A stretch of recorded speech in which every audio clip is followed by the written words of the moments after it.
This is a Vivekananda Kendra Kanyakumari recording. All recordings of Vivekananda Kendra are in the public domain. For more information and also to volunteer, please visit www.vkendra.org. My India, the India Eternal by Swami Vivekananda. Read by Noyana Chatterjee. Chapter 1. My India, the India Eternal. India's history, culture, and ideals. If there is any land on this earth that can lay claim to be the blessed Punya Bhumi, the land where humanity has attained its highest towards gentleness, towards generosity, towards purity, towards calmness, above all the land of introspection and of spirituality, it is India. Political greatness or military power is never the mission of our race. It never was, and it never will be. But if we find that the Indian race never stood for wealth, although they acquired immense wealth, perhaps more than any other nation ever acquired, yet the nation did not stand for wealth. It was a powerful race for ages, yet we find that that nation never stood for power, never went out of the country to conquer. Quite content within their own boundaries, they never fought anybody. The Indian nation never stood for imperial glory. Wealth and power, then, were not the ideals of the race. A glorious destiny, my brethren, for as far back as the days of the Upanishads, we have thrown the challenge to the world. Na prajaya na dhanena tyaga neke amritatva manashu. Not by progeny, not by wealth, but by renunciation alone immortality is achieved. Race after race has taken the challenge up and tried their utmost to solve the world riddle on the plane of desires. They have all failed in the past. The old ones have become extinct under the weight of wickedness and misery, which lust for power and gold brings in its train, and the new ones are tottering to their fall. The question has yet to be decided whether peace will survive or war, whether patience will survive or non-forbearance, whether goodness will survive or wickedness, whether muscle will survive or brain, whether worldliness will survive or spirituality. We have solved our problems ages ago and held on to it through good or evil fortune, and mean to hold on to it till the end of time. Our solution is unworldliness, renunciation. This is the theme of Indian life work, the burden of her eternal songs, the backbone of her existence, the foundation of her being, the raison d'être of her very existence, the spiritualization of the human race. In this, her life course, she has never deviated. Whether the Tatar ruled or the Turk, whether the Mughal ruled or the English. It is unfair to judge women in the East by the Western standard. In the West, woman is the wife. In the East, she is the mother. The Hindus worship the idea of mother, and even the monks are required to touch the earth with their foreheads before their mothers. Chastity is much esteemed. In India, the mother is the center of the family and our highest ideal. She is to us the representative of God, as God is the mother of the universe. It was a female sage who first found the unity of God and laid down this doctrine in one of the first hymns of the Vedas. He is of the Aryan race who is born through prayer, and he is a non-Aryan who is born through sensuality. So deeply has this been recognized in India that there we even speak of adultery in marriage, except when marriage is consummated in prayer. That is the secret of the race, chastity. There are two great epics in the Sanskrit language which are very ancient. They embody the manners and customs, the state of society, civilization, etc. of the ancient Indians. The oldest of these epics is called Ramayana, the life of Rama. Rama and Sita are the ideals of the Indian nation. All children, especially girls, worship Sita. The height of a woman's ambition is to be like Sita, the pure, the devoted, the all-suffering. Mahabharata means Great India, or the story of the great descendants of Bharata. This epic is the most popular one in India, and it exercises the same authority in India as Homer's poems did over the Greeks. The internal conflicts between righteousness and filial affection in the mind of the God-fearing, yet feeble, old blind king Dhritarashtra, the majestic character of the grand sire Bhishma, the noble and virtuous nature of the royal Yudhishthira, and of the other four brothers, as mighty in valor as in devotion and loyalty, the peerless character of Krishna, unsurpassed in human wisdom, and not less brilliant, the characters of the women, the stately Queen Gandhari, the loving mother Kunti, the ever devoted and all-suffering Draupadi. These and hundreds of other characters of this epic and those of the Ramayana have been the cherished heritage of the whole Hindu world for the last several thousands of years and form the basis of their thoughts and of their moral and ethical ideas. In fact, the Ramayana and the Mahabharata are the two encyclopedias of the ancient Aryan life and wisdom, portraying an ideal civilization which humanity has yet to aspire after. When you study these characters, you can at once find out how different is the ideal in India from that of the West. The West says, do, show your power by doing. India says, show your power by suffering. The West has solved the problem of how much a man can have. India has solved the problem of how little a man can have. India's contribution to the world. The debt which the world owes to our motherland is immense. As I look back upon the history of my country, I do not find in the whole world another country which has done quite so much for the improvement of the human mind. Therefore, I have no words of condemnation for my nation. I tell them, you have done well, only try to do better. We Hindus stand ready to be convinced that yours is the earlier religion, although we had ours some 300 years before yours was even thought of. The same holds good with respect to sciences. India has given to antiquity the earliest scientifical physicians, and according to Sir William Hunter, she has even contributed to modern medical science by the discovery of various chemicals, and by teaching you how to reform mishapen ears and noses. Even more, it is done in mathematics for algebra, geometry, astronomy, and the triumph of modern science. Mixed mathematics were all invented in India. Just so much as the 10 numerals, the very cornerstone of all present civilization, were discovered in India and are in reality Sanskrit words. In philosophy, we are even now head and shoulders above any other nation, as Schopenhauer, the great German philosopher, has confessed. In music, India gave to the world her system of notation, with the 7 cardinal notes and the diatonic scale. In philology, our Sanskrit language is now universally acknowledged to be the foundation of all European languages. In literature, our epics and poems and dramas rank as high as those of any language.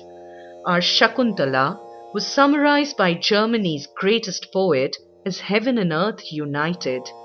India has given to the world the fables of Aesop, which were copied by Aesop from an old Sanskrit book. It has given the Arabian Nights, yes, even the story of Cinderella and the beanstalks. In manufacture, India was the first to make cotton and purple. It was proficient in all works of jewelry, and the very word sugar, as well as the article itself, is the product of India. Lastly, she has invented the game of chess and the cards and the dice. So great, in fact, was the superiority of India in every respect that it drew to her borders the hungry cohorts of Europe, and thereby indirectly brought about the discovery of America. And I challenge anybody to show one single period of her national life when India was lacking in spiritual giants, capable of moving the world. But her work is spiritual, and that cannot be done with blasts of war trumpets or the march of cohorts. Her influence has always fallen upon the world like that of the gentle dew, unheard and scarcely marked, yet bringing into bloom the fairest flowers of the earth. Religion in Indian life. Here is this blessed land, the foundation, the backbone, the life center is religion and religion alone. Let others talk of politics, of the glory of acquisition of immense wealth poured in by trade, of the power and spread of commercialism, of the glorious fountain of physical liberty. But these the Hindu mind does not understand, does not want to understand. Touch him on spirituality, on religion, on God, on the soul, on the infinite, on spiritual freedom, and I assure you, the lowest peasant in India is better informed on these subjects than many a so-called philosopher in other lands. We have yet something to teach to the world. This is the very reason, the raison d'être that this nation has lived on. In spite of hundreds of years of persecution, in spite of nearly 1,000 years of foreign rule and foreign oppression, this nation still lives. The reason is it still holds to God, to the treasure house of religion and spirituality. I have seen little of the world traveling among the races of the East and the West, and everywhere I find among nations one great ideal which forms the backbone, so to speak, of that race. With some, it is politics, with others, it is social culture, others again may have intellectual culture, and so on for their national background. But this, our motherland, has religion, and religion alone for its basis, for its backbone, for the bedrock upon which the whole building of its life has been based. See Rome. Rome's mission was imperial power, expansion. And so soon that that was touched, Rome fell to pieces, passed out. The mission of Greece was intellect. As soon as that was touched, why, Greece passed out. So in modern times, Spain and all these modern countries, each nation has a mission for the world. So long as that mission is not hurt, that nation lives, despite every difficulty. But as soon as its mission is destroyed, the nation collapses. Now, that vitality of India has not been touched yet. They have not given up that, and it still is strong, in spite of all their superstitions. Hideous superstitions are there, most revolting some of them. Never mind, the national life current is still there, the mission of the race, God, and God alone. She clings unto like grim death, still there is hope. The Hindu man drinks religiously, sleeps religiously, walks religiously, marries religiously, robs religiously. That shows that the vitality of the race, the mission of the race is religion. And because that has not been touched, therefore the race lives. Every other problem in life must be subordinated to that one principal theme, religion. That is also the law of harmony. Chapter 2 Causes of our downfall. The great national sin, the neglect of the masses. I consider that the great national sin is the neglect of the masses, and that is one of the causes of our downfall. Those uncared for lower classes of India, the peasants and weavers and the rest, who have been conquered by foreigners and are looked down upon by their own people, it is they who from time immemorial have been working silently without even getting the remuneration of their labor. The poor, the low, the sinner in India have no friends, no help. They cannot rise, try however they may. They sink lower and lower every day. They feel the blow showered upon them by a cruel society, and they do not know whence the blow comes. The one thing that is at the root of all evils in India is the condition of the poor. Priest power and foreign conquest have trodden them down for centuries, and at last the poor of India have forgotten that they are human beings. People cheated evidences from history. Ancient India had for centuries been the battlefield for the ambitious projects of two of her foremost classes, the Brahmins and the Kshatriyas. On the one hand, the priesthood stood between the lawless social tyranny of the princes over the masses, whom the Kshatriyas declared to be their legal food. On the other hand, the Kshatriya power was the one potent force which struggled with any success against the spiritual tyranny of the priesthood and the ever-increasing chain of ceremonials which they were forging to bind down the people with. The tug-of-war began in the earliest periods of the history of our race, and throughout the Shrutis it can be distinctly traced. A momentary lull came when Sri Krishna, leading the faction of Kshatriya power of the Jnana, showed the way to reconciliation.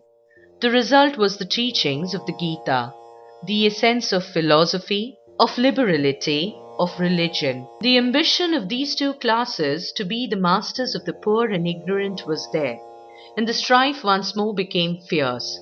The meagre literature that has come down to us from that period brings to us but faint echoes of that mighty past strife, but at last it broke out as a victory for the Kshatriyas, a victory for Jnana, for liberty, and ceremonial had to go down, much of it forever.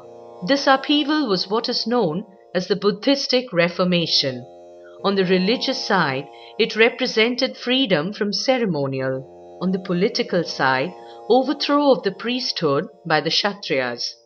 It is a significant fact that the two greatest men ancient India produced were both Kshatriyas, Krishna and Buddha. And still more significant is the fact that both of these god men threw open the door of knowledge to everyone, irrespective of birth or sex. In spite of its wonderful moral strength, Buddhism was extremely iconoclastic, and much of its force being spent in merely negative attempts. It had to die out in the land of its birth, and what remained of it became full of superstitions and ceremonials, 100 times cruder than those it was intended to suppress. Thus, even the current of life, set in motion by the greatest soul that ever wore a human form, the Bhagavan Buddha himself, became a miasmatic pool, and India had to wait for centuries until Shankara arose, followed in quick succession by Ramanuja and Madhava. The result was the bringing back of the Vedas to India, a revival of Vedanta, such as India never before had seen. Even the householders began to study the Aranyakas. In the Buddhistic movement, the Kshatriyas were the real leaders, and the whole masses of them became Buddhist. In the zeal of reform and conversion, the popular dialects had been almost exclusively cultivated to the neglect of Sanskrit, and the larger portion of Kshatriyas had become disjointed from the Vedic literature and Sanskrit learning. This wave of reform, which came from the south, benefited to a certain extent the priesthood and the priests only. For the rest of India's millions, it forged more chains than they had ever known before. The Kshatriyas have always been the backbone of India, so also they had been the supporters of science and liberty, and their voices had rung out again and again to clear the land from superstitions. And throughout the history of India they ever formed the invulnerable barrier to aggressive priestly tyranny. When the greater part of their numbers sank into ignorance and another portion mixed their blood with savages from Central Asia and lent their swords to establish the rules of priests in India, her cup became full to the brim, and down of Bharata not to rise again, until the Kshatriya rouses himself, and making himself free, strikes the chains from the feet of the rest. The nation is sinking. The curse of unnumbered millions is on our heads. The unnumbered millions to whom we have talked of Advaita and whom we have hated with all our strength. The unnumbered millions for whom we have invented the doctrine of Lokacharya, to whom we have talked theoretically that we are all the same and all are one with the same Lord, without even an ounce of practice. Mass oppression in the name of religion. No religion on earth preaches the dignity of humanity in such a lofty strain as Hinduism, and no religion on earth treads upon the necks of the poor and the low in such a fashion as Hinduism. In India, there is a howling cry that we are very poor. But how many charitable associations are there for the well-being of the poor? How many people really weep for the sorrows and sufferings of the millions of poor in India? Are we men? What are we doing for their livelihood, for their improvement? We do not touch them. We avoid their company. Are we men? Those thousands of Brahmanas, what are they doing for the low, downtrodden masses of India? Don't touch, don't touch is the only phrase that plays upon their lips. How mean and degraded has our eternal religion become at their hands? Wherein does our religion lie now? In don't touchism alone and nowhere else. Priestcraft is the bane of India. Can man degrade his brother and himself escape degradation? The greatest of all truths discovered by your ancestors is that the universe is one. Can one injure anyone without injuring himself? The mass of Brahmin and Kshatriya tyranny has recoiled upon their own heads with compound interest, and 1,000 years of slavery and degradation is what the inexorable law of karma is visiting upon them. Another cause: monopoly of education. The chief cause of India's ruin has been the monopolizing of the whole education and intelligence of the land by dint of pride and royal authority among a handful of men. The whole differences between the West and the East is in this: they are nations, we are not. That is civilization. Education here is general. It penetrates into the masses. The higher classes in India and America are the same, but the distance is infinite between the lower classes of the two countries.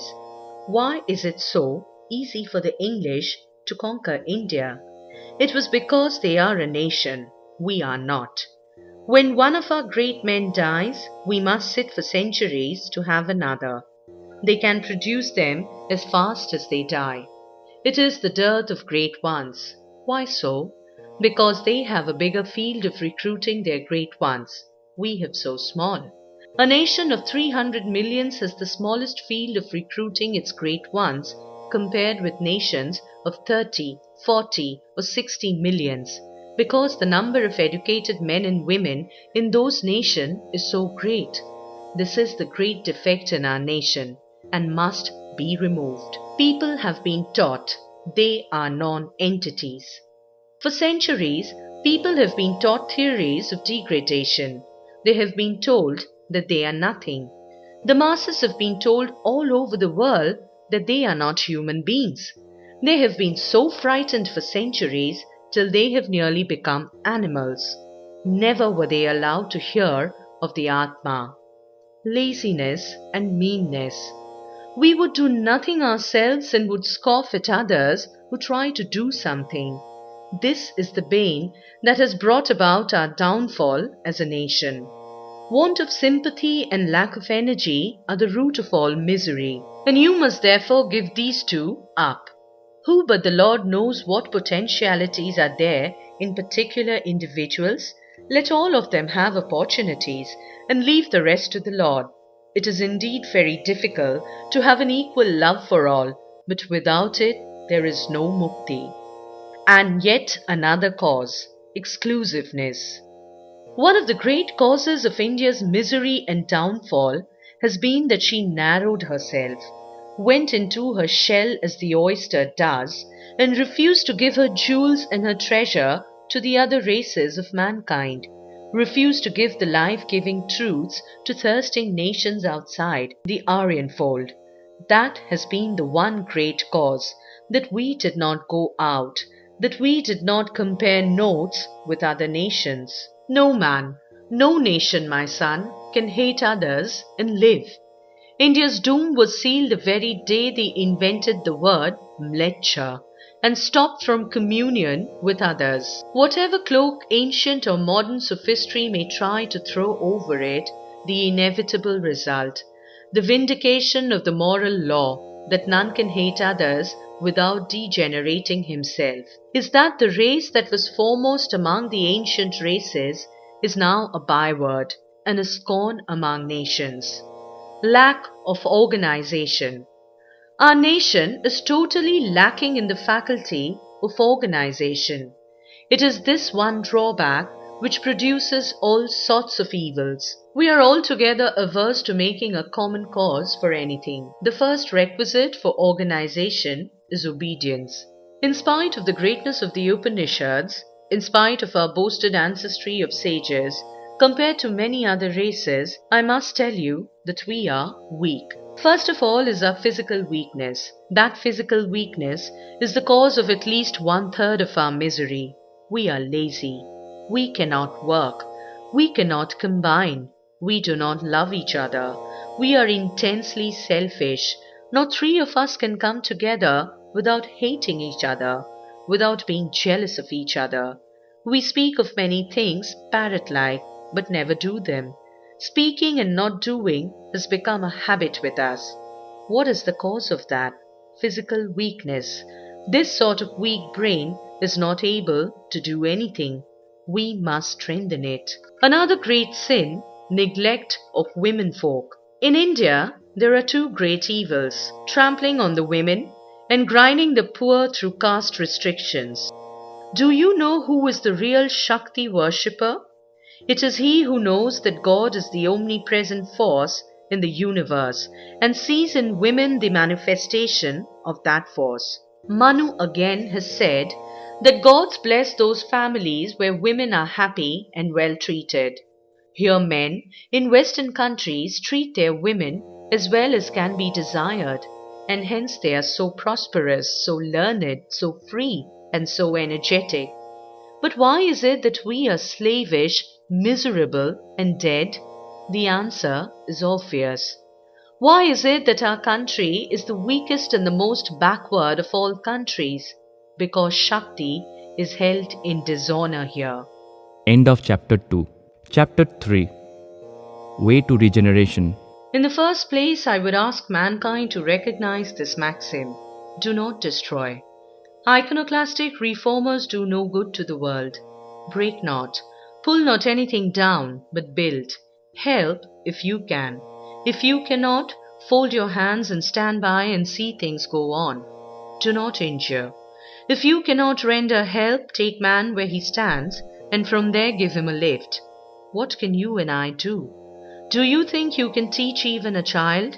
You cannot. The child teaches himself. The masses, the fountainhead of power. Whether the leadership of society be in the hands of those who monopolize learning, or wield the power of riches or arms, the source of its power is always the subject masses. By so much as the class in power severs itself from this source, by so much is it sure to become weak. Self-love is the first teacher of self-renunciation. For the preservation of the individual's interest only, one looks first to the well-being of the whole. In the interest of one's own nation is one's own interest. In the well-being of one's own nation is one's own well-being. Without the cooperation of the many, most works can by no means go on. Even self-defense becomes an impossibility. The individual's life is in the life of the whole. The individual's happiness is in the happiness of the whole. Apart from the whole, the individual's existence is inconceivable. This is an eternal truth. This is the bedrock on which the universe is built. To move slowly towards the infinite whole, bearing a constant feeling of intense sympathy and sameness with it, being happy with its happiness and being distressed in its affliction, is the individual's sole duty. Ye laboring classes of India, as a result of your silent constant labors, Babylon, Persia, Alexandria, Greece, Rome, Venice, Genoa, Baghdad, Samarkand, Spain, Portugal, France, Denmark, Holland and England have successfully attained supremacy and eminence. And you? Well, who cares to think of you? Your ancestors wrote a few philosophical works, penned a dozen or so epics, or built a number of temples. That is all. And you rend the skies with triumphal shouts. while those whose heart's blood has contributed to all the progress that has been made in the world, well, who cares to praise them? The world-conquering heroes of spirituality, war and poetry are in the eyes of all, and they have received the homage of mankind. But where nobody looks, no one gives a word of encouragement, where everybody hates, that living amid such circumstances and displaying boundless patience, infinite love, and dauntless practicality, our proletariat are doing their duty in their homes day and night without the slightest murmur. Well, is there no heroism in this? Many turn out to be heroes when they have got some great task to perform. Even a coward easily gives up his life, and the most selfish man behaves disinterestedly when there is a multitude to cheer them on. But blessed indeed is he who manifests the same unselfish and devotion to duty in the smallest of acts, unnoticed by all. And it is you who are actually doing this. Ye ever trample laboring classes of India, I bow to you. Elevation of the masses. Keep the motto before you. Elevation of the masses without injuring their religion. Remember that the nation lives in the cottage. The fate of a nation depends upon the condition of the masses. Can you raise them? Can you give them back their lost individuality without making them lose their innate spiritual nature? I consider that the great national sin is the neglect of the masses, and that is one of the causes of our downfall. No amount of politics would be of any avail until the masses in India are once more well educated, well fed, and well cared for. They pay for our education, they build our temples, but in return they get kicks. They are practically our slaves. If we want to regenerate India, we must work for them. Our mission is for the destitute, the poor, and the illiterate peasantry and laboring classes. And if after everything has been done for them first, there is spare time, then only for the gentry. Those peasants and laboring people will be won over by love. One must raise oneself by one's own exertion. This holds good in all spheres. This moment they will come to understand their own condition and feel the necessity of help and improvement. Know that your work is taking effect and is in the right direction. Peasants and laboring classes are in a moribund condition. So what is needed is that the moneyed people will only help to regain their vitality and nothing more. Then leave the peasants and laborers to look to their own problem, to grapple and solve it. Religion not at fault. Oh, how my heart ached to think of what we think of the poor, the low in India. They have no chance, no escape, no way to climb up. The poor, the low, the sinner in India have no friends, no help. They sink lower and lower every day. Thoughtful people within the last few years have seen it, but unfortunately laid it at the door of the Hindu religion. And to them the only way of bettering is by crushing this grandest religion of the world. Hear me, my friend. I have discovered the secret through the grace of the Lord. Religion is not in fault. On the other hand, your religion teaches you that every being is only your own self multiplied. But it was the want of practical application, the want of sympathy, the want of heart. This state of things must be removed, not by destroying religion, but by following the great teachings of the Hindu faith, and joining with it the wonderful sympathy of that logical development of Hinduism, Buddhism. Liberty is the first condition of growth. Your ancestors gave every liberty to the soul, and religion grew. They put the body under every bondage, and society did not grow. The opposite is the case in the West. Every liberty to society, none to religion. Now are falling off the shackles from the feet of Eastern society as from those of Western religion. The West wants every bit of spirituality through social improvement. The East wants every bit of social power through spirituality. Thus it was that the modern reformers saw no way to reform but by first crushing out the religion of India. They tried and they failed. Why? because few of them ever studied their own religion, and not one ever underwent the training necessary to understand the mother of all religion. I claim that no destruction of religion is necessary to improve the Hindu society, and that this state of society exists not on account of religion, but because religion has not been applied to society as it should have been. This I'm ready to prove from our old books, every word of it. This is what I teach, and this is what we must struggle all our lives to carry out. Know your past. Out of the past is built the future. Look back, therefore, as far as you can. Drink deep of the eternal fountains that are behind, and after that, look forward. March forward and make India brighter, greater, much higher than she ever was. Our ancestors were great. We must first recall that. We must learn the elements of our being, the blood that courses in our vein. We must build an India yet greater than what she has been. Nowadays, everybody blames those who constantly look back to their past.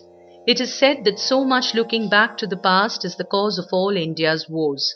To me, on the contrary, it seems that the opposite is true. So long as they forget the past, the Hindu nation remained in a state of stupor. And as soon as they begun to look into their past, there is on every side a fresh manifestation of life. It is out of this past that the future has to be molded. This past will become the future. The more, therefore, the Hindus study the past, the more glorious will be their future.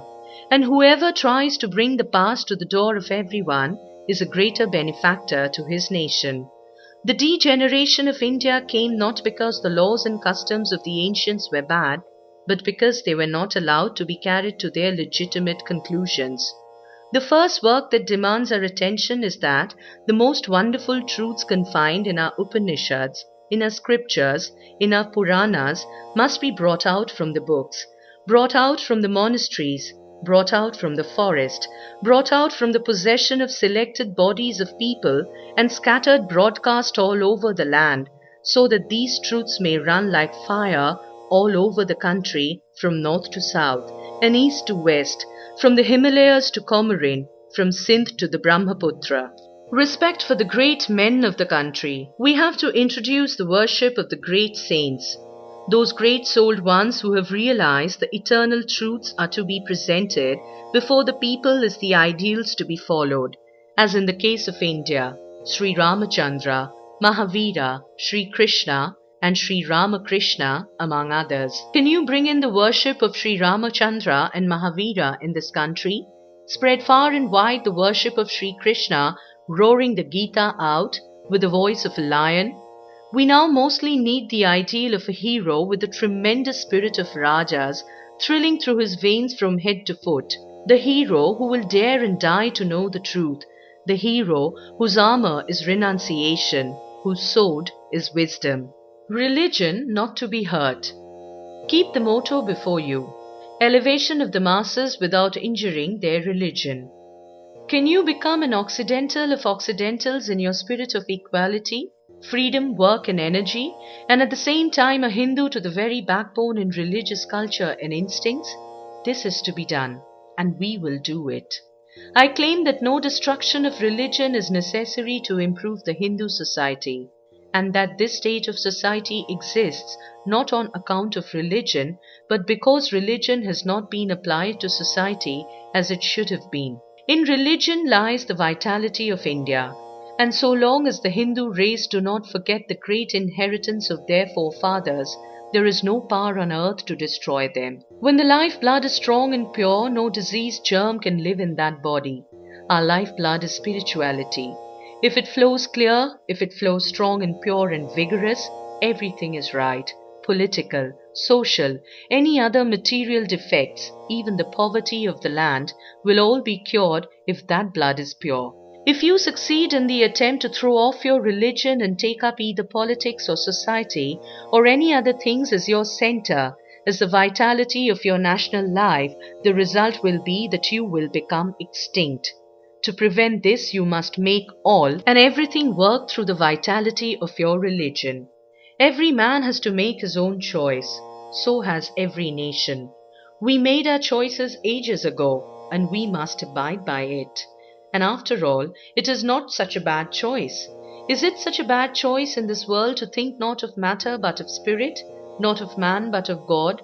That intense faith in another world, that intense hatred for this world, that intense power of renunciation, that intense faith in God, that intense faith in the immortal soul is in you? I challenge anyone to give it up. You cannot. You may try to impose upon me by becoming materialist, by talking materialism for a few months, but I know what you are. If I take you by the hand, back you come as good theists as ever were born. How can you change your nature? So every improvement in India requires first of all an upheaval in religion. Before flooding India with socialistic or political ideas, first deluge the land with spiritual ideas. The Hindu must not give up his religion, but must keep religion within its proper limits and give freedom to society to grow. All the reformers in India made the serious mistake of holding religion accountable for all the horrors of priestcraft and degeneration and went forthwith to pull down the indestructible structure. And what was the result? Failure. Beginning from Buddha down to Ram Mohan Roy, every one made the mistake of holding caste to be a religious institution and tried to pull down religion and caste all together and failed. For good or for evil, the religious ideals have been flowing into India for thousands of years. For good or for evil, the Indian atmosphere has been filled with ideals of religion for shining scores of centuries. For good or for evil, we have been born and brought up in the very midst of these ideals of religion, till it has entered into our very blood and tingled with every drop in our vein, and has become one with our constitution, become the very vitality of our lives. Can you give such religion up without the rousing of the same energy in reaction, without filling the channels which that mighty river has cut out for itself in the course of thousands of years? Do you want that the Ganga should go back to its icy bed and begin a new course? Even if that were possible, it would be impossible for this country to give up her characteristic course of religious life and take up for herself a new career of politics or something else. You can work only under the law of least resistance, and this religious line is the line of least resistance in India. This is the line of life. This is the line of growth, and this is the line of well-being in India. To follow the track of religion. I do not mean to say that other things are not necessary. I do not mean to say that political or social improvements are not necessary. But what I mean is this, and I want you to bear it in mind, that they are secondary here and that religion is primary. The Indian mind is first religious, then anything else. In India, social reform has to be preached by showing how much more spiritual a life the new system will bring. And politics has to be preached by showing how much it will improve the one thing that the nation wants, its spirituality. Not by religion alone. First bread and then religion. The present Hindu society is organized only for spiritual men and hopelessly crushes out everybody else. Why? Where shall they go who want to enjoy the world a little with its frivolities? Just as our religion takes it all, so should our society. This is to be worked out by first understanding the true principles of our religion and then applying them to society. This is the slow but sure work to be done. Yet perhaps some sort of materialism, toned down to our own requirements, would be a blessing to many of our brothers who are not yet ripe for the highest truth. This is the mistake made in every country and in every society. And it is a greatly regrettable thing that in India, where it was always understood that same mistake of forcing the highest truths on people who are not ready for them has been made of late. My method need not be yours. Material civilization? Nay, even luxury is not to create work for the poor. Bread. Bread. I do not believe in a God who cannot give me bread here, giving me eternal bliss in heaven. Pooh! India is to be raised. The poor are to be fed.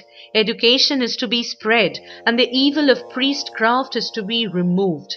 No priestcraft, no social tyranny. More bread, more opportunity for everybody. Now, this is to be brought out slowly and by only insisting on our religion and giving the liberty to society. Root our priestcraft from the old religion, and you can get the best religion in the world. Do you understand me? Can you make a European society with India's religion? I believe it is possible and must be. Everything goes to show that socialism or some form of rule by the people, call it what you will, is coming on the boards. The people will certainly want the satisfaction of their material needs. Less work, no oppression, no war, more food. What guarantee have we that this or any civilization will last unless it is based on religion, on the goodness of man, uplift of women? The uplift of women, the awakening of the masses must come first, and then only can any real good come out for the country, for India. All nations have attained greatness by paying proper respect to women. That country and that nation which do not respect women have never become great, nor will ever in the future. Education, the primary need. Education, education, education alone. Traveling through many cities of Europe and observing in them the comforts and education of even the poor people, there was brought to my mind the state of our own people, and I used to shed tears. What made the difference? Education was the answer I got. Through education comes faith in one's own self. Through education comes faith in one's own self, and through faith in one's own self, the inherent Brahman is waking up in them, while the Brahman in us is gradually becoming dormant. The only service to be done for our lower class is to give them education, to develop their lost individuality. They are to be given ideas. Their eyes are to be opened to what is going on in the world around them, and then they will work out their own salvation. Every nation, every man, and every woman must work out their own salvation. Give them ideas. That is the only help they require, and then the rest must follow as the effect. Ours is to put the chemicals together. The crystallization comes in the law of nature. Our duty is to put ideas into their heads. They will do the rest. This is what is to be done in India. It takes time, quite a long time, to make a healthy, strong public opinion which will solve its own problems. And in the interim we shall have to wait. The whole problem of social reform, therefore, resolves itself into this. Where are those who want reform? Make them first. A few men who think that certain things are evil will not make a nation move. First, educate the nation. Therefore, even for social reform, the first duty is to educate the people, and you will have to wait till that time comes.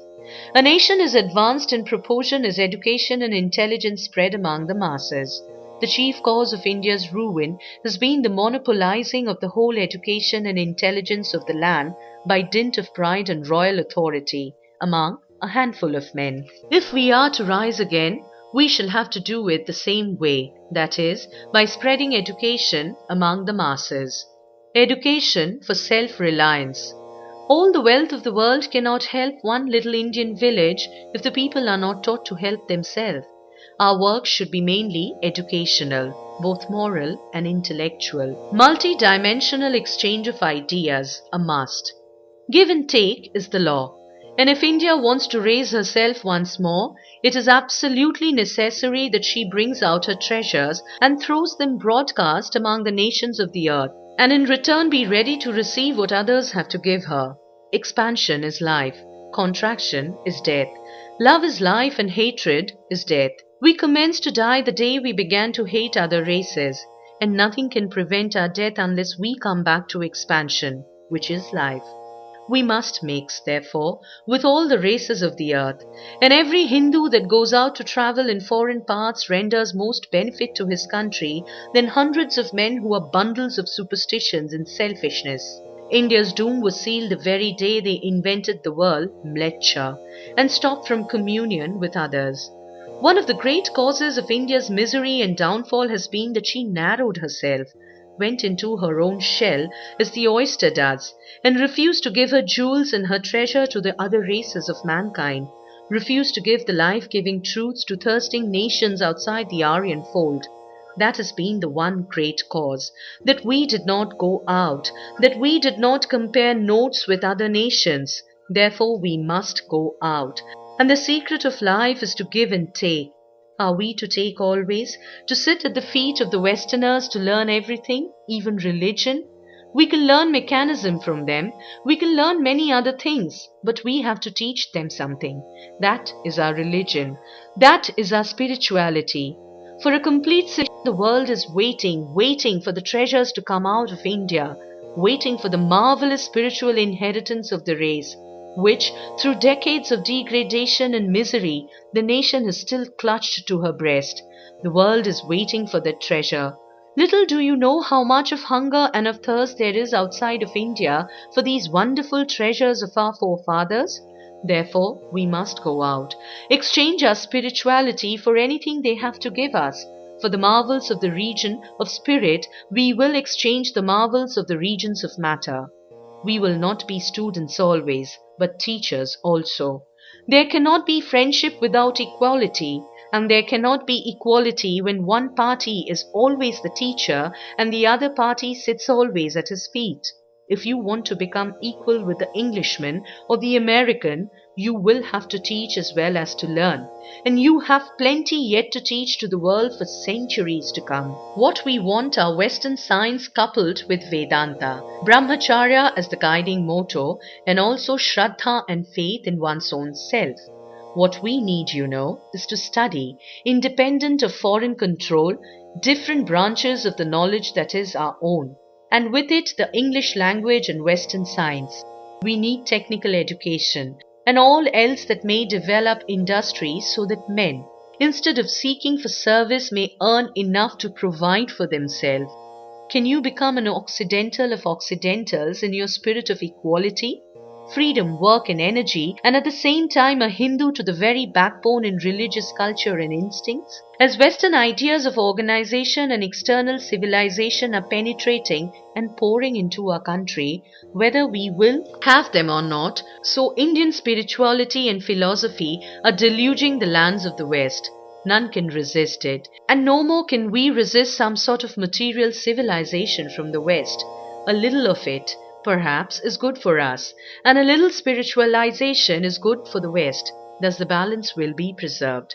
It is not that we ought to learn everything from the West, or that they have to learn everything from us. A poor man's life is hemmed in and bound down by tremendous spiritual and ethical laws for which he has no use. Hands off. Let the poor fellow enjoy himself a little, and then he will raise himself up, and renunciation will come to him of itself. Perhaps in this line we can be taught something by the Western people, but we must be very cautious in learning these things. I am sorry to say that most of the examples one meets nowadays of men who have imbibed the Western ideas are more or less failures. There are two great obstacles on our path in India: the Scylla of old orthodoxy and the Charybdis of modern European civilization. Of these two, I vote for the old orthodoxy and not for the Europeanized system. There is a great danger, lest by this huge wave of Western spirit are washed away all our most precious jewels, earned through ages of hard labor. True, there is fear lest falling into its strong whirlpool, even the land of Bharata forgets itself so far as to be turned into a battlefield in the struggle after earthly enjoyments. There is fear, too, lest going to imitate the impossible and impracticable foreign ways, rooting out as they do our national customs and ideals, we lose all that we hold dear in this life and be undone in the next. To avoid these calamities, we must always keep the wealth of our own home before our eyes, so that everyone down to the masses may always know and see what his own ancestral property is. We must exert ourselves to do that. And side by side we should be brave to open our doors to receive to all available light from outside. Let rays of light come in sharp driving showers from the four quarters of the earth. Let the intense flood of light flow in from the west. What of that? Whatever is weak and corrupt is liable to die. What are we to do with it?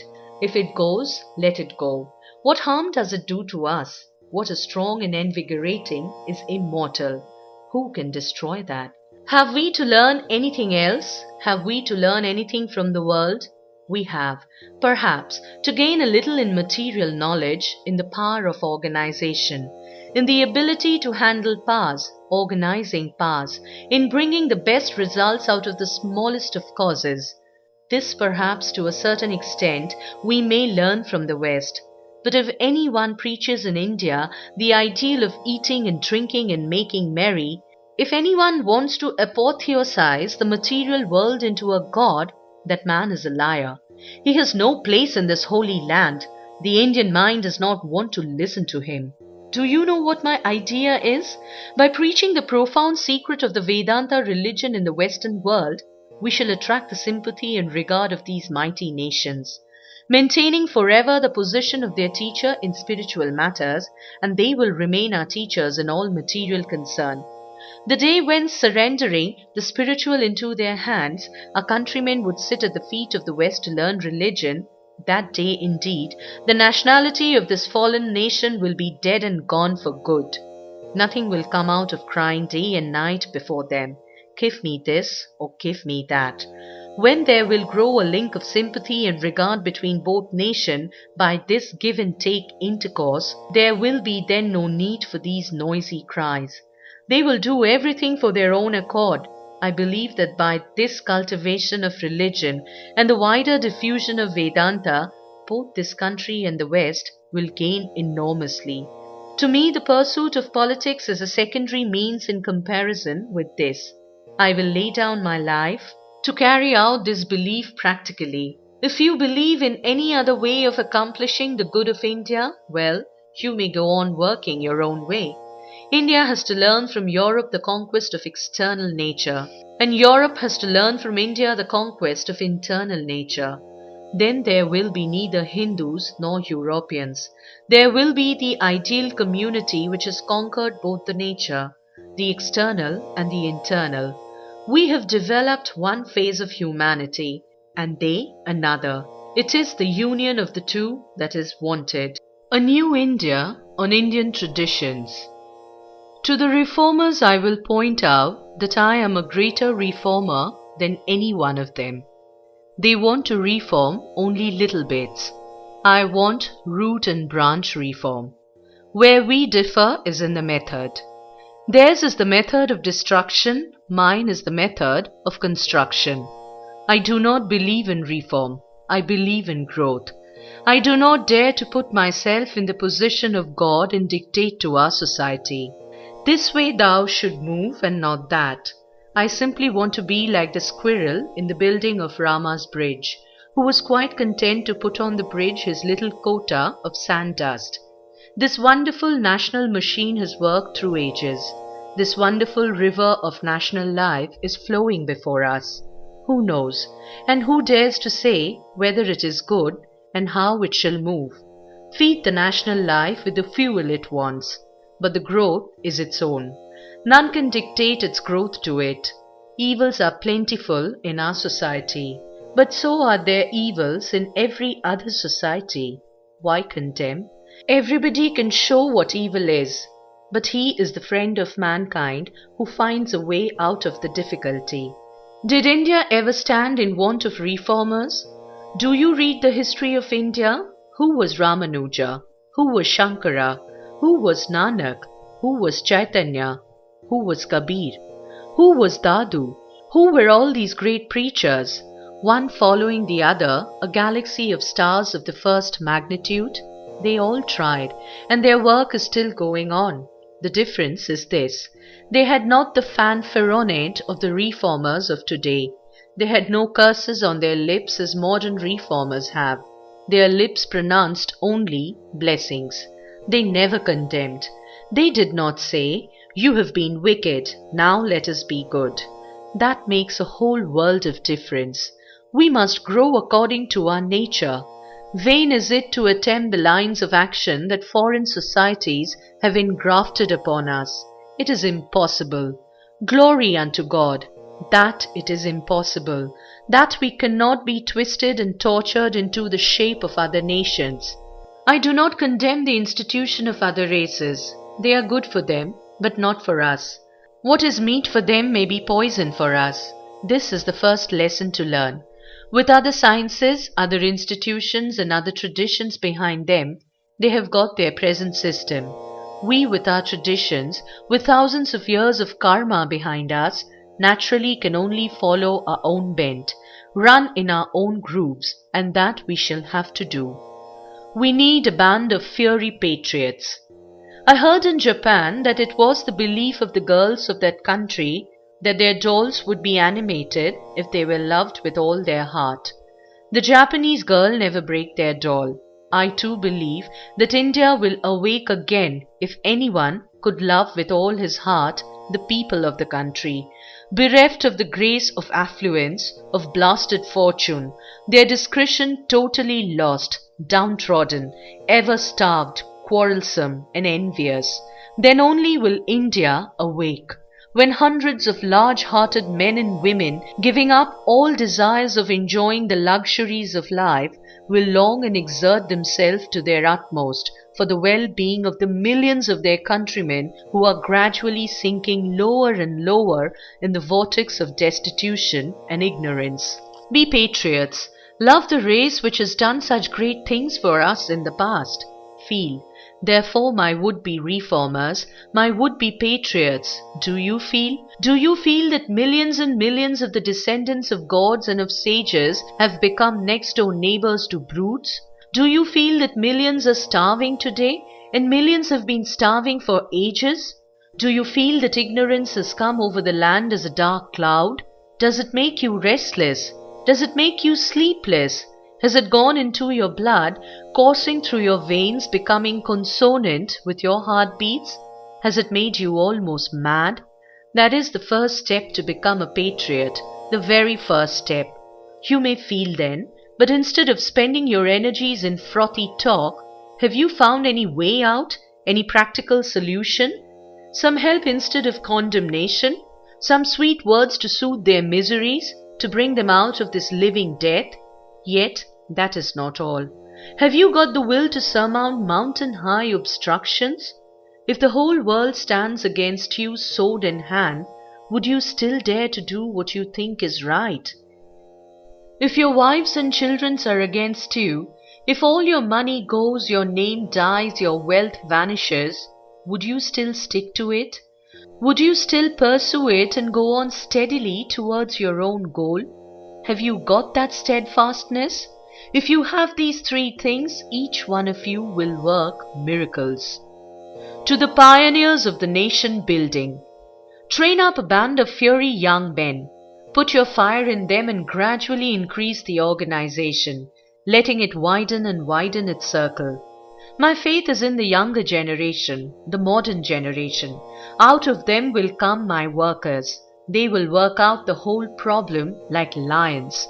My brave boys, nothing else is necessary but these: love, sincerity, and patience. What is life but growth? That is expansion. That is love. Therefore, all love is life. It is the only law of life. All selfishness is death. This is true here or hereafter. Even if there is no hereafter, it is life to do good. It is death not to do good to others. 90% of human brutes you see are dead, are ghosts, for none lives, my boys, but he who loves. Feel, my children, feel. Feel for the poor, the ignorant, the downtrodden. Feel till the heart stops and the brain reels and you think you will go mad. Then pour the soul out at the feet of the Lord, and then will come power, help, and indomitable energy. Struggle. Struggle was my motto for the last 10 years. Struggle. Still say I. When it was all dark, I used to say, struggle. When light is breaking in, I still say, struggle. Be not afraid, my children. Look not up in that attitude of fear towards that infinite starry vault, as if it would crush on you. Wait. In a few hours more, the whole of it will be under your feet. Wait, money does not pay, nor fame. Fame does not pay, nor learning. It is love that pays. It is character that cleaves its way through adamantine walls of difficulties. Trust not to the so-called rich. They are more dead than alive. The hopes lie in you, in the meek, the lowly, but the faithful. Have faith in the Lord. No policy, it is nothing. Feel for the miserable and look up for help. It shall come. I have travelled 12 years with this load in my heart and this idea in my head. I have gone from door to door of the so-called rich and great. With a bleeding heart I have crossed half the world to this strange land, seeking for help. The Lord is great. I know He will help me. I may perish of cold or hunger in this land, but I bequeath to you, young men, this sympathy, this struggle for the poor, the ignorant, the oppressed. Go now, this minute, to the temple of Parthasarathi, and before him who was friend to the poor and lowly cowherds of Gokula, who never shrank to embrace the pariah Guhaka, who accepted the invitation of a prostitute in preference to that of the nobles and saved her in his incarnation as Buddha. Yea, down on your faces before him and make a great sacrifice, the sacrifice of a whole life for them, for whom he comes from time to time, whom he loves above all, the poor, the lowly, the oppressed. Vow then to devote your whole lives to the cause of the redemption of these 300 millions going down and down every day. Do not look up to the so-called rich and great. Do not care for the heartless intellectual writers and their cold-blooded newspaper articles. Faith, sympathy, fury faith and fury sympathy. Life is nothing. Death is nothing. Hunger nothing. Cold nothing. Glory unto the Lord. March on. The Lord is our general. Do not look back to see who falls. Forward, onward. Thus and thus we shall go on, brethren. One falls and another takes up the work. The keynote: renunciation and service. Our method is very easily described. It simply consists in reasserting the national life. Buddha preached renunciation. India heard, and yet in 6 centuries she reached her greatest height. The secret lies there. The national ideals of India are renunciation and service. Intensify her in those channels, and the rest will take care of itself. Self-reliance and self-respect. The great thing is to have faith in oneself, even before faith in God. But the difficulty seems to be that we are losing faith in ourselves day by day. That is my objection against the reformers.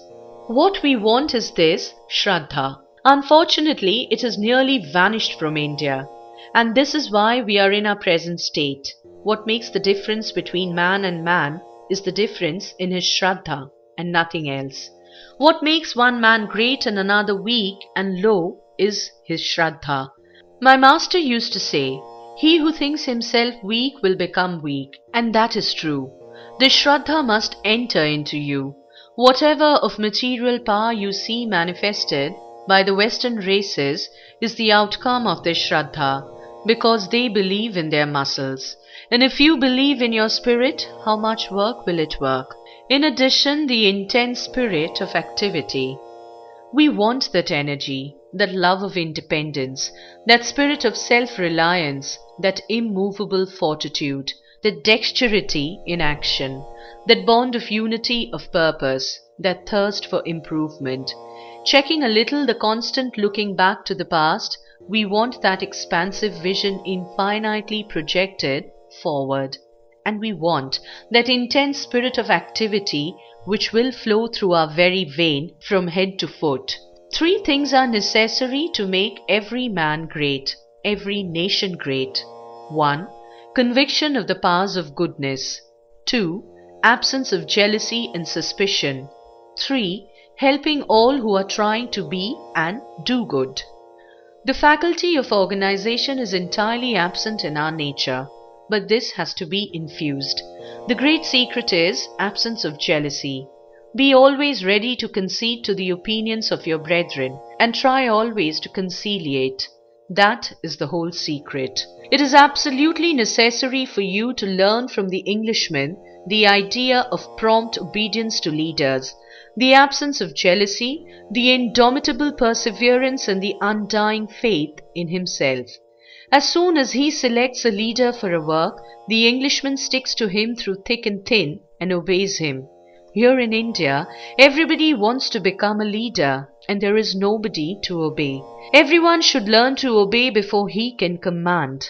There is no end to our jealousies. Until this absence of jealousy and obedience to leaders are learned, there will be no power of organization. We shall have to remain the hopelessly confused mob that we are now, hoping and doing nothing. I hope that every one of us here will have breath enough and at the same time faith enough. I want the intensity of the fantastic plus the extensity of the materialist. Deep as the ocean, broad as the infinite sky. That is the sort of heart we want. Let us be as progressive as any nation that ever existed, and at the same time as faithful and conservative towards our tradition. The laboring classes will rise.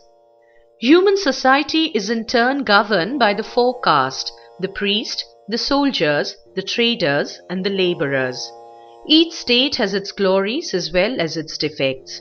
When the priest, that is the Brahmin, rules, there is a tremendous exclusiveness on hereditary grounds.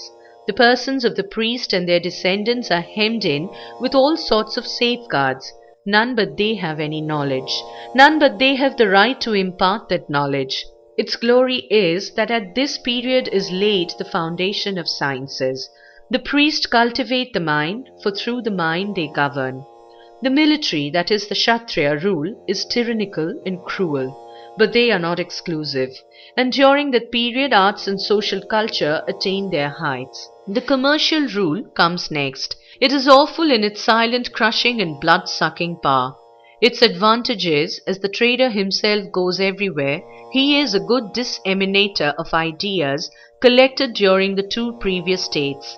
They are all still less exclusive than the military, but culture begins to decay. Last will come the laborer or the Shudra rule. Its advantages will be the distribution of physical comforts. Its disadvantages, perhaps, will be the lowering of culture. There will be a great distribution of ordinary education, but extraordinary geniuses will be less and less. Yet the first three have their day. Now is the time for the last. They must have it. None can resist it. A time will come when there will be the rising of the Shudra class, with their Shudrahood. That is to say, not like that as at present, when the Shudras are becoming great by acquiring the characteristic qualities of the Vaishya or the Kshatriya. The Shudras of every country with their inborn Shudra nature and habits, not becoming in a sense Vaishya or Kshatriya, but remaining as Shudras, will gain absolute supremacy in every society. The first glow of the dawn of this new power has already begun to break slowly upon the Western world, and the thoughtful are at their wits' end to reflect upon the final issue of this fresh phenomenon. Socialism, anarchism, nihilism, and other like sects are the vanguard of the social revolution that is to follow. Don't you see? I can see through the veil, the shadow of coming events of the world. By God's grace it has descended on me, this insight of mine, through years of close observation, study and travel, that is sadhana. As the astronomers see the movements of the stars through telescope, likewise the movement of the world falls within the range of my vision. You take it from me. This rising of the Shudras will take place first in Russia and then in China. India will rise next and will play a vital role in shaping the future world. If it is possible to form a state in which the knowledge of the priest period, the culture of the military, the distributive spirit of the commercial, and the ideal of equality of the last can all be kept intact minus their evils, it will be an ideal state. But is it possible? The other system have been tried and found wanting. Let this one be tried, if for nothing else, for the novelty of the thing. A redistribution of pain and pleasure is better than always the same persons having pains and pleasures. The sum total of good and evil in the world remains ever the same. The yoke will be lifted from shoulder to shoulder by new systems. That is all. New India. Let New India arise. Let her arise out of the peasant's cottage, grasping the plough, out of the huts of the fisherman, the cobbler, and the sweeper. Let her spring from the grocer's shop, from beside the oven of the fritter's cellar. Let her emanate from the factory, from marts and from markets. Let her emerge from groves and forest, from hills and mountains. These common people have suffered oppression for thousands of years, suffered it without murmur, and as a result have got wonderful fortitude. They have suffered eternal misery, which has given them unflinching vitality. Living on a handful of grain, they can convulse the world. Give them only half a piece of bread and the whole world will not be big enough to contain their energy. They are endowed with the inexhaustible vitality of a Raktabija, and besides they have got the wonderful strength that comes of a pure and moral life, which is not to be found anywhere else in the world. Such peacefulness, such contentment, such love, such power of silent and incessant work, and such manifestation of lion strength in times of action. Where else will you find these? Skeletons of the past, there, before you, are your successors, the India that is to be. India, the focus of the day. Shall India die? Then from the world all spirituality will be extinct. All moral perfection will be extinct. All sweet-souled sympathy for religion will be extinct. All ideality will be extinct.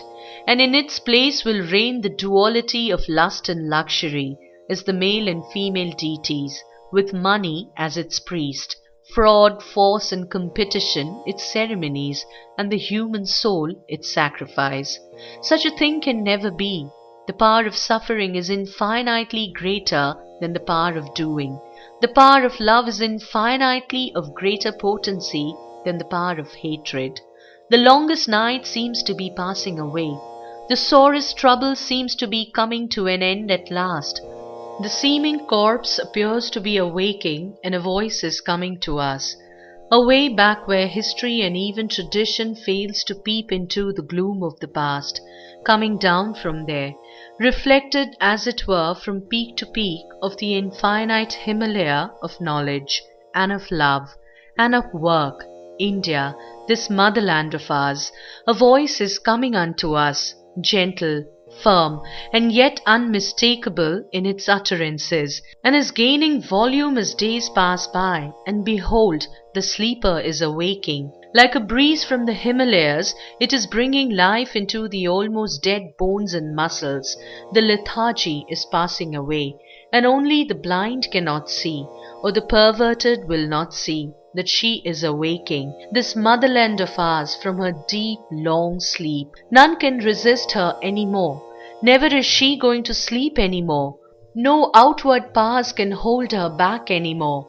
There were many good things in the ancient times, but there were bad things too. But the India that is to be, the future India, must be much greater than ancient India. The past was great, no doubt, but I sincerely believe that the future will be more glorious still. India will be raised, not with the power of the flesh, but with the power of the spirit, not with the flag of destruction, but with the flag of peace and love, the garb of the sannyasin, not by the power of wealth, but by the power of the begging bowl. But one vision I see clear as life before me, that the ancient mother has awakened once more, sitting on her throne, rejuvenated, more glorious than ever. Proclaim her to all the world with the voice of peace and benediction. There have been great conquering races in the world. We also have been great conquerors. The story of our conquest has been described by that noble emperor of India, Ashoka, as the conquest of religion and of spirituality. Once more the world must be conquered by India, This is the dream of my life. This is the great ideal before us, and every one must be ready for it. The conquest of the whole world by India, nothing less than that. And we must all get ready for it, strain every nerve for it. Up, India, and conquer the world with your spirituality. Ay, as has been declared on this soil first, love must conquer hatred. Hatred cannot conquer itself. Materialism and all its misery can never be conquered by materialism. Armies, when they attempt to conquer armies, only multiply and make brutes of humanity. Spirituality must conquer the West. Slowly they are finding out that what they want is spirituality to preserve them as nations. They are waiting for it. They are eager for it. Where is the supply to come from? Where are the men ready to go out to every country in the world with the message of the great sages of India? Where are the men who are ready to sacrifice everything so that this message shall reach every corner of the world? Such heroic souls are wanted to help and spread the truth. Such heroic workers are wanted to go abroad and help to disseminate the great truths of the Vedanta. The world wants it. Without it, the world will be destroyed. The whole of the Western world is on a volcano which may burst tomorrow, go to pieces tomorrow. They have searched every corner of the world and have found no respite. They have drunk deep of the cup of pleasure and found it vanity. Now is the time to work so that India's spiritual ideas may penetrate deep into the West. We must go out. We must conquer the world through our spirituality and philosophy. There is no other alternative. We must do it or die. Once in far remote antiquity, the Indian philosophy, coming in contact with Greek energy, led to the rise of the Persian, the Roman, and other great nations. After the invasion of Alexander the Great, these two great waterfalls colliding with each other deluged nearly half of the globe with spiritual tides such as Christianity. Again, a similar commingling resulting in the improvement and prosperity of Arabia laid the foundation of modern European civilization. And perhaps in our own day, such a time for the conjunction of these two gigantic forces has presented itself again. This time their center is India. End of Chapter 3. Chapter 4. Education, the Panacea. Knowledge, inherent in man. What we say a man knows should, in strict psychological language, be what he discovers or unveils. What a man learns is really what he discovers by taking the cover off his own soul, which is a mine of infinite knowledge. We say Newton discovered gravitation. Was it sitting anywhere in a corner waiting for him? It was his own mind. The time came and he found it out. All knowledge that the world has ever received comes from the mind. The infinite library of the universe is in your own mind. The external world is simply the suggestion, the occasion, which sets you to study your own mind. But the object of your study is always your own mind. The falling of an apple gave the suggestion to Newton, and he studied his own mind. He rearranged all the previous links of thought in his mind and discovered a new link among them, which we call the law of gravitation. It was not in the apple, nor in anything in the center of the earth. All knowledge, therefore secular or spiritual, is in the human mind. In many cases, it is not discovered, but remains covered. And when the covering is being slowly taken off, we say, we are learning. And the advance of knowledge is made by the advance of this process of uncovering. The man from whom this veil is being lifted is the more knowing man. The man upon whom it lies thick is ignorant. And the man from whom it has entirely gone is all-knowing, omniscient. There have been omniscient men, and I believe there will be yet, and that there will be myriads of them in the cycles to come. The essence of education. Education is the manifestation of the perfection already in man. Therefore, the only duty of the teacher is to remove all obstructions from the way. The true education, however, is not yet conceived of amongst us. I never define anything. Still, it may be described as a development of faculty, not an accumulation of words, or as a training of individuals to will rightly and efficiently. The huge steamer, the mighty railway engine, they are non-intelligent. They move, turn, and run, but they are without intelligence. And yonder tiny worm which moved away from the railway line to save its life, why is it intelligent? There is no manifestation of will in the machine. The machine never wishes to transgress law. The worm wants to oppose law, rises against law whether it succeeds or not, therefore it is intelligent. Greater is the happiness, higher is the jiva, in proportion as this will is more successfully manifest. The will of God is perfectly fruitful, therefore He is the highest. What is education? Is it book learning? No. Is it diverse knowledge? Not even that. The training by which the current and expression of will are brought under control and become fruitful is called education. Now consider, is that education as a result of which the will, being continuously choked by force through generations, is well nigh killed out?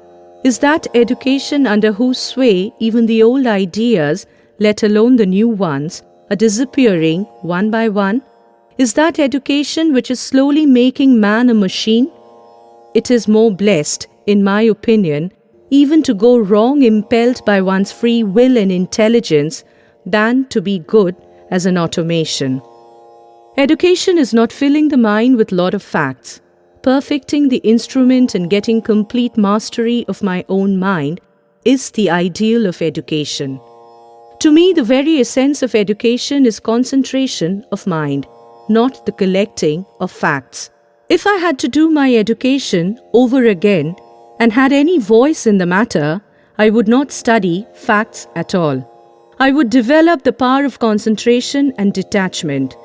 And then with a perfect instrument, I could collect facts at will. Side by side in the child should be developed the power of concentration and detachment. Education is not the amount of information that is put into your brain and runs riot there, undigested, all your life.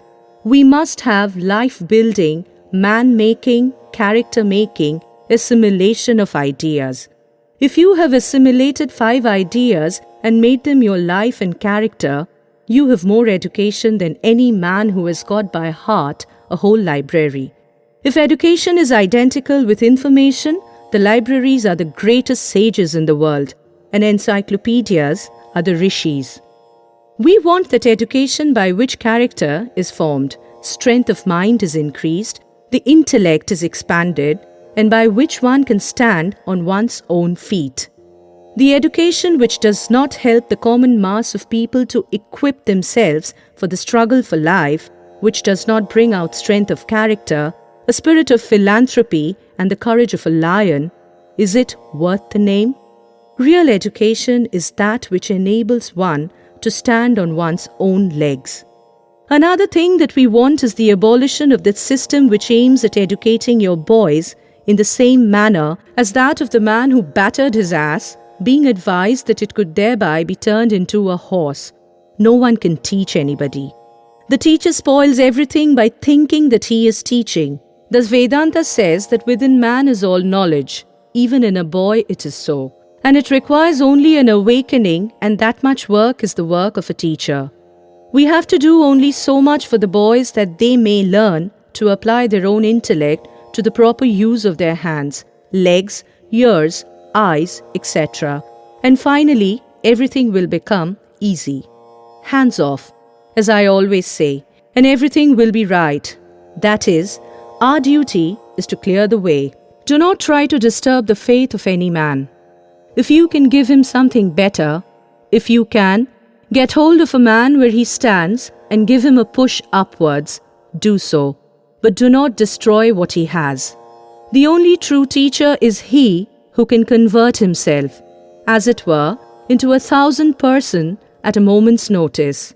The only true teacher is he who can immediately come down to the level of the student and transfer his soul to the student's soul and see through the student's eyes and hear through his ears and understand through his mind. Such a teacher can really teach, and none else. All these negative, breaking down, destructive teachers that are in the world can never do any good. A close personal contact between the teacher and the taught. My idea of education is personal contact with the teacher. Guru Graha Vasa. Without the personal life of a teacher, there would be no education. Take your universities. What have they done during the 50 years of their existence? They have not produced one original man. They are merely an examining body. The idea of the sacrifice for the common weal is not yet developed in our nation. One should live from his very boyhood with one whose character is like a blazing fire and should have before him a living example of the highest teaching. Mere reading that it is a sin to tell a lie will be of no use. Every boy should be trained to practice absolute brahmacharya, and then only faith, shraddha, will come. Otherwise, why will not one who has no shraddha speak an untruth? In our country, the imparting of knowledge has always been through men of renunciation. India had all good prospects so long ago as Tyagis, men of renunciation, used to impart knowledge. Education and religion. I look upon religion as the innermost core of education. The root is religion. Religion is as the rice, and everything else like the curries. Taking only curries causes indigestion, and so is the case with taking rice alone. After preaching spiritual knowledge, along with it will come that secular knowledge and every other knowledge that you want. But if you attempt to get the secular knowledge without religion, I tell you plainly, vain is your attempt in India. It will never have a hold on the people. Swamiji's plan about religion-centered education. We must have a temple. For with Hindus, religion must come first. Then, you may say, all sects will quarrel about it. But we will make it a non-sectarian temple, having only Om as the symbol, the greatest symbol of any sect. If there is any sect here which believes that Om ought not to be the symbol, it has no right to call itself Hindu. All will have the right to interpret Hinduism, each one according to his own sect ideas, but we must have a common temple. You can have your own images and symbols in other places, but do not quarrel here with those who differ from you. Here should be taught the common grounds of our different sects, and at the same time the different sects should have perfect liberty to come and teach their doctrines, with only one restriction, that is, not to quarrel with the other sects.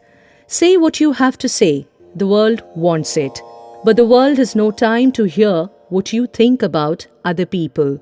You can keep that to yourselves. Secondly, in connection with this temple, there should be an institution to train teachers who must go about preaching religion and giving secular education to our people. They must carry both. As we have been already carrying religion from door to door, let us along with it carry secular education also. That can be easily done. Then the work will extend through these bands of teachers and preachers, and gradually we shall have similar temples in other places, until we have covered the whole of India. That is my plan. Not negative, positive education. We must give the public only positive ideas. Negative thoughts weaken men.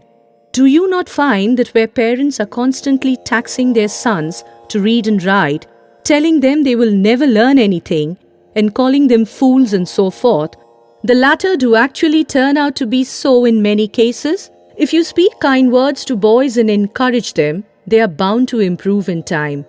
If you can give them positive ideas, people will grow up to be men and learn to stand on their own legs. In language and literature, in poetry and the arts, In everything, we must point out not the mistakes that people are making in their thoughts and actions, but the way in which they will gradually be able to do these things better. Pointing out mistakes wounds a man's feelings. We have seen how Sri Ramakrishna would encourage even those whom he considered as worthless and change the very course of their lives thereby. His very method of teaching was a unique phenomenon. In New York, I used to observe the Irish colonist come, downtrodden, haggard-looking, destitute of all possessions at home, penniless and wooden-headed, with their only belongings, a stick and a bundle of rags hanging at the end of it, fright in their steps, alarm in their eyes. A different spectacle in 6 months. The man walks upright. His attire is changed. In his eyes and steps, there is no more sign of fright. What is the cause?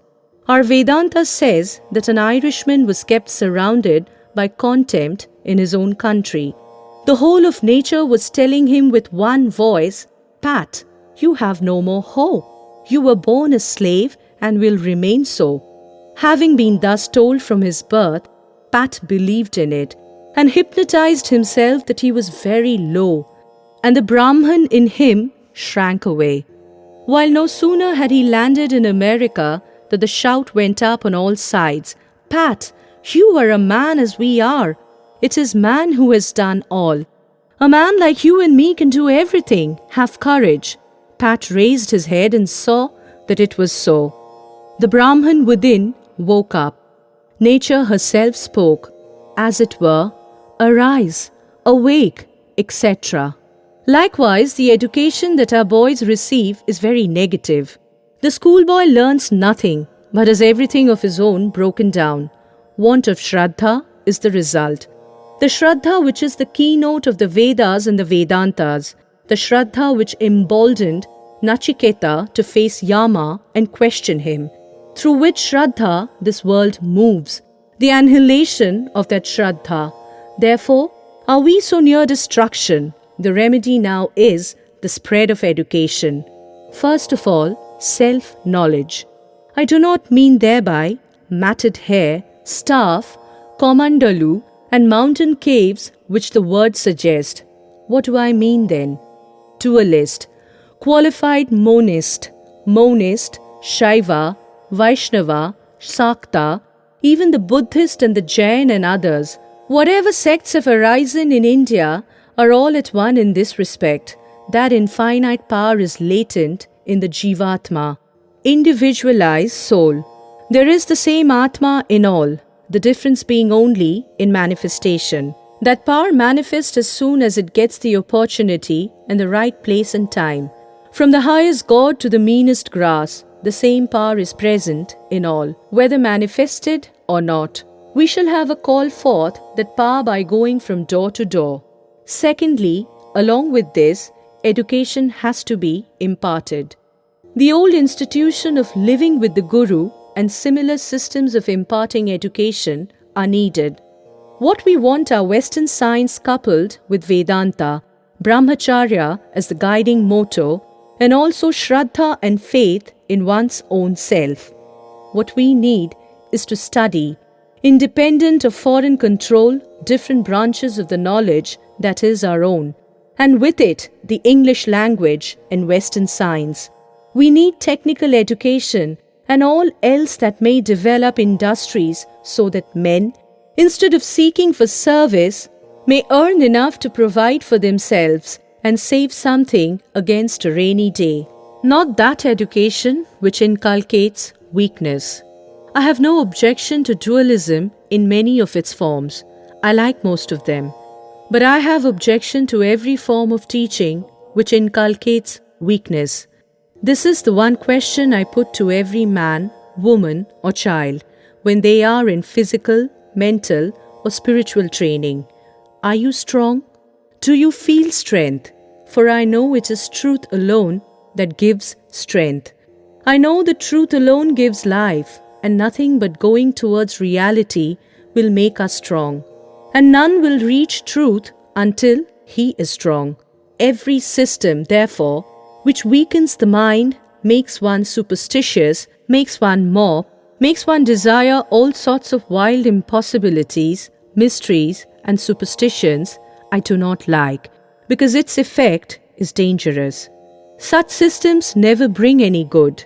Such things create morbidity in the mind, make it weak, so weak that in course of time it will be almost impossible to receive truth or live up to it. Self-reliance, our goal. All the wealth of the world cannot help one little Indian village if the people are not taught to help themselves. Our work should be mainly educational, both moral and intellectual. Educate the people so that they may learn to be self-reliant, frugal, and not given to marrying, and thus save themselves from future famine. Flaws in the present system. It, that is, the present university system, is almost wholly one of defects. Why, it is nothing but a perfect machine for turning out clerks. I would even thank my stars if that were all. But no. See how men are becoming destitute of Shraddha and faith. They assert that the Gita is only an interpolation and that the Vedas are but rustic songs. They like to master every detail concerning things and nations outside of India. But if you ask them, they do not know even the names of their own forefathers up to the 7th generation, not to speak of the 14th. A nation that has no history of its own has nothing in this world. Do you believe that one who has such faith and pride as to feel, I come of noble descent, can ever turn out to be bad? How could that be? That faith in himself would curb his actions and feelings, so much so that he would rather die than commit wrong.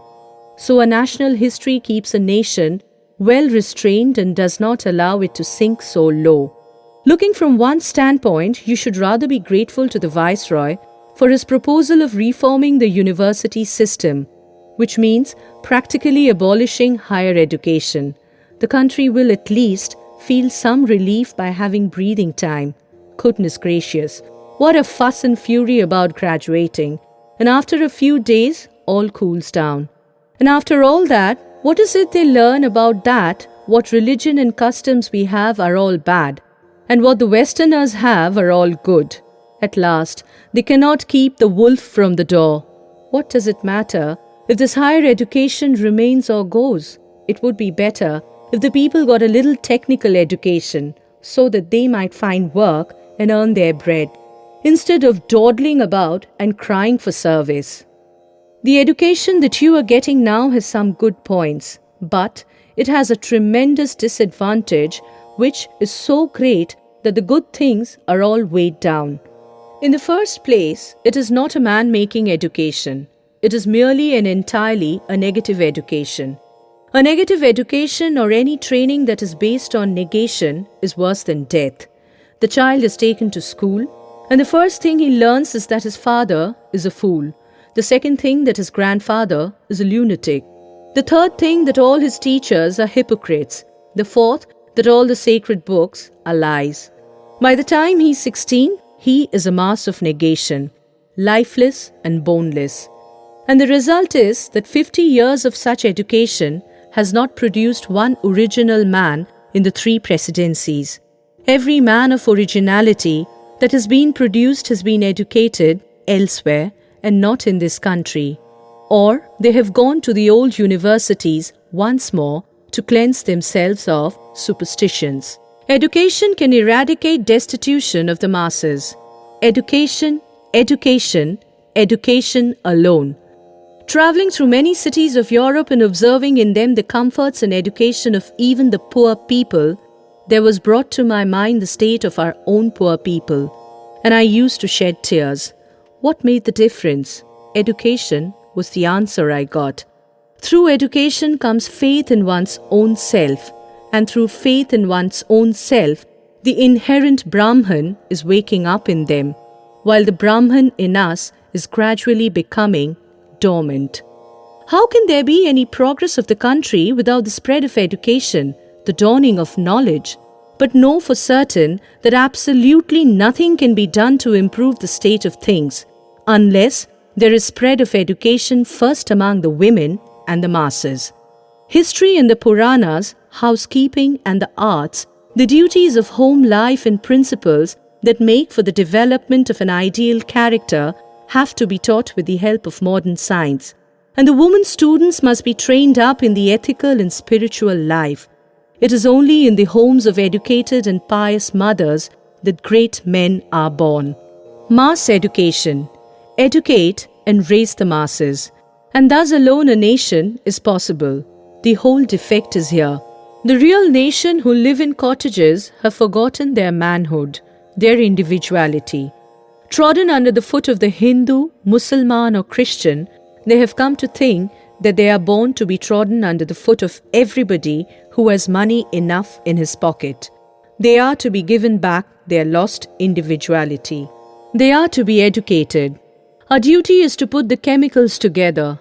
The crystallization will come through God's laws. Let us put ideas into their heads, and they will do the rest. Now this means educating the masses. Here are these difficulties. A pauper government cannot, will not, do anything, so no help from that quarter. Even supposing we are in a position to open schools in each village free, still the poor boys would rather go to the plough to earn their living than come to your school. Neither have we the money, nor can we make them come to education. The problem seems hopeless. I have found a way out. It is this. If the mountain does not come to Muhammad, Muhammad must go to the mountain. If the poor cannot come to education, education must reach them at the plough, in the factory, everywhere. How? You have seen my brethren. Now I can get hundreds of such all over India, unselfish, good and educated. Let these men go from village to village, bringing not only religion to the door of everyone, but also education. So I have a nucleus of organizing the widows also as instructors to our women. Now suppose the villagers after their day's work have come to their village and sitting under a tree or somewhere are smoking and talking the time away. Suppose two of these educated sannyasins get hold of them there and with a camera throw astronomical or other pictures, scenes from different nations, histories, etc. Thus with globes, maps, etc. and all this orally, how much can be done that way? It is not that the eye is the only door of knowledge. The ear can also do the same. So they would have ideas and morality and hope for better. Here our work ends. Let them do the rest. There are thousands of single-minded, self-sacrificing sannyasins in our own country, going from village to village, teaching religion. If some of them can be organized as teachers of secular things also, they will go from place to place, from door to door, not only preaching but teaching also. Suppose two of these men go to a village in the evening with a camera, a globe, some maps, etc. They can teach a great deal of astronomy and geography to the ignorant. By telling stories about different nations, they can give the poor 100 times more information through the ear than they can get in a lifetime through books. If there is inequality in nature, still there must be equal chance for all. Or if greater for some and for some less, the weaker should be given more chance than the strong. In other words, a Brahmin is not so much in need of education as a Chandala. If the son of a Brahmin needs one teacher, that of a Chandala needs 10. For greater help must be given to him whom nature has not endowed with an acute intellect from birth.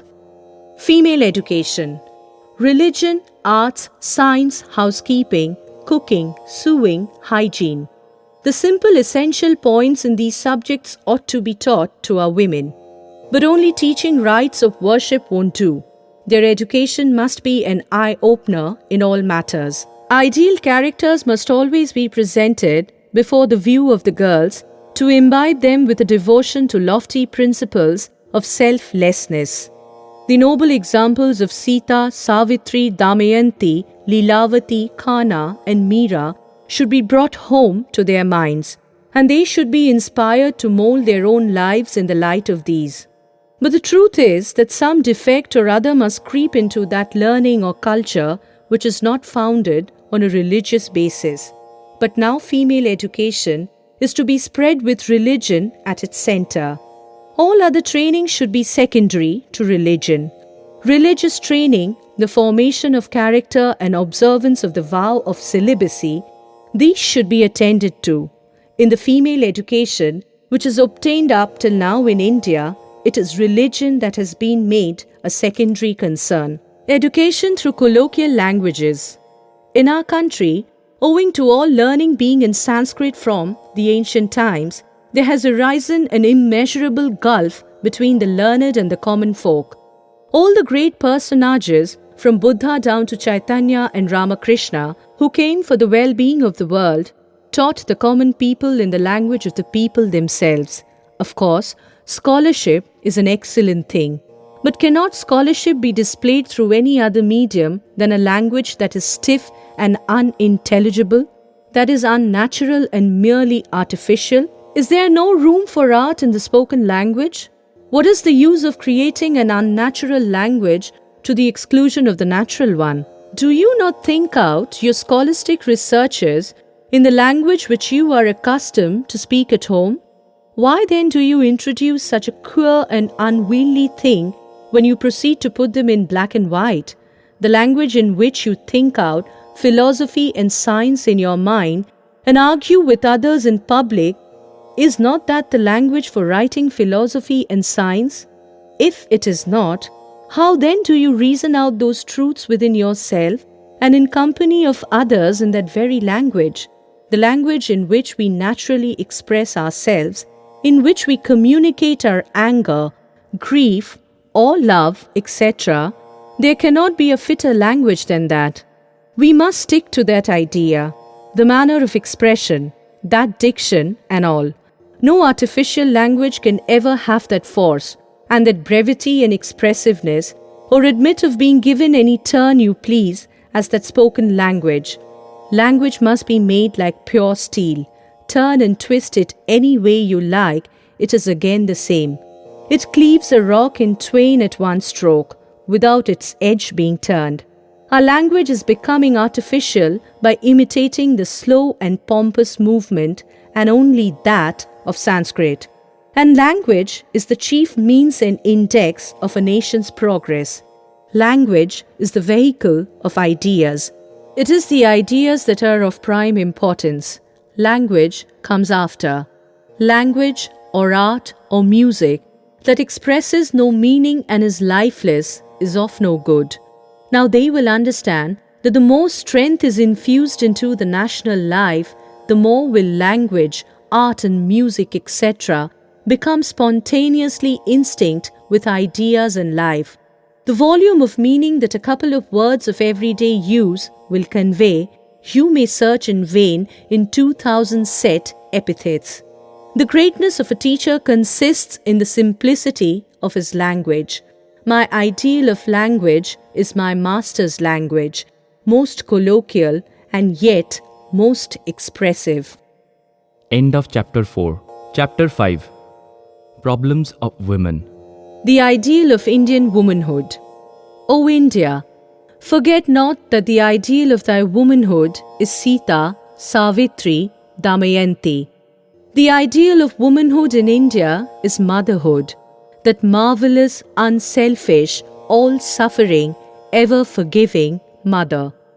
It is unfair to judge women in the East by the Western standards. In the West, woman is the wife, and in the East, she is the mother. In India, the woman was the visible manifestation of God, and that her whole life was given up to the thought that she was a mother. And to be a perfect mother, she must be chaste. Our women are not so learned, but they are more pure. To all women, every man, save her husband, should be as her son. To all men, every woman, save his own wife, should be as his mother. When I look about me and see what you call gallantry, my soul is filled with disgust. Not until you learn to ignore the question of sex and to meet on a ground of common humanity will your women really develop. Until then they are playthings, nothing more. All this is the cause of divorce. Your men bow low and offer a chair, But in another breath they offer compliments. They say, "Oh madam, how beautiful are your eyes! What right have they to do this? How dare a man venture so far? And how can you women permit it?"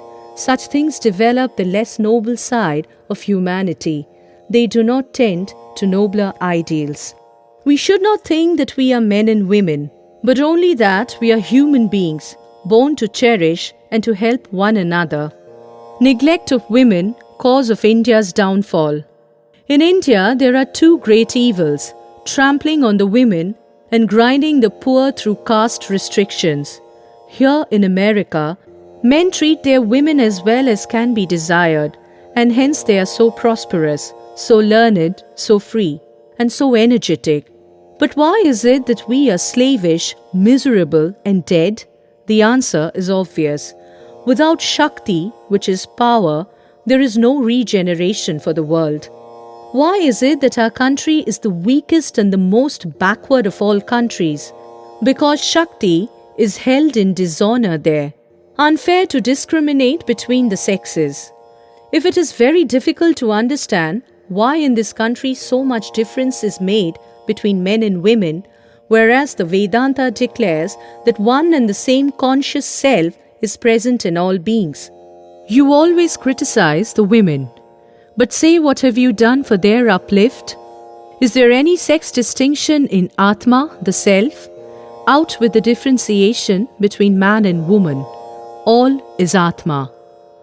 Women must be respected. Can you better the condition of your women? Then there will be hope for your well-being. Otherwise, you will remain as backward as you are now. Do you mean to say that the divinity back of woman can ever be cheated? It never was and it never will be. It always asserts itself.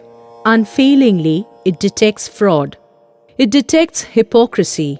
Unerringly, it feels the warmth of truth, the light of spirituality, the holiness of purity. Such purity is absolutely necessary if real spirituality is to be attained. There is no chance for the welfare of the world unless the condition of woman is improved. It is not possible for a bird to fly on only one wing. Hence, in the Ramakrishna incarnation, the acceptance of a woman as the Guru, hence his practicing in the woman's garb and frame of mind, hence too his preaching the motherhood of women as representations of the Divine Mother. Hence it is that my first endeavor is to start a mutt for women. This mutt shall be the origin of Gargis and Maitreys, and women of even higher attainments than these. We have seen in Sri Ramakrishna how he had this idea of divine motherhood in every woman, of whatever caste she might be or whatever might be her worth. It is because I have seen this that I ask you all so earnestly to do likewise and open girls' schools in every village and try to uplift them. If the women are raised, then their children will by their noble actions glorify the name of the country. Then will culture, knowledge, power and devotion awaken in the land. In what scriptures do you find statements that women are not competent for knowledge and devotion? In the period of degradation, when the priests made the other castes incompetent for the study of the Vedas, they deprived the women also of all their rights. Otherwise, you will find that in the Vedic or Upanishadic age of Maitreyi, Gargi, and other ladies of revered memory have taken the places of rishis through their skill in discussing about Brahman. In an assembly of 1,000 Brahmins, who were all erudite in the Vedas, Gargi boldly challenged Yajnavalkya in a discussion about Brahman. Since such ideal women were entitled to spiritual knowledge, why shall not the women have the same privilege now? What has happened once can certainly happen again. History repeats itself. All nations have attained greatness by paying proper respect to women. That country and that nation which do not respect women have never become great, nor will ever be in the future. The principal reason why your race has so much degenerated is that you have no respect for these living images of Shakti. Manu says, where women are respected, there the gods delight, and where they are not, their all works and efforts come to naught. There is no hope of rise for that family or country where there is no estimation of women, where they live in sadness. For this reason, they have to be raised first. Education can solve women's problems. The Indian women have many and grave problems, but none that are not to be solved by that magic word, education.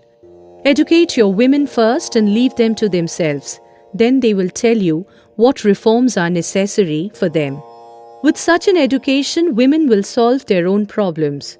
They have all the time been trained in helplessness, servile dependence on others, and so they are good only to weep their eyes out at the slightest approach of a mishap or danger. Along with other things, they should acquire the spirit of valor and heroism. In the present day, it has become necessary for them also to learn self-defense. See how grand was the Queen of Jhansi. See that every one knows something by which she can earn a living in case of need. To make a beginning in women's education, our Hindu women easily understand what chastity means, because it is in their heritage.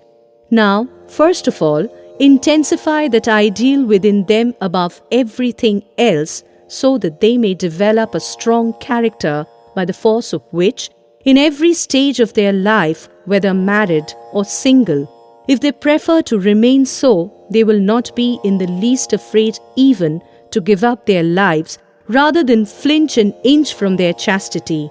It is little heroism to be able to sacrifice one's lives for the sake of one's ideals, whatever that ideal may be.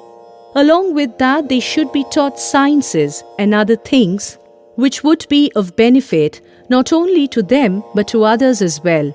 And knowing this, they would easily learn these things and feel pleasure in doing so.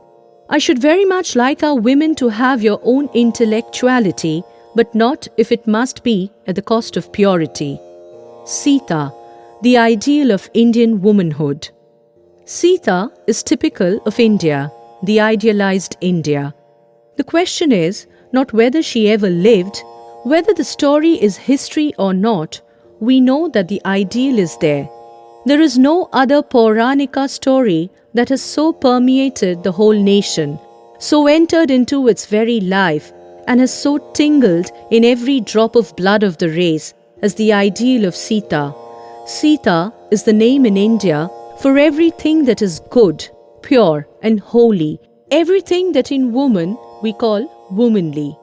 If a priest has to bless a woman, he says, "Be Sita." If he blesses a child, he says, "Be Sita." They are all children of Sita and are struggling to be Sita, the patient, the all-suffering, the ever-faithful, the ever-pure wife. Sita was a true Indian by nature. She never returned injury. What to speak of Sita?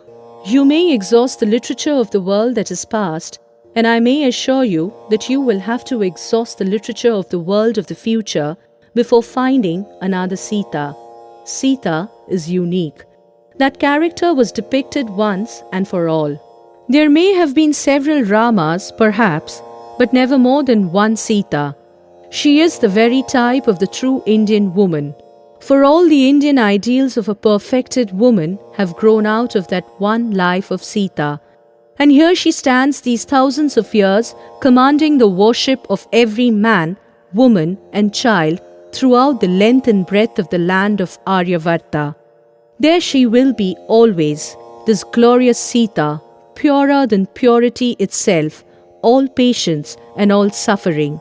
She who suffered that life of suffering without a murmur, she the ever chaste and ever pure wife, she the ideal of the people, the ideals of the God, the great Sita.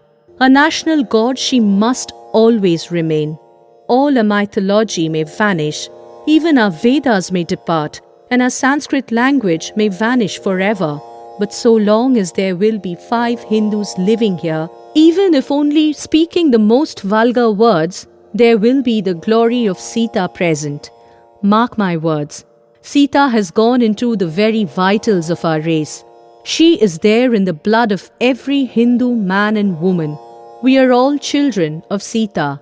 Any attempt to modernize our women, if it tries to take our women away from that ideal of Sita, is immediately a failure, as we see every day.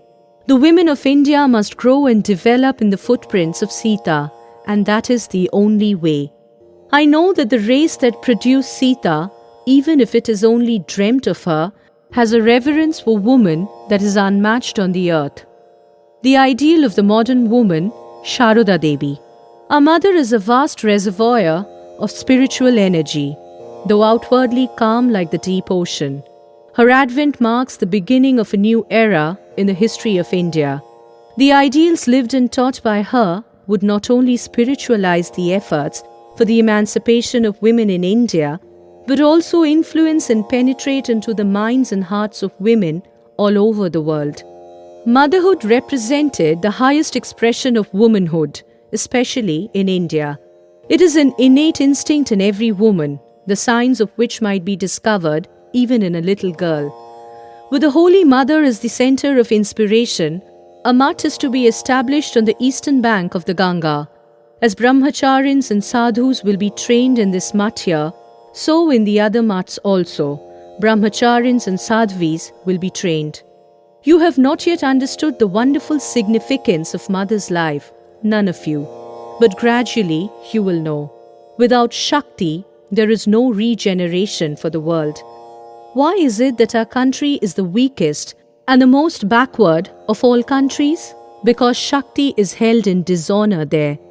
Mother has been born to revive that wonderful Shakti in India, and making her the nucleus, once more will Gargis and Maitreys be born into the world. Dear brother, you understand little now, but by degrees you will come to know it all. Hence it is in her mutt that I want first. Without the grace of Shakti, nothing is to be accomplished. What do I find in America, in Europe? The worship of Shakti, the worship of power. Yet they worship her ignorantly through sense gratification. Imagine then, what a lot of good they will achieve who will worship her with all purity. In a sattvika spirit, looking upon her as their mother, I am coming to understand things clearer every day. My insight is opening out more and more. Hence, we must first build a mutt for mother. First mother and mother's daughters, then father and father's sons. Can you understand this? To me, mother's grace is 100,000 times more valuable than father's. Mother's grace, mother's blessings are all paramount to me. Please pardon me. I'm a little bigoted here as regards to mother. If but mother orders, her demons can work anything. Brother, before proceeding to America, I wrote to mother to bless me. Her blessings came, and at one bound I cleared the ocean. There, you see, in this terrible winter, I'm lecturing from place to place and fighting against odds, so that funds may be collected for mother's mutt. Baburam's mother must have lost her sense owing to old age, and that is why she is about to worship Durga in the earthen image, ignoring the living one. Brother, faith is very difficult to achieve. Brother, I shall show how to worship the living Durga, and then only shall I be worthy of my name. I shall be relieved when you will have purchased a plot of land and established there the living Durga, the mother. Till then, I am not returning to my native land. As soon as you can do that, I shall heave a sigh of relief after sending the money. Do you accomplish this festival of Durga of mine by making all the necessary arrangements? Girish Ghosh is adoring the mother splendidly. Blessed he is, and blessed are his followers. Brother, often enough, when I am reminded of the mother, I ejaculate, what after all is Rama? Brother, that is where my fanaticism lies, I tell you. Of Ramakrishna, you may aver, my brother, that he was an incarnation or whatever else you may like, but fie on him who has no devotion for the mother. Swamiji's ideas on a monastery for women. There is no hope of rise for that family or country where there is no estimation of women, where they live in sadness. For this reason, they have to be raised first, and an ideal mat has to be started for them. I never objected to the worship of women who are the living embodiment of Divine Mother, whose external manifestations appealing to the senses have maddened men, but whose internal manifestations such as knowledge, devotion, discrimination and dispassion make man omniscient, of unfailing purpose and a knower of Brahman. Saisha prasanna varda nringa bhavati muktaye. She, when pleased, becomes propitious and the cause of the freedom of man. Without propitiating the mother by worship and obeisance, not even Brahma and Vishnu have the power to elude her grasp and attain to freedom. Therefore, for the worship of these family goddess, in order to manifest the Brahman within them, I shall establish the women's mat. Even now there are women disciples of Sri Ramakrishna. With their help I shall start this mat. The Holy Mother will be their central figure, and the wives and daughters of the devotees of Sri Ramakrishna will be its first inmates. For they will easily appreciate the usefulness of such a mat. After that, following their example, many householders will help in this noble work. No great work has been done in the world without sacrifice. Who, on seeing the tiny sprout of the banyan, can imagine that in course of time it will develop into a gigantic banyan tree? At present, I shall start the mat in this way. Later on, you will see that after a generation or two, people of the country will appreciate the worth of this mat. My women disciples will lay down their lives for it. Casting off fear and cowardice, you can also be helpers in this noble mission and hold this high ideal before all. You will see, it will shed its lustre over the whole country in time. On the other side of the Ganga, a big plot of land will be acquired, where unmarried girls or brahmacharini widows will live. Devout married women will also be allowed to stay now and then. Men will have no concern with this mat. The elderly sadhus of the mat will manage the affairs of this mat from a distance. There shall be a girls' school attached to this women's mat, in which religious scriptures, literature, Sanskrit, grammar, and even some amount of English would be taught. Other matters such as sewing, culinary art, rules of domestic work, and upbringing of children will also be taught, while japa, worship, meditation, etc. shall form an indispensable part of the teaching. Those who will be able to live here permanently, renouncing home and family ties, will be provided with food and clothing from this mat. Those who will not be able to do that will be allowed to study in this mat as day scholars. With the permission of the head of the mat, the latter will be allowed even to stay in the mats occasionally, and during such stay will be maintained by the mat. The elder brahmacharinis will take charge of the training of the girl students in brahmacharya. After 5 or 6 years training in this mat, the guardians of the girls may marry them. If deemed fit for yoga and religious life, with the permission of their guardians, they will be allowed to stay in this mat, taking the vow of celibacy. These celibate nuns will in time be the teachers and preachers of the mats. In villages and towns, they will open centers and strive for the spread of female education. Through such devout preachers of characters, there will be the real spread of female education in the country. So long as the students will remain in association with this mat, they must observe brahmacharya as the basic idea of this mat. Spirituality, sacrifice, and self-control will be the motto of the pupils of this mat, and service or seva dharma the vow of their life. In view of such ideal lives, who will not respect and have faith in them? If the life of the women of this country be molded in such fashion, then only will there be the reappearance of such ideal characters as Sita, Savitri, and Gargi. To what straits the strictures of local usages have reduced the women of this country, rendering them lifeless and inert. You could understand if only you visited the Western countries. You alone are responsible for this miserable condition of the women, and it rests with you also to raise them again. Therefore, I say, set to work. They must be given education and left to themselves. After that, they will act as they think best.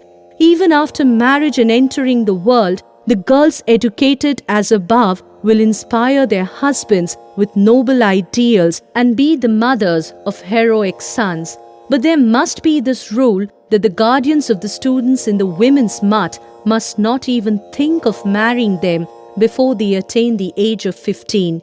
These learned and accomplished girls will never be in want of bridegrooms. Society nowadays does not follow the texts recommending child marriage, nor will do so in future. Men, hands off. Educate your women first and leave them to themselves. Then they will tell you what reforms are necessary for them. Our right of interference is limited entirely to giving education. Women must be put in a position to solve their own problems in their own way. No one can or ought to do this for them, and our Indian women are as capable of doing it as any in the world. Liberty is the first condition of growth. It is wrong, 1,000 times wrong, if any of you dare to say, I will work out the salvation of this woman or child. I am asked again and again what I think of the widow problem and what I think of the woman question. Let me answer once for all. Am I a widow that you ask me that nonsense? Am I a woman that you ask me that question again and again? Who are you to solve women's problems? Are you the Lord God that you should rule over every widow and every woman? Hands off. They will solve their own problems. To the women of this country, I would say exactly what I say to the men. Believe in India and in our Indian faith. Be strong and hopeful and unashamed. And remember that with something to take, Hindus have immeasurably more to give than any other people in the world. Where is our gold ma? We want 1,000 much mothers with that noble stirring spirit. What was wanted was not a man, but a woman, a real lioness, to work for the Indians, women specially. We want both men and women. There is no distinction of sex in the soul. We want thousands of men and thousands of women who will spread like wildfire from the Himalayas to Cape Comorin, from the North Pole to the South Pole, all over the world. It is no use indulging in child's play. Neither is there time for it. Let those who have come for child's play be now off, while there is time, or they will surely come to grief. We want an organization. Off with laziness. Spread, spread, run like fire to all places. Who will give the world light? Sacrifice in the past has been the law. It will be, alas, for ages to come. The earth's bravest and best will have to sacrifice themselves for the good of many, for the welfare of all. Buddhas by the 100 are necessary with eternal love and pity. Religions of the world have become lifeless mockeries. What the world wants is character. The world is in need of those whose life is one burning love, selfless. That love will make every word seem like thunderbolt. Bold words and bolder deeds are what we want. Awake. Awake, great ones. The world is burning with misery. Can you sleep? With 500 men, the conquest of India might take 50 years. With as many women, not more than a few weeks. End of Chapter 5. Chapter 6. True Religion. Definition of religion and its true form. Religion is the idea which is raising the brute unto man, and man unto God. There is one impulse in our mind which says, do.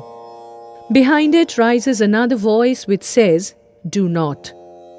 There is one set of ideas in our mind which is always struggling to get outside through the channels of the senses.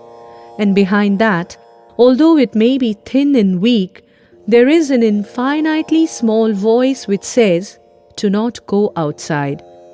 The two beautiful Sanskrit words for these phenomena are pravritti and nivritti, circling forward and circling inward.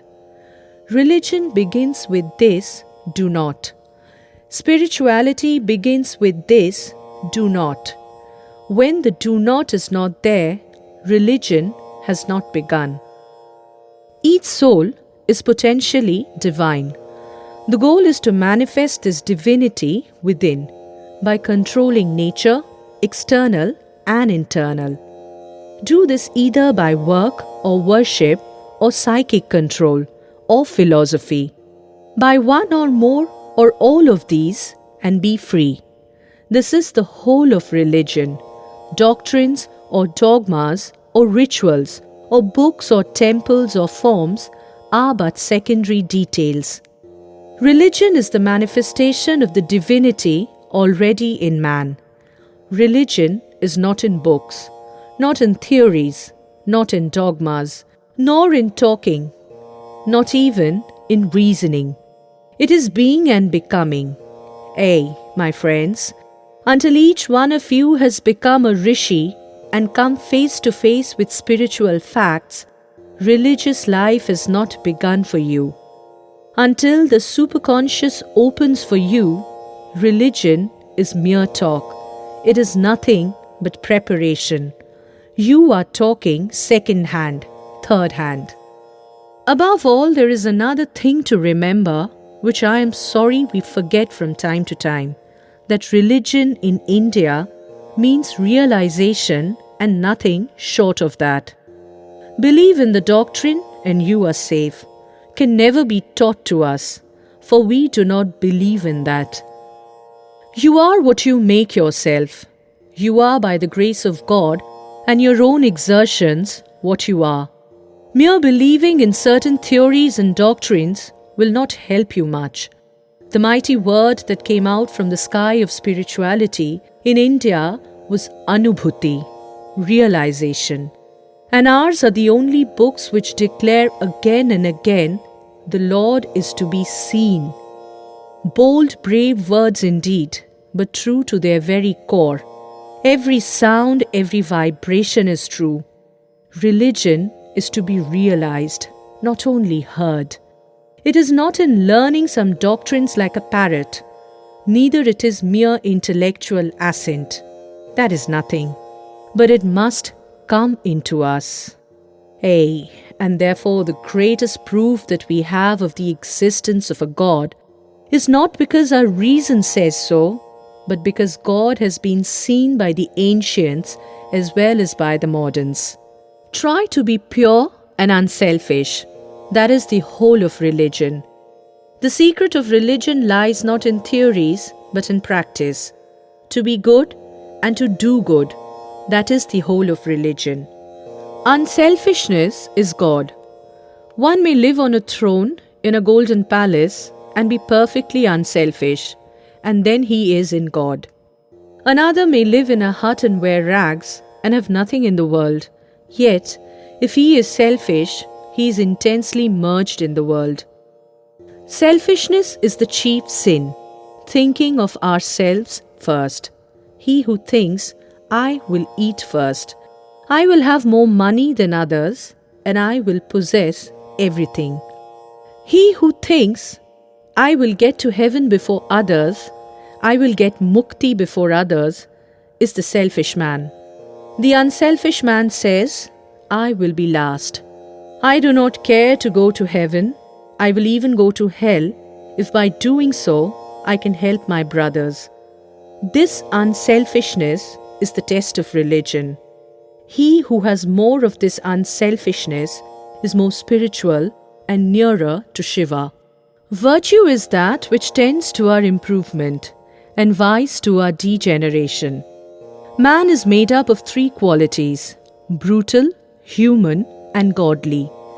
That which tends to increase the divinity in you is virtue, and that which tends to increase brutality in you is vice. You must kill the brutal nature and become human. That is loving and charitable. You must transcend that too and become pure bliss.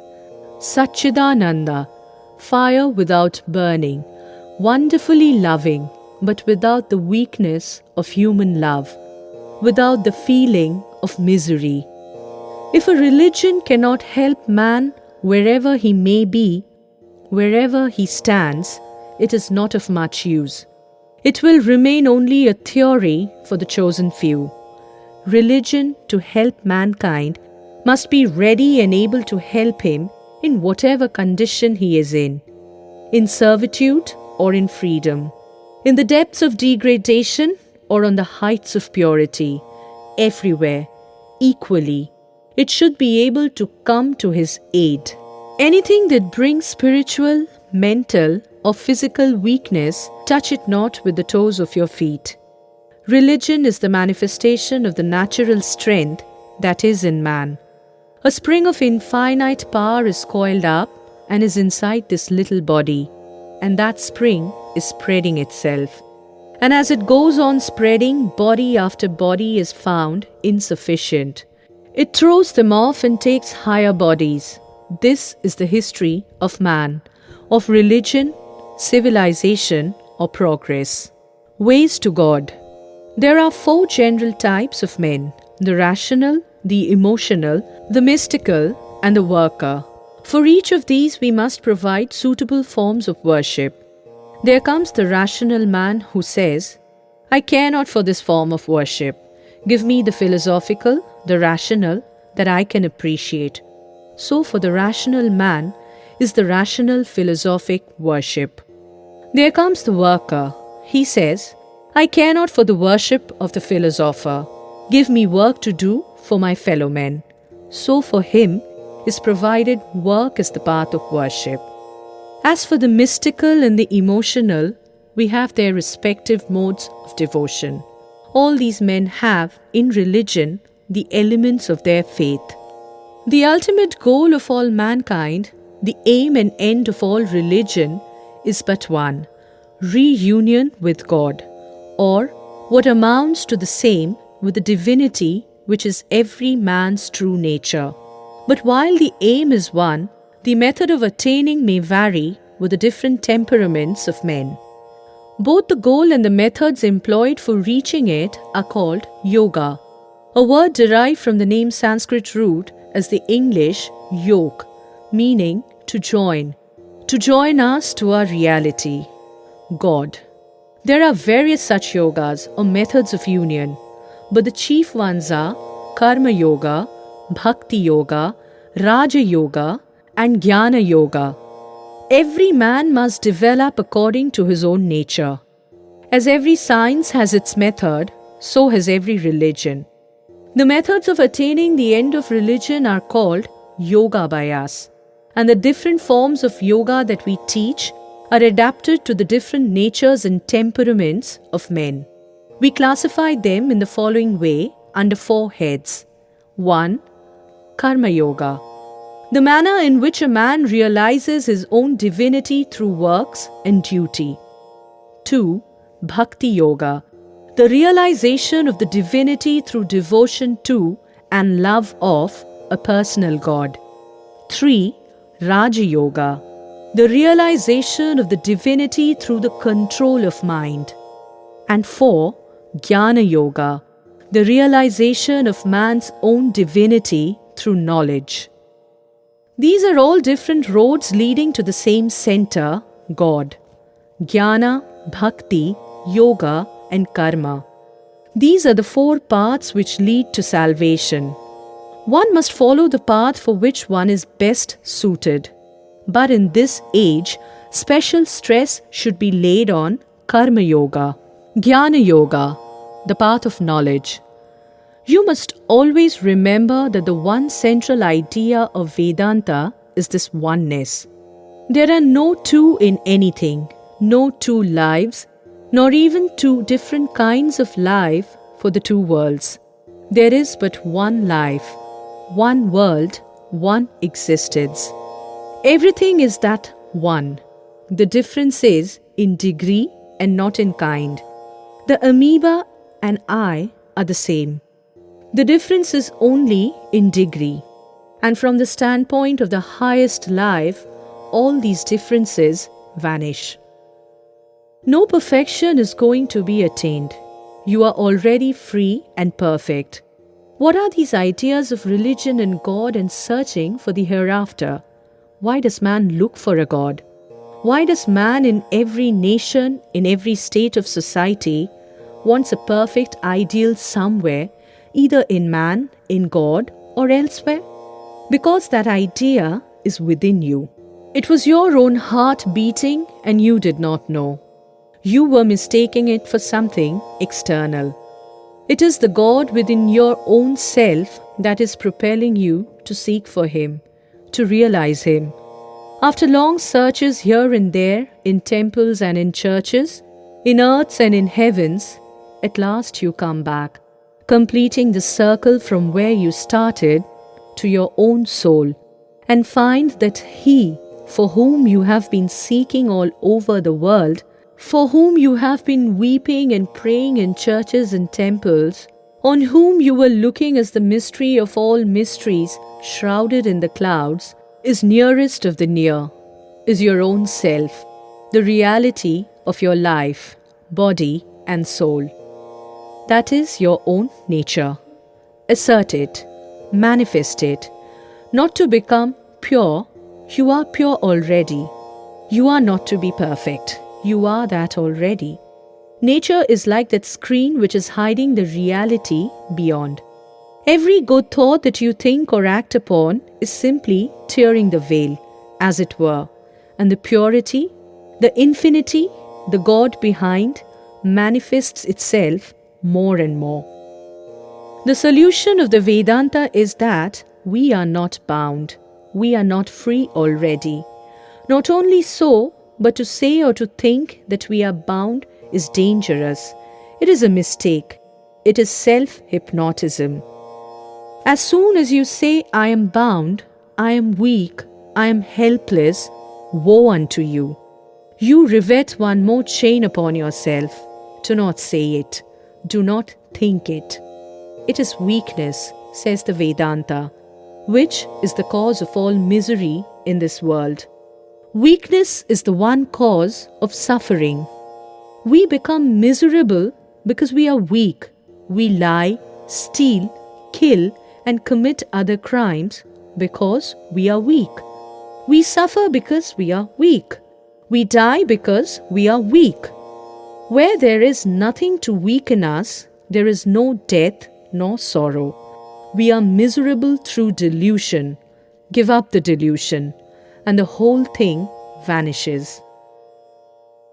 My idea is to show that the highest ideal of morality and unselfishness goes hand in hand with the highest metaphysical conception, and that you need not lower your conception to get ethics and morality, but on the other hand, to reach a real basis of morality and ethics, you must have the highest philosophical and scientific conceptions. Human knowledge is not antagonistic to human well-being. On the contrary, it is knowledge alone that will save us in every department of life. In knowledge is worship. The more we know, the better for us.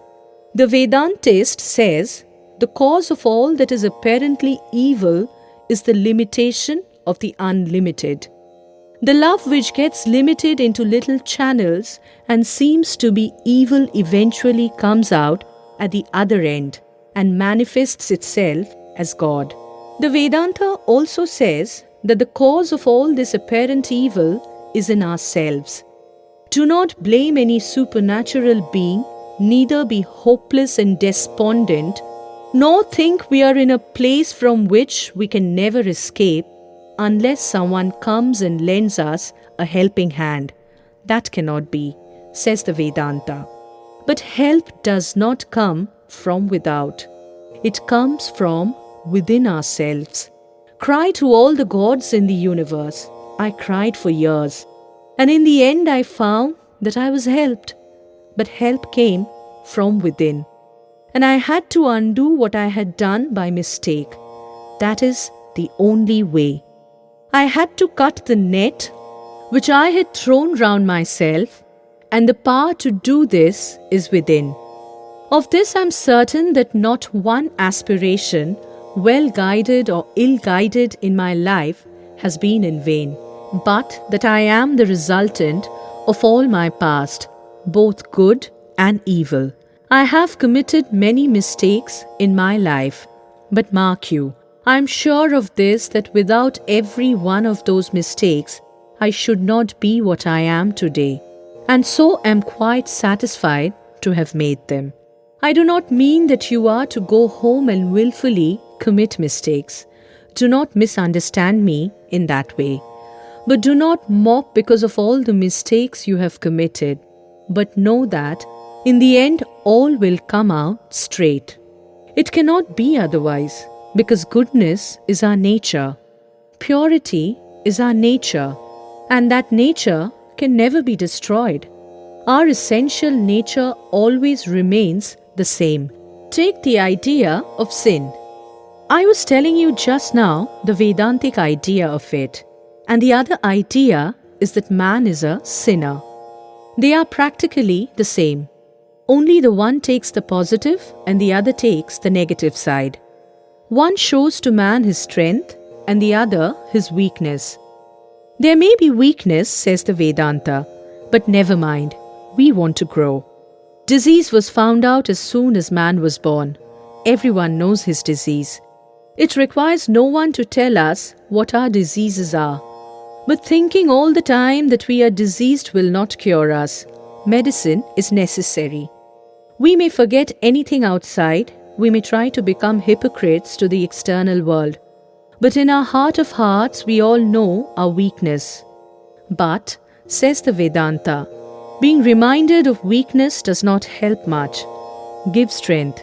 And strength does not come by thinking of weakness all the time. The remedy for weakness is not brooding over weakness, but thinking of strength.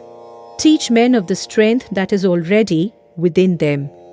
Instead of telling them they are sinners, the Vedanta takes the opposite position and says, you are pure and perfect, and what you call sin does not belong to you.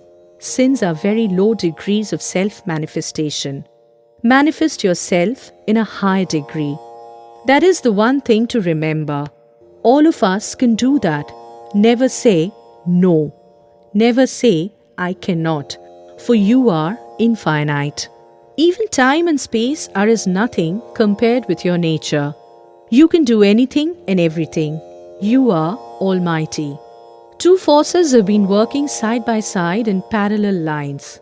The one says, I, the other says, not I. Their manifestation is not only in man but in animals. Not only in animals but in the smallest worms. The tigress that plunges her fangs into the warm blood of a human being would give up her own life to protect her young. The most depraved man who thinks nothing of taking the lives of his brother men will, perhaps, sacrifice himself without any hesitation to save his starving wife and children. Thus, throughout creation, these two forces are working side by side.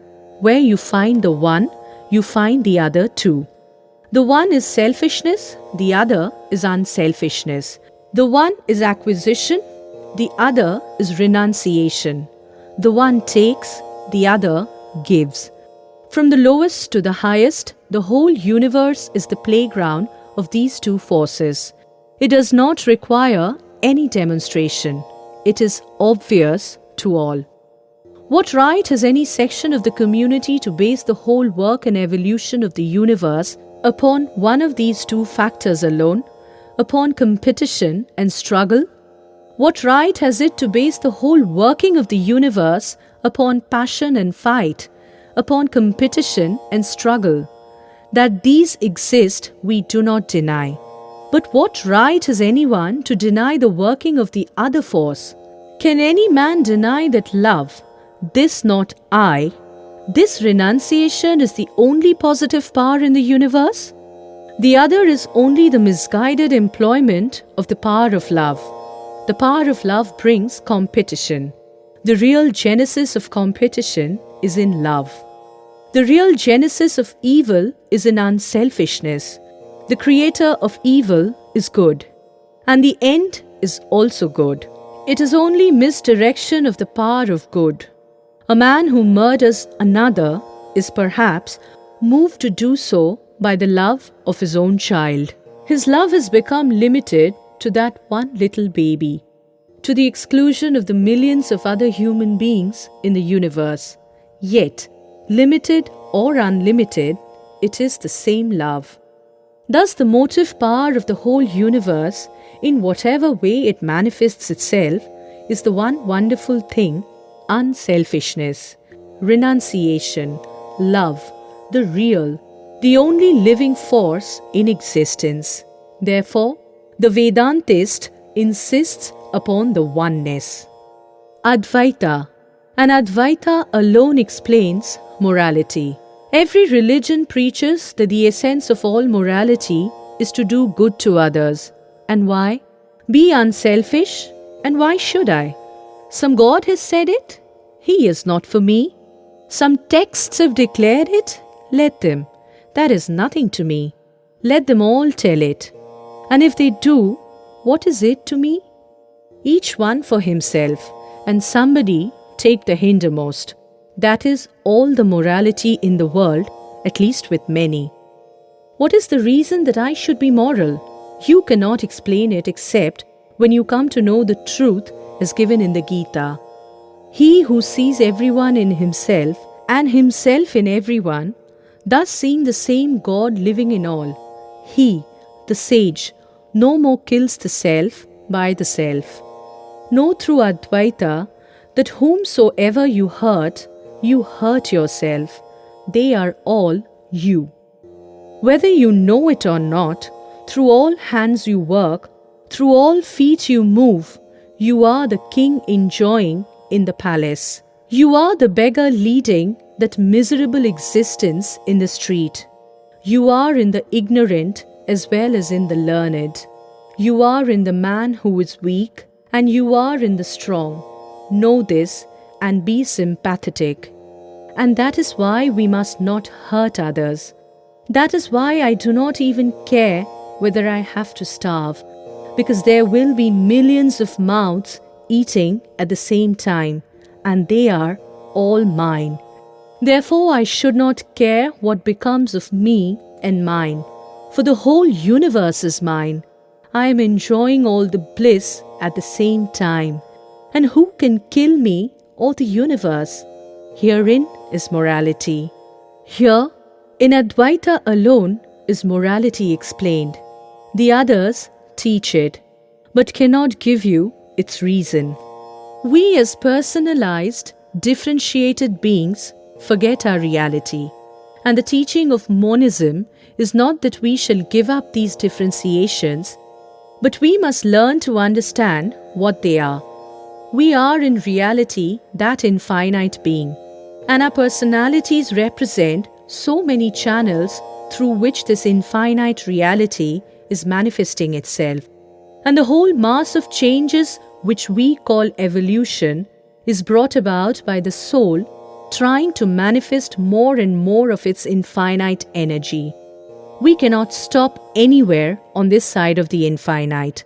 Our power and blessedness and wisdom cannot but grow into the infinite. Infinite power and existence and blessedness are ours, and we have not to acquire them. They are our very own, and we have only to manifest them. This is the central idea of monism. Life is full of ills. The world is full of evils. That is a fact no one who is old enough to know the world can deny. But what is the remedy proposed by all the religions? That this world is nothing. Beyond this world is something which is very real. Here comes the difficulty. The remedy seems to destroy everything. Is there no way out then? The Vedanta says that what all the religions advance is perfectly true, but it should be properly understood. The Vedanta does not in reality denounce the world. The ideal of renunciation nowhere attains such a height as in the teachings of the Vedanta. But, at the same time, dry suicidal advice is not intended. It really means deification of the world. Giving up the world as we think of it, as we know it, as it appears to us, and to know what it really is, deify it. It is God alone. We read at the commencement of one of the oldest of the Upanishads, whatever exists in this universe is to be covered with the Lord. We have to cover everything with the Lord Himself, not by a false sort of optimism, not by blinding our eyes to the evil, but by really seeing God in everything. Thus, we have to give up the world, and then the world is given up. What remains? God. What is meant? You can have your wife. It does not mean that you are to abandon her, but that you are to see God in the wife. Give up your children. What does that mean? To turn them out of doors, as some human brutes do in every country? Certainly not. That is diabolism. It is not religion. But see God in your children. So, in everything, in life and in death, in happiness and in misery, the Lord is equally present. The whole world is full of the Lord. Open your eyes and see Him. Open your eyes and see that as such, it never existed. It was a dream, Maya. What existed was the Lord Himself. It is He who is in the child, in the wife, and in the husband. It is He who is in the good and in the bad. He is in the sin and in the sinner. He is in life and in death. Raja Yoga, the path of psychic control. The aim is to get rid of nature's control over us. That is the goal of all religion. The yogi tries to reach this goal through psychic control. Until we free ourselves from nature, we are slaves. As she dictates, so we must go. The yogi claims that he who controls mind controls matter also. The internal nature is much higher than the external, and much more difficult to grapple with, much more difficult to control. Therefore, he who has conquered the internal nature controls the whole universe. It becomes his servant. Raja Yoga propounds the methods of gaining this control. The science of Raja Yoga, in the first place, proposes to give us such a means of observing the internal states. The instrument is the mind itself. The object is eternal. The mind itself is the object, and it is necessary to study the mind itself. Mind studying mind. We know that there is the power of the mind called reflection. You work and think at the same time. While a portion of your mind stands by and sees what you're thinking, the powers of the mind should be concentrated and turned back upon itself. And as the darkest places reveal their secrets before the penetrating rays of the sun, so will this concentrated mind penetrate its own innermost secrets. This is what Raja Yoga proposes to teach. The goal of all its teaching is how to concentrate the mind, then how to discover the innermost recesses of our own minds, then how to generalize their contents and form our own conclusion from them. A man feels that if he is unchaste, spirituality goes away. He loses mental vigor and moral stamina. That is why in all the religious orders in the world which have produced spiritual giants, you will always find absolute chastity insisted upon. That is why the monks came into existence, giving up marriage. There must be perfect chastity in thought, word, and deed. Without it, the practice of Raja Yoga is dangerous and may lead to insanity. If people practice Raja Yoga and at the same time lead an impure life, how can they expect to become yogis? Bhakti Yoga, the path of devotion. Bhakti is everywhere, whether directed to God or to noble persons. Upasana, in the form of bhakti, is everywhere supreme, and bhakti is more easily attained than jnana. The latter requires favorable circumstances and strenuous practice. Yoga cannot be properly practiced unless a man is physically very healthy and free from all worldly attachments. But bhakti can be more easily practiced by persons in every condition of life. It is not bhakti if we worship God with the desire for a son. It is not bhakti if we worship with the desire to be rich. It is not bhakti even if we have a desire for heaven. It is not bhakti if a man worships with the desire of being saved from the tortures of hell. Bhakti is not the outcome of fear or greediness. He is the true Bhagavata who says, "O God, I do not want a beautiful wife. I do not want knowledge or salvation. Let me be born and die hundreds of times. What I want is that I should be ever engaged in thy service." The bhakti of India is not like the Western bhakti. The central idea of ours is that there is no thought of fear. It is always love God. Bhakti is spoken of in the oldest of the Upanishads, which is much older than the Christian Bible. The germs of bhakti are even in the Samhita, the Vedic hymns. The word bhakti is not a Western word. It was suggested by the word Shraddha. The lowest form in which this love is appreciated is what they call the peaceful, the Shanta. When a man worships God without the fire of love in him, without its madness in his brain, when his love is just the calm, commonplace love, a little higher than more forms and ceremonies and symbols, but not at all characterized by the madness of intensely active love, it is said to be Shanta. We see some people in the world who like to move on slowly, and others who come and go like the whirlwind. The Shanta Bhakta is calm, peaceful, gentle. The next higher type is that of Dasya, that is, servantship. It comes when a man thinks he is the servant of the Lord, the attachment of the faithful servant unto the master in his ideal. The next type of love is Sakhya, friendship. Thou art our beloved friend. Just as a man opens his heart to his friend and knows that the friend will never chide him or his faults but will always try to help him, just as there is the idea of equality between him and his friend, so equal love flows in and out between the worshipper and his friendly God. Thus God becomes our friend, the friend who is near, the friend to whom we may freely tell all the tales of our lives. The next is what is known as Vatsalya, loving God not as our father but as our child.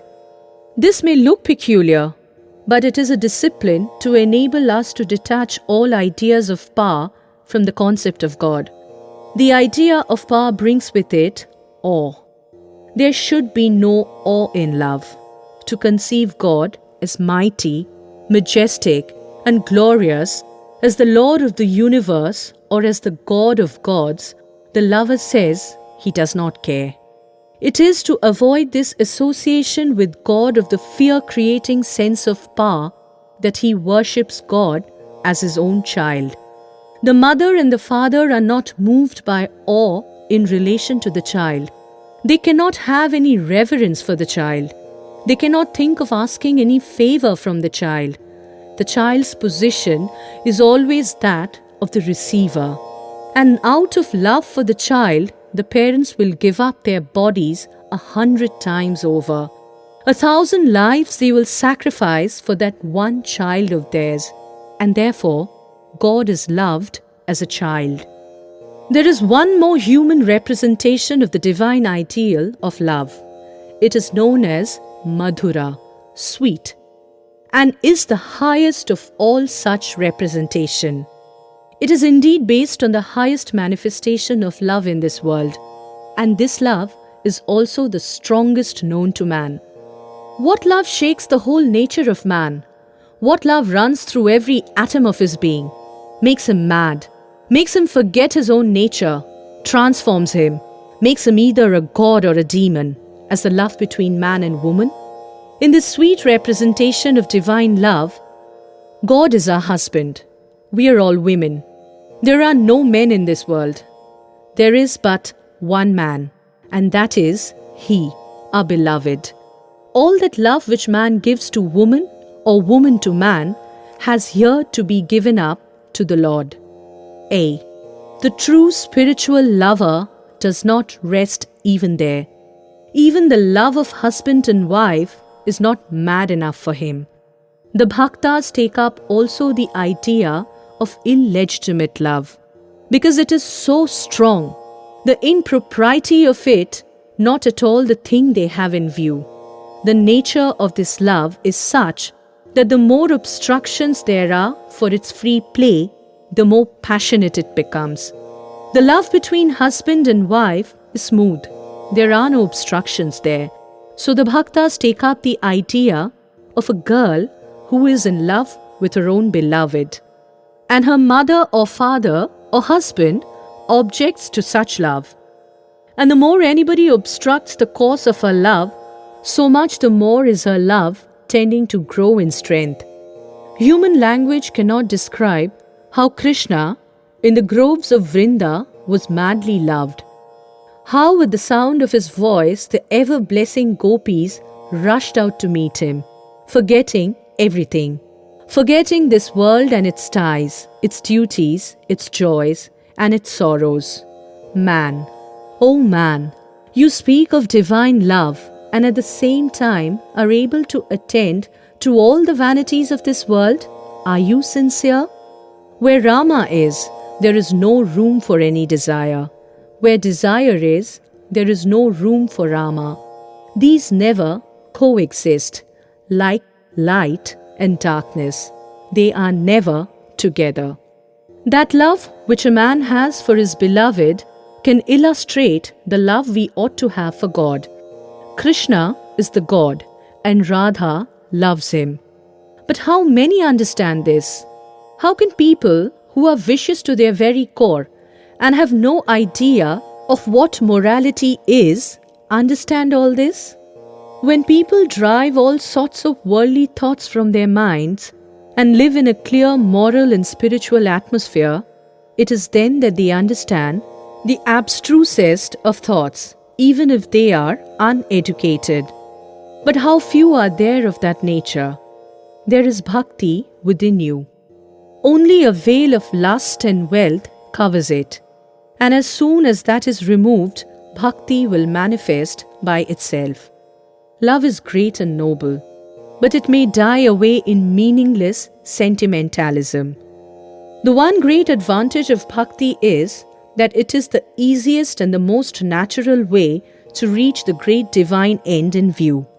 Its great disadvantage is that in its lower forms it oftentimes degenerates into hideous fanaticism.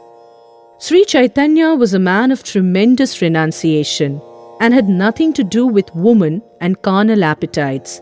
But in later times, his disciples admitted women into their order, mixed indiscriminately with them in his name, and made an awful mess of the whole thing. And the ideal of love, which the Lord exemplified in his life, was perfectly selfless and bereft of any vestige of lust. That sexless love can never be the property of the masses. But the subsequent Vaishnava gurus, instead of laying particular stress first on the aspect of renunciation in the master's life, bestowed all their zeal on preaching and infusing his ideal of love among the masses.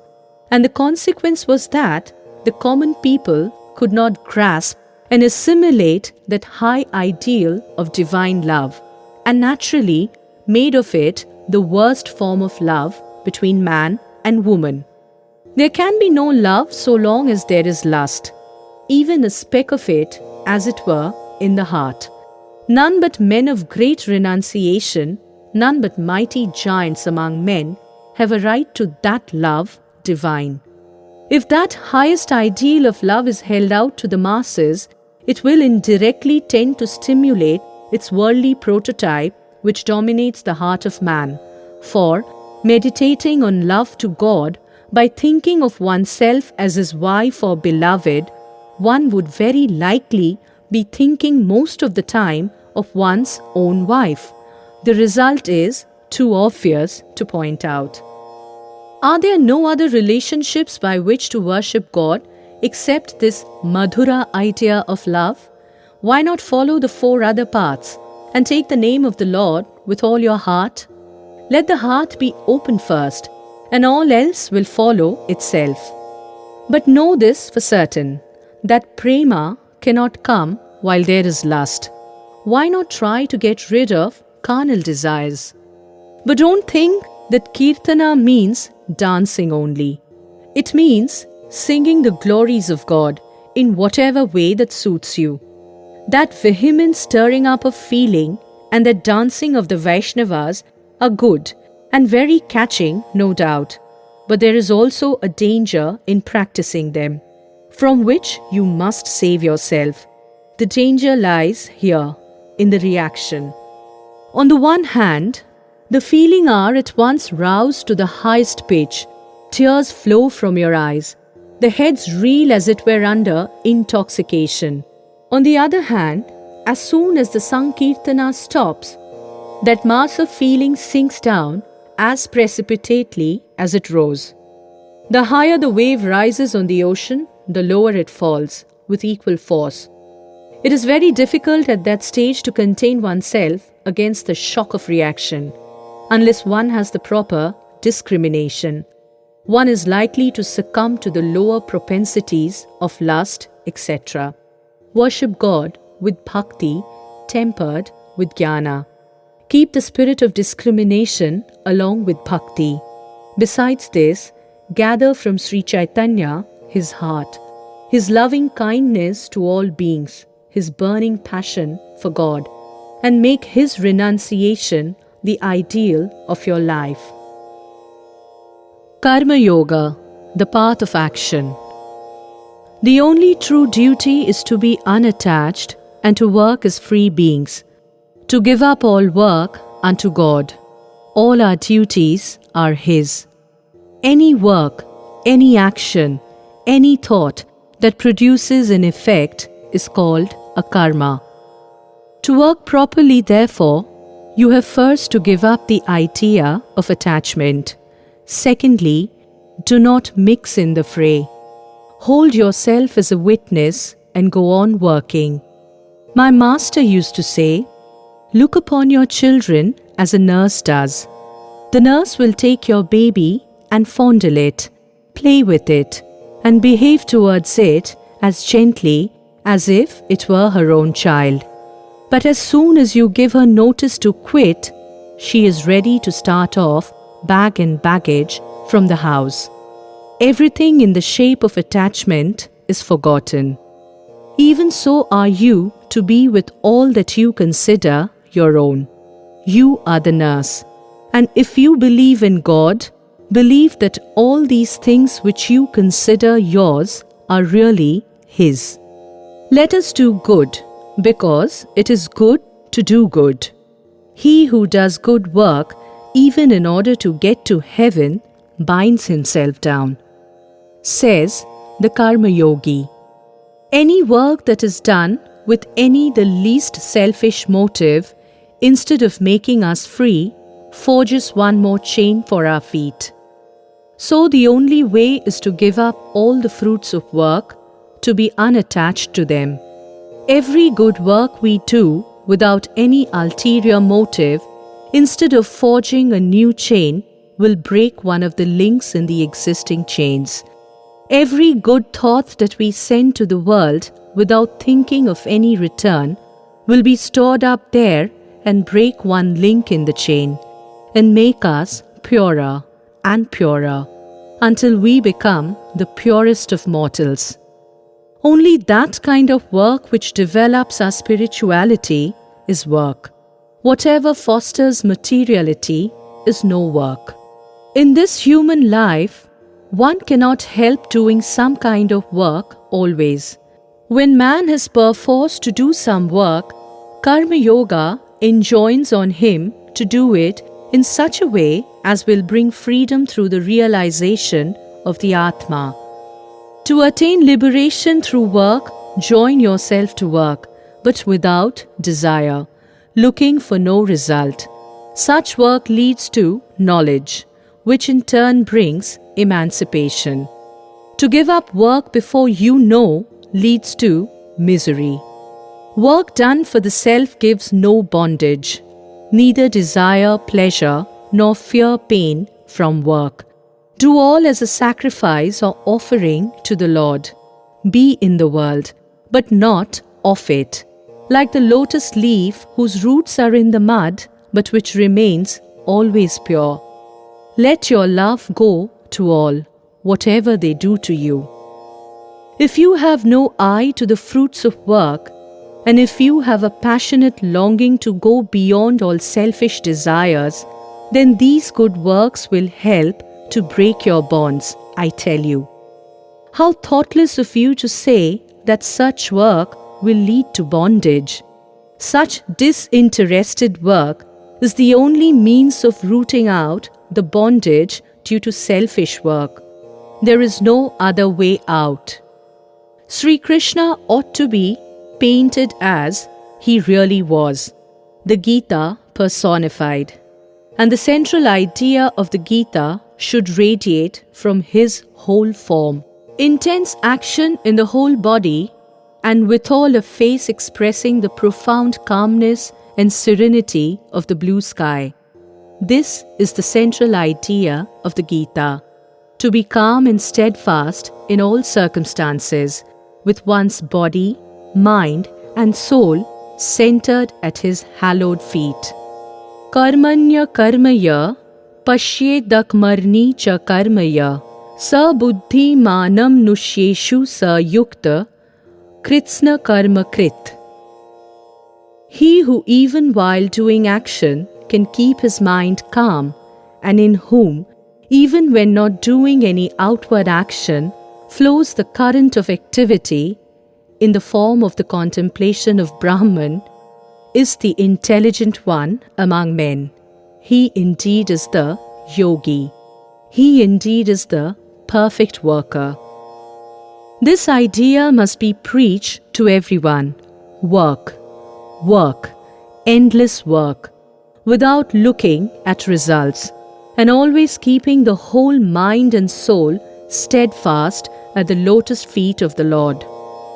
The Tantrika form of worship is a very slippery ground.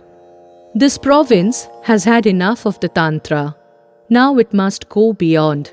The Vedas should be studied. A harmony of the 4 kinds of yogas must be practiced, and absolute chastity must be preserved. Discrimination between the real and the unreal, dispassion and devotion, work and practices in concentration, and along with these, there must be a reverential attitude towards women. They are the representations of the Divine Mother. And real well-being of India will commence from the day that the worship of the Divine Mother will truly begin, and every man will sacrifice himself at the altar of the Mother. Harmony of religions. The greatest misfortune to befall the world would be if all mankind were to recognize and accept but one religion, one universal form of worship, one standard of morality. This would be the death blow to all religious and spiritual progress. Instead of trying to hasten this disastrous event by inducing persons through good or evil methods to conform to our highest ideals of truth, We ought rather to endeavour to remove all obstacles which prevent men from developing in accordance with their own highest ideals, and thus make their attempt vain to establish one universal religion. We believe not only in universal toleration, but we accept all religions as true.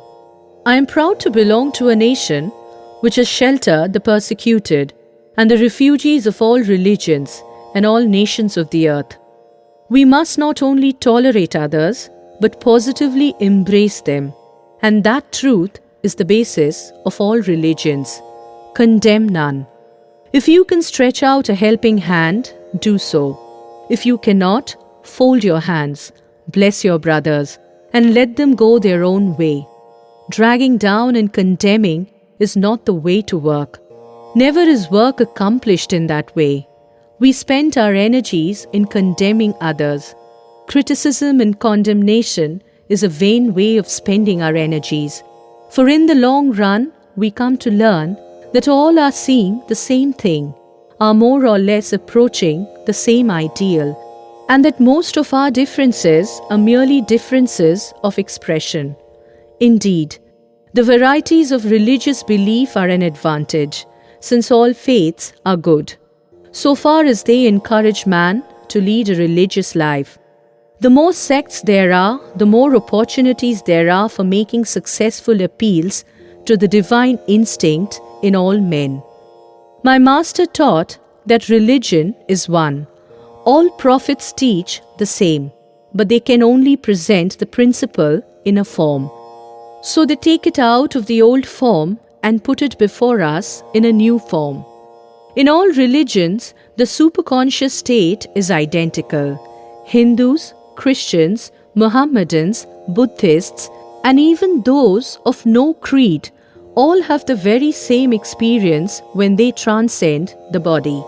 The Christian is not to become a Hindu or a Buddhist, nor a Hindu or a Buddhist to become a Christian, but each must assimilate the spirit of the others and yet preserve his individuality and grow according to his own law of growth.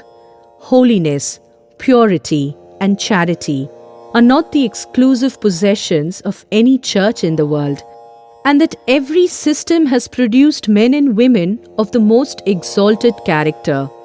In the face of this evidence, if anybody dreams of the exclusive survival of his own religion and the destruction of the others, I pity him from the bottom of my heart, and point out to him that upon the banner of every religion will soon be written, in spite of resistance, help and not fight, assimilation and not destruction, harmony and peace and not dissension. If there is ever to be a universal religion, it must be one which will have no location in place or time, which will be infinite like the God it will preach, and whose sun will shine upon the followers of Krishna and the Christ, on saints and sinners alike, which will not be Brahminic or Buddhistic, Christian or Mohammedan, but the sum total of all these, and still have infinite space for development, which in its Catholicity will embrace in its infinite arms and find a place for every human being, from the lowest grovelling savage not far removed from the brute, to the highest man towering by the virtues of his head and heart and almost above humanity, making society stand in awe of him and doubt his human nature. It will be a religion which will have no place for persecution or intolerance in its polity, which will recognize divinity in every man and woman, and whose whole scope, whose whole force will be centered in aiding humanity to realize its own true divine nature.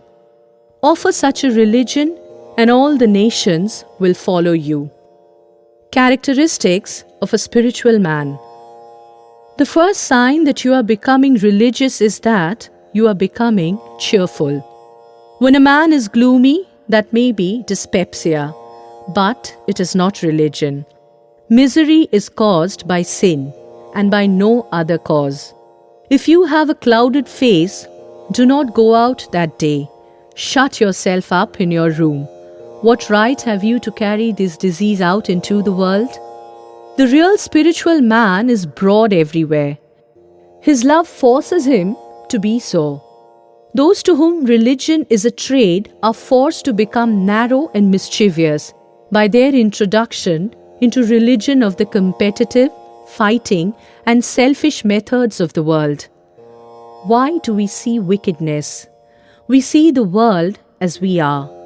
Suppose there is a baby in a room with a bag of gold on the table, and a thief comes and steals the gold. Would the baby know it was stolen? That which we have inside, we see outside. The baby has no thief inside and sees no thief outside. So with all the knowledge, do not talk of the wickedness of the world and all its sins. Weep that you are bound to see wickedness yet. Weep that you are bound to see sin everywhere. And if you want to help the world, do not condemn it. Do not weaken it more. For what is sin and what is misery? And what are all these but the results of weakness? The world is made weaker and weaker every day by such teachings. Men are taught from childhood that they are weak and sinners. Teach them that they are all glorious children of immortality. Even those who are the weakest in manifestation. Let positive, strong, helpful thoughts enter into their brains from very childhood. Lay yourselves open to these thoughts and not to weakening and paralyzing ones. Say to your own minds, I am He, I am He. Let it ring day and night in your minds like a song. And at the point of death declare, I am He. That is the truth.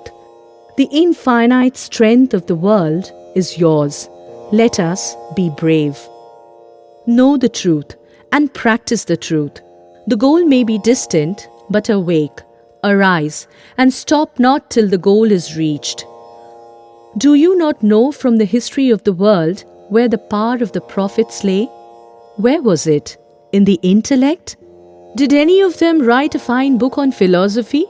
On the most intricate rationalization of logic? Not one of them. They only spoke a few words. Feel like Christ and you will be a Christ.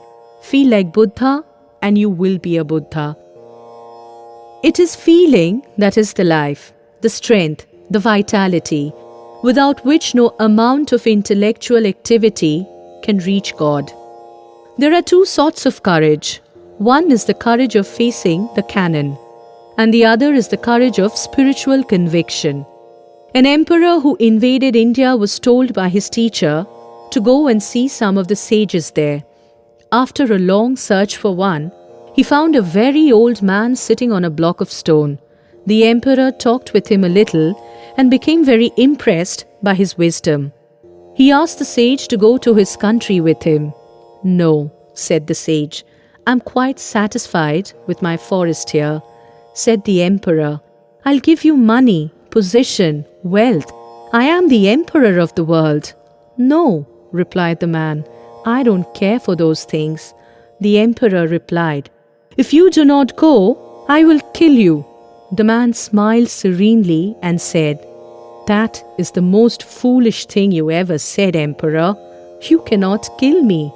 Me the sun cannot dry, fire cannot burn, sword cannot kill, for I am the birthless, the deathless, the ever-living, omnipotent, omnipresent Spirit. This is spiritual boldness, while the other is the courage of a lion or a tiger. In the mutiny of 1857, there was a Swami, a very great soul, whom a Mohammedan mutineer stabbed severely. The Hindu mutineers caught and brought the man to the Swami, offering to kill him. But the Swami looked up calmly and said, My brother, thou art he, and expired. This is another instance. Worship of the living God. The secret of religion lies not in theories but in practice. To be good and to do good, that is the whole of religion. Not he that crieth, Lord, Lord, but he that doeth the will of the Father. Be moral, be brave, be a heart-whole man, strictly moral, brave unto desperation. Don't bother your head with religious theories. Cowards only sin. Brave men never. No, not even in mind. If you are really pure, how do you see the impure? For what is within is without. We cannot see impurity without having it inside ourselves. This is one of the practical sides of Vedanta, and I hope that we shall all try to carry it in our lives. Doing good to others is virtue, is dharma. Injuring others is sin. Strength and manliness are virtue. Weakness and cowardice are sin. Independence is virtue. Dependence is sin. Loving others is virtue. Hating others is sin. Faith in God and in one's own self is virtue. Doubt is sin. Knowledge of oneness is virtue. Seeing diversity is sin. The watchword of all well-being, of all moral good is not I, but thou. Who cares whether there is a heaven or a hell? Who cares if there is a soul or not? Who cares if there is an unchangeable or not? Here is the world, and it is full of misery. Go out into it as Buddha did, and struggle to lessen it or die in the attempt. Forget yourself. This is the first lesson to be learnt. Whether you are a theist or an atheist, whether you are an agnostic or a Vedantist, a Christian or a Mohammedan, the one lesson obvious to all is the destruction of the little self and the building up of the real self. After so much austerity, I have understood this as the real truth. God is present in every jiva. There is no other God besides that. Who serves jiva, serves God indeed. These are his manifold forms before thee. Rejecting them, where seekest thou for God, who loves all beings without distinction? He indeed is worshipping best his God. You have read, Matri Deva Bhava, Pitri Deva Bhava. Look upon your mother as God, look upon your father as God. But I say, Daridra Deva Bhava, Murkha Deva Bhava, the poor, the illiterate, the ignorant, the afflicted. Let these be your God. Know that service to these alone is the highest religion. We want to worship a living God. I have seen nothing but God all my life, nor have you. To see this chair, you first see God, and then the chair in and through him. He is everywhere saying, I am. The moment you feel I am, you are conscious of existence. Where shall we go to find God if we cannot see him in our own hearts and in every living being? If in this hell of a world one can bring a little joy and peace even for a day into the heart of a single person, that much alone is true. This I have learned after suffering all my life. All else is mere moonshine. If you want any good to come, just throw your ceremonials overboard and worship the living God, the man God, every being that wears a human form. God in his universal as well as individual aspect.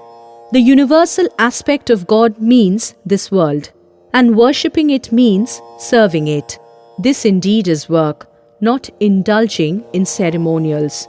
Millions of rupees have been spent only that the temple doors at Varanasi or Vrindavana may play at opening and shutting all day long. Now the Lord is having his toilet. Now he's taking his meals. Now he's busy on something else. We know not what. And all this while the living God is dying for want of food, for want of education. The Banyas of Bombay are erecting hospitals for bugs, while they would do nothing for men, even if they die. You have not the brain to understand this simple thing, that it is a plague with our country, and lunatic asylums are rife all over. Look upon every man, woman, and every one as God. You cannot help anyone. You can only serve. Serve the children of the Lord, serve the Lord Himself. If you have the privilege, if the Lord grants that you can help any one of His children, blessed you are. Do not think too much of yourself. Blessed you are that the privilege was given to you when others had it not. Do it only as worship. I should see God in the poor, and it is for my salvation that I go and worship them. The poor and the miserable are for our salvation, so that we may serve the Lord, coming in the shape of the diseased, coming in the shape of the lunatic, the leper, and the sinner. The first of all worship is the worship of the Virat, of those all around us. Worship it. Worship is the exact equivalent of the Sanskrit word, and no other English word will do.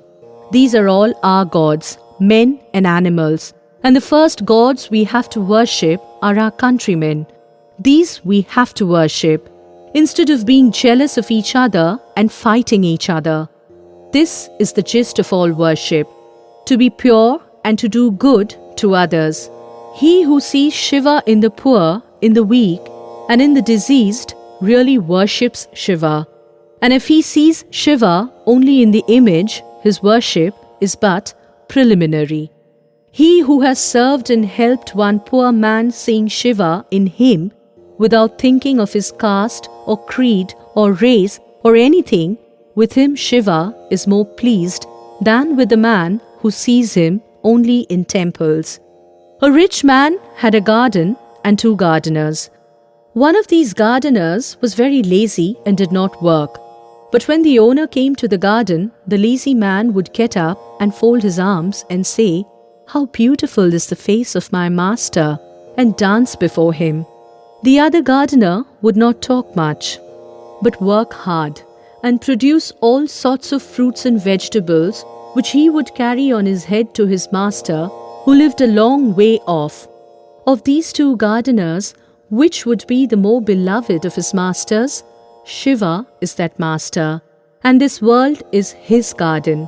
And there are 2 sorts of gardeners here, the one who is lazy, hypocritical, and does nothing, only talking about Shiva's beautiful eyes and nose and other features, and the other who's taking care of Shiva's children, all those that are poor and weak, all animals and all his creations. Which of these would be more beloved of Shiva? Certainly he that serves his children. He who wants to serve the Father must serve the children first. He who wants to serve Shiva must serve his children, must serve all creatures in this world first. It is said in the Shastra that those who serve the servants of gods are his greatest servants. So you will bear this in mind. Let me tell you again that you must be pure and help anyone who comes to you, as much as lies in your power. And this is good karma. By the power of this, the heart becomes pure, chitta suddhi, and then Shiva, who is residing in every one, will become manifest. And if a man is selfish, even though he has visited all the temples, seen all the places of pilgrimage, and painted himself like a leopard, he is still further off from Shiva. You are the highest temple of God. I would rather worship you than any temple, image, or Bible. Why are some people so contradictory in their thoughts? They say they are hard-headed, practical men. Very good. But what is more practical than worshipping here, worshipping you? I see you, feel you, and I know you are God. The only God to worship is the human soul in the human body. Of course, all animals are temples too, but man is the highest, the Taj Mahal of temples. If I cannot worship in that, no other temple will be of any advantage. The moment I have realized God sitting in the temple of every human body, the moment I stand in reverence before every human being and see God in him, that moment I am free from bondage.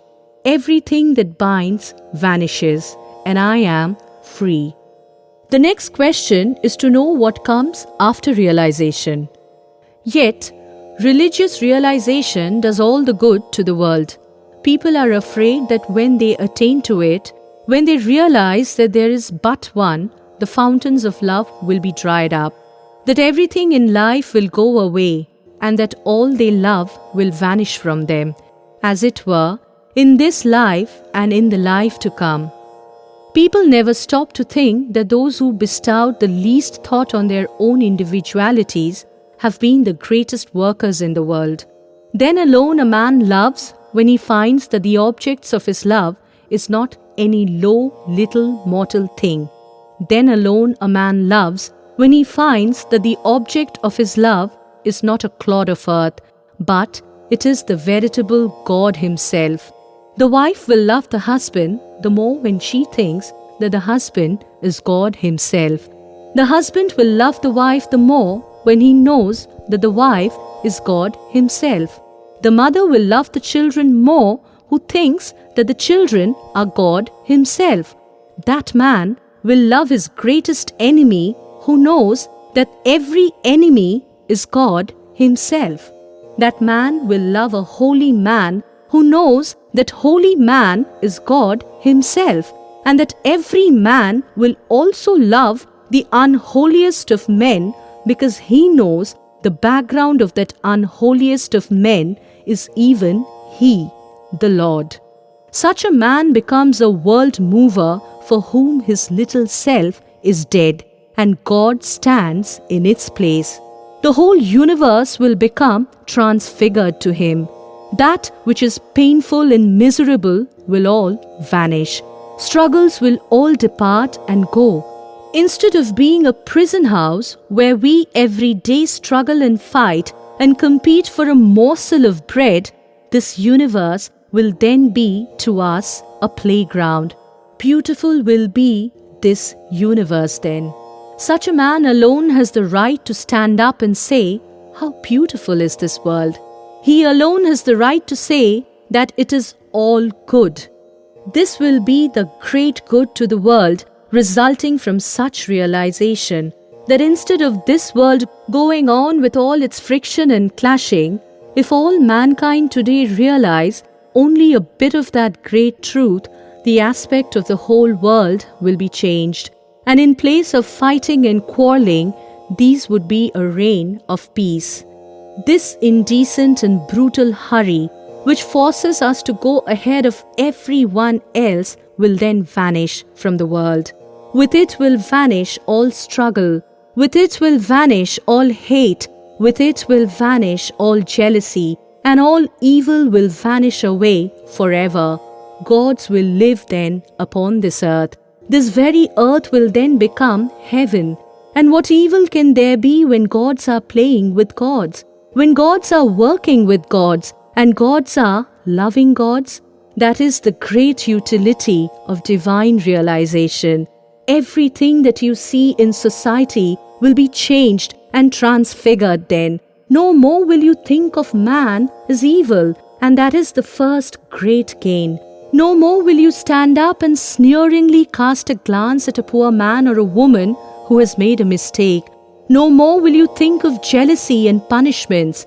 They will all vanish, and love, the great ideal of love, will be so powerful that no whip and no cord will be necessary to guide mankind aright. If 1 millionth part of the men and women who live in this world simply sit down and for a few minutes say, "You are all God. O ye men, and O ye animals and living beings, you are all the manifestations of the one living deity," the whole world will be changed in half an hour. Instead of throwing tremendous bombshells of hatred into every corner, instead of projecting currents of jealousy and of evil thoughts in every country, people will think that this is all He. He is all that you see and feel. How can you see evil until there is evil in you?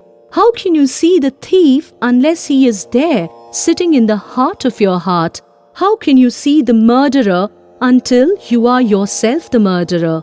Be good, and evil will vanish for you. The whole universe will thus be changed. This is the greatest gain to society.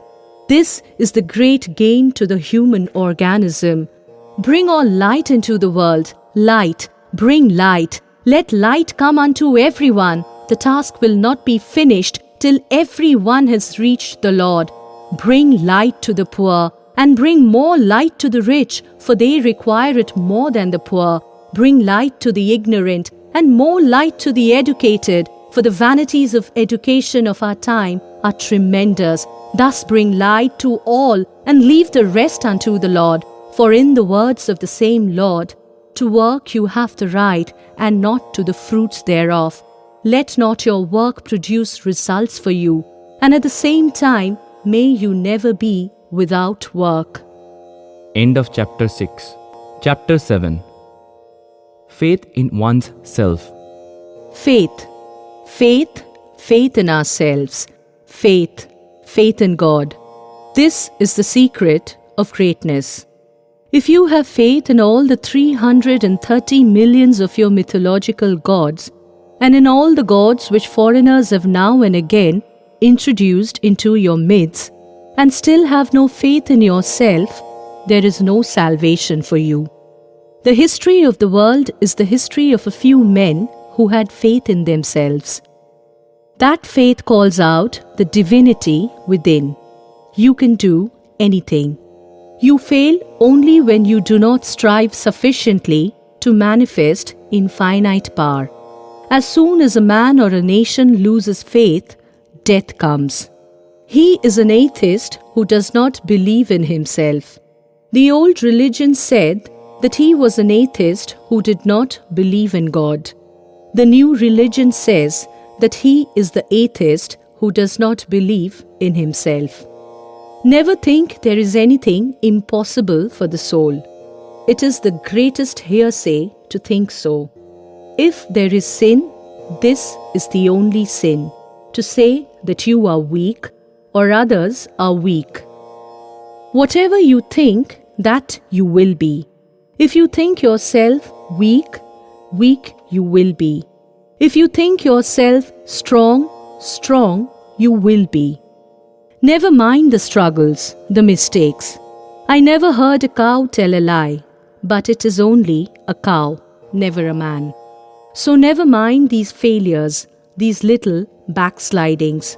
Hold the ideal 1,000 times. And if you fail 1,000 times, make the attempt once more. The remedy for weakness is not brooding over weakness, but thinking of strength. Be strong, my young friends.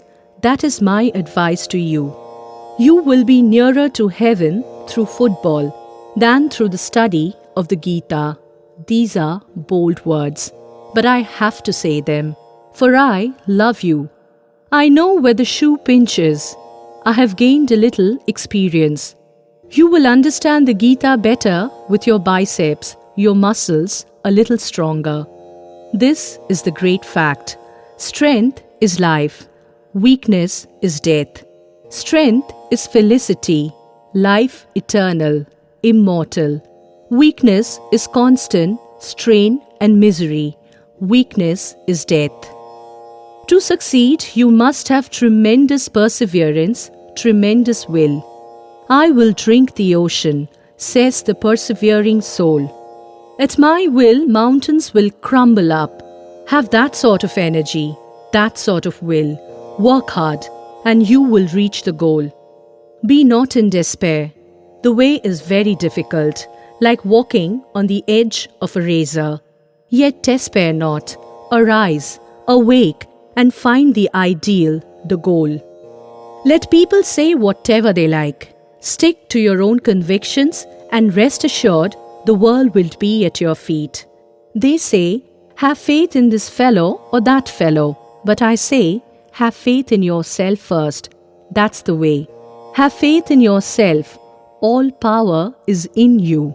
Be conscious and bring it out. Be of good cheer and believe that we are selected by the Lord to do great things, and we will do them. What we should have is what we have not. perhaps what our forefathers even had not, that which the Yavanas had, that impelled by the life vibration of which is issuing forth in rapid succession from the great dynamo of Europe, the electric flow of that tremendous power vivifying the whole world. We want that. We want that energy, that love of independence, that spirit of self-reliance, that immovable fortitude, that dexterity in action, that bond of unity of purpose, that thirst for improvement. Checking a little the constant looking back to the past. We want that expansive vision infinitely projected forward, and we want that intense spirit of activity which will flow through our every vein from head to foot. Be moral, be brave, be a heart-whole man, strictly moral, brave unto desperation. Don't bother your head with religious theories. Cowards only sin. Brave men never. No, not even in mind. Go and preach to all. Arise, awake, sleep no more. Within each of you there is the power to remove all wants and all miseries. Believe this, and that power will be manifested. Proclaim the glory of the Atma with the roar of a lion, and impart fearlessness unto all beings by saying, Arise, awake, and stop not till the goal is reached. Say, this misery that I am suffering is of my own doing, and that everything proves that it will have to be undone by me alone. That which I created, I can demolish. Therefore, stand up, be bold, be strong. Take the whole responsibility on your own shoulders, and know that you are the creator of your own destiny. All the strength you want is within yourself. The ideal of faith in ourself is of the greatest help to us. If faith in ourself has been more extensively taught and practiced, I am sure a very large portion of the evils and miseries that we have would have vanished. Throughout the history of mankind, if any motive power had been more potent than another in the lives of all great men and women, it is that of faith in themselves. Faith, sympathy, fiery faith and fiery sympathy. Life is nothing, death is nothing, hunger nothing, cold nothing. Glory unto the Lord. March on. The Lord is our general. Do not look back to see who falls. Forward, onward. Thus and thus we shall go on, brethren. One falls and another takes up the work. Imitation, cowardly imitation, never makes for progress. It is verily the sign of awful degradation in a man. Hey, when a man has begun to hate himself, then the last blow has come. Therefore, have faith in yourself. Be proud of your ancestors instead of being ashamed of them. And do not imitate. Do not imitate. Whenever you are under the thumb of others, you lose your own independence. If you are working, even in spiritual things, at the dictation of others, slowly you lose all faculty, even of thought. Bring out through your own exertion what you have, but do not imitate. Yet take what is good from others. We have to learn from others. We have indeed many things to learn from others. The man who refuses to learn is already dead. Work hard, be steady, and have faith in the Lord. Set to work, keep the motto before you, elevation of the masses without injuring their religion. Remember that the nation lives in the cottage, but alas, nobody ever did anything for them. Can you give them back their lost individuality without making them lose their innate spiritual nature? Can you become an Occidental of Occidentals in your spirit of equality, freedom, work and energy, and at the same time a Hindu to the very backbone in religious culture and instincts? This is to be done, and we will do it. You are all born to do it. Have faith in yourselves. Great convictions are the mothers of great deeds. Perfect sincerity, holiness, gigantic intellect, and all-conquering will. Let only a handful of men work with these, and the whole world will be revolutionized. Have faith in yourself and stand up on that faith and be strong. That is what we need. If a man, day and night, thinks he is miserable, low, and nothing he becomes. If you say, yes, yes, I am, so shall you be. And if you say, I am not, think that you are not. And day and night meditate upon the fact that you are nothing, yea, nothing shall you be. We are the children of the Almighty. We are sparks of the infinite, divine fire. How can we be nothings? We are everything, ready to do everything. We can do everything, and man must do everything. If you want to be great materially, believe that you are so. I may be a little bubble, and you may be a wave mountain high, but know that for both of us the infinite ocean is the background. The infinite Brahman is our magazine of power and strength, and we can draw as much as we like, both of us. I the bubble, and you the mountain high wave. Believe, therefore, in yourselves. End of Chapter 7. Chapter 8. National Integration. Integration. Why? It is will that is the power. Why is it, to take a case in point, that 40 millions of Englishmen rule 300 millions of people here? What is the psychological explanation? These 40 millions put their wills together, and that means infinite power. And you 300 millions have a will each separate from the other. Therefore, to make a great future, India, the whole secret lies in organization, accumulation of power, coordination of wills. Already before my mind rises one of the marvelous verses of the Atharva Veda, Samahita, which says, Be thou all of one mind, be thou all of one thought. For in the days of yore, the gods being of one mind were enabled to receive oblation. That the gods can be worshipped by men is because they are of one mind. Being of one mind is the secret of society.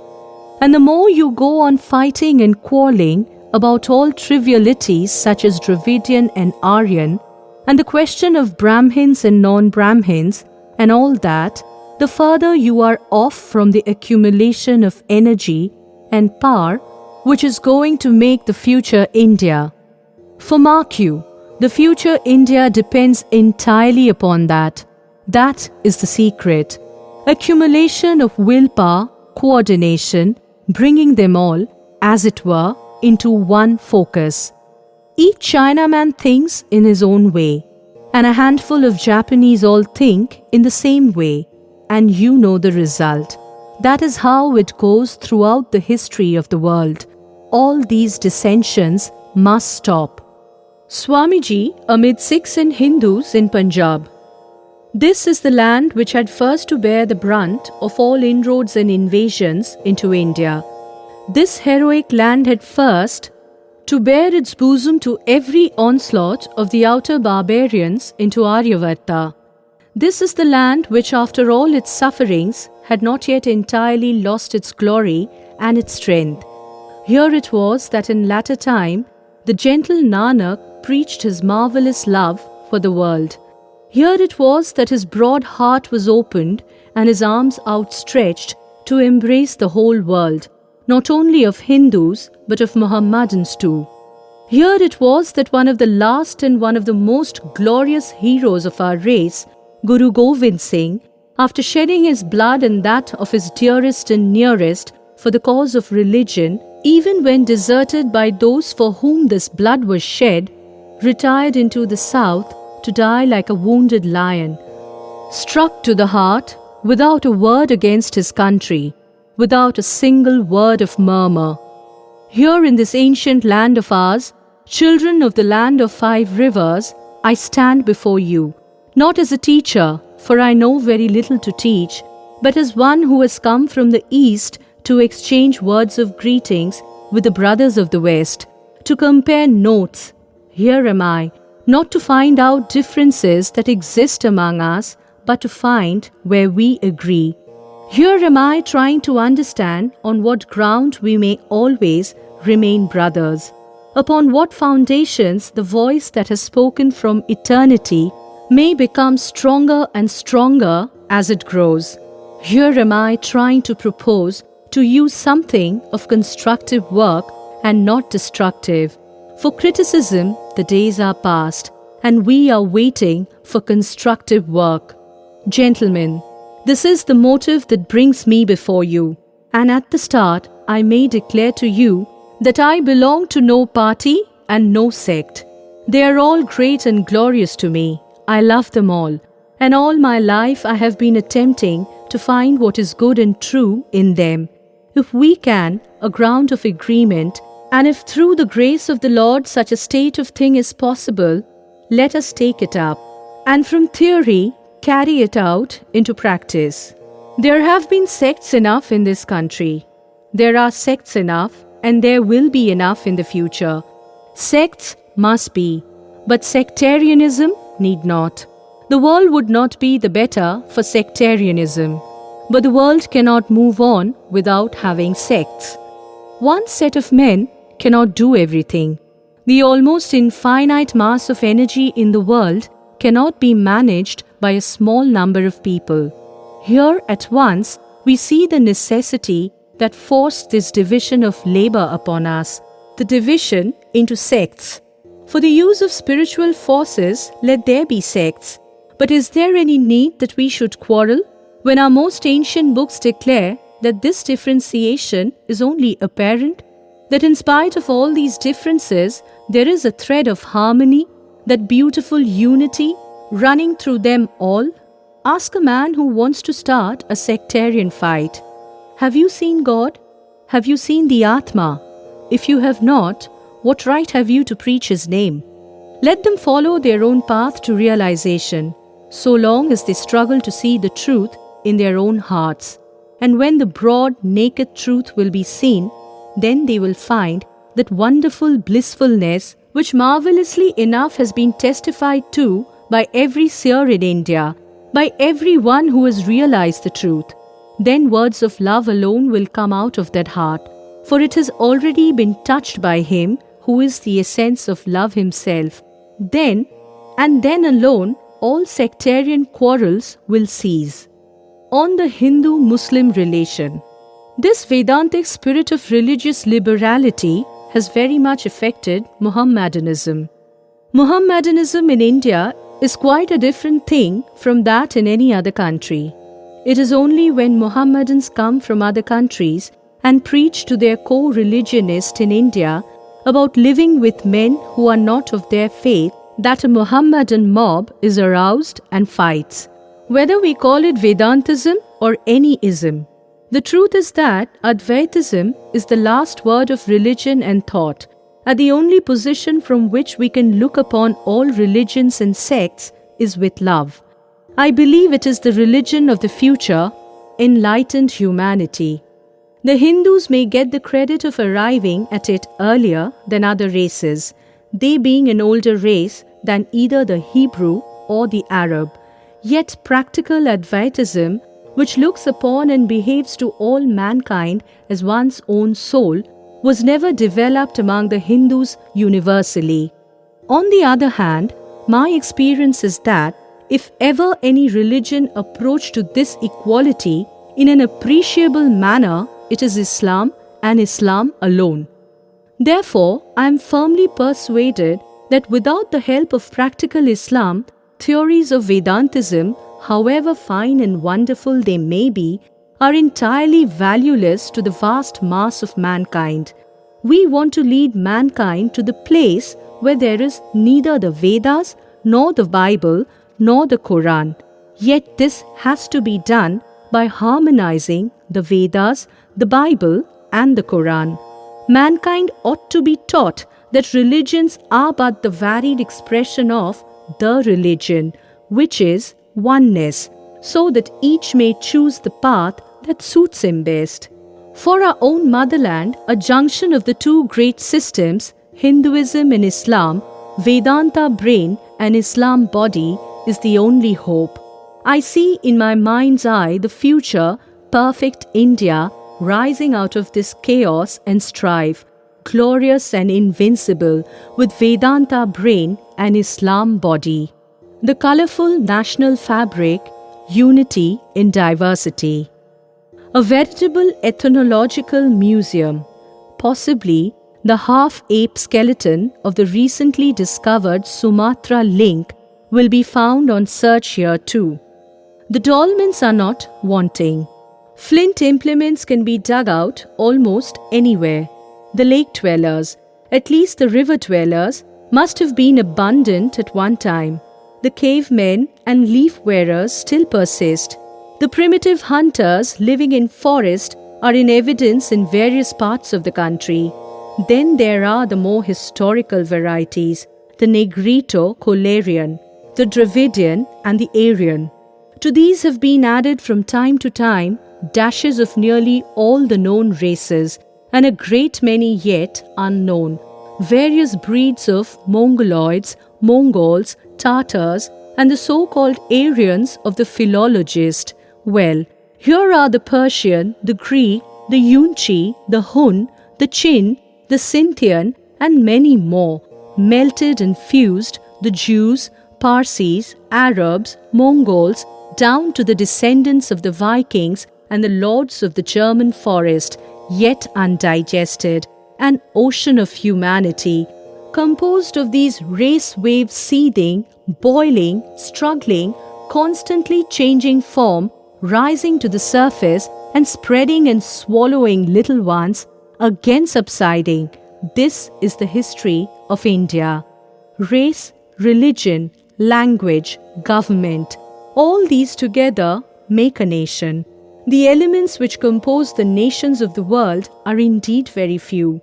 Taking race after race, compared to this country, here have been the Aryan, the Dravidian, the Tatar, the Turk, the Mughal, the European, all the nations of the world, as it were, pouring their blood into this land.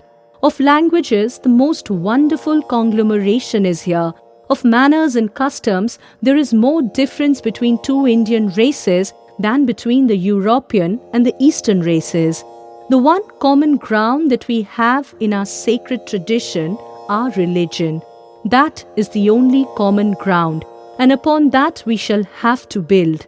In Europe, political ideas form the national unity. In Asia, religious ideals form the national unity. The unity in religion, therefore, is absolutely necessary as the first condition of the future of India. We see how in Asia, and especially in India, race difficulties, linguistic difficulties, social difficulties, national difficulties, all melt away before this unifying power of religion.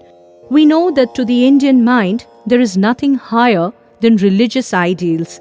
That is the keynote of Indian life, and we can only work in the line of least resistance. It is not only true that the ideal of religion is the highest ideal. In the case of India, it is the only possible means of work. Work in any other line. Without first strengthening this, it would be disastrous. Therefore, the first plank in the making of a future India, the first step that is to be hewn out of that rock of ages, is this unification of religion. For our national welfare, we must first seek out at present day all the spiritual forces of the race, as was done in days of yore and will be done in all times to come.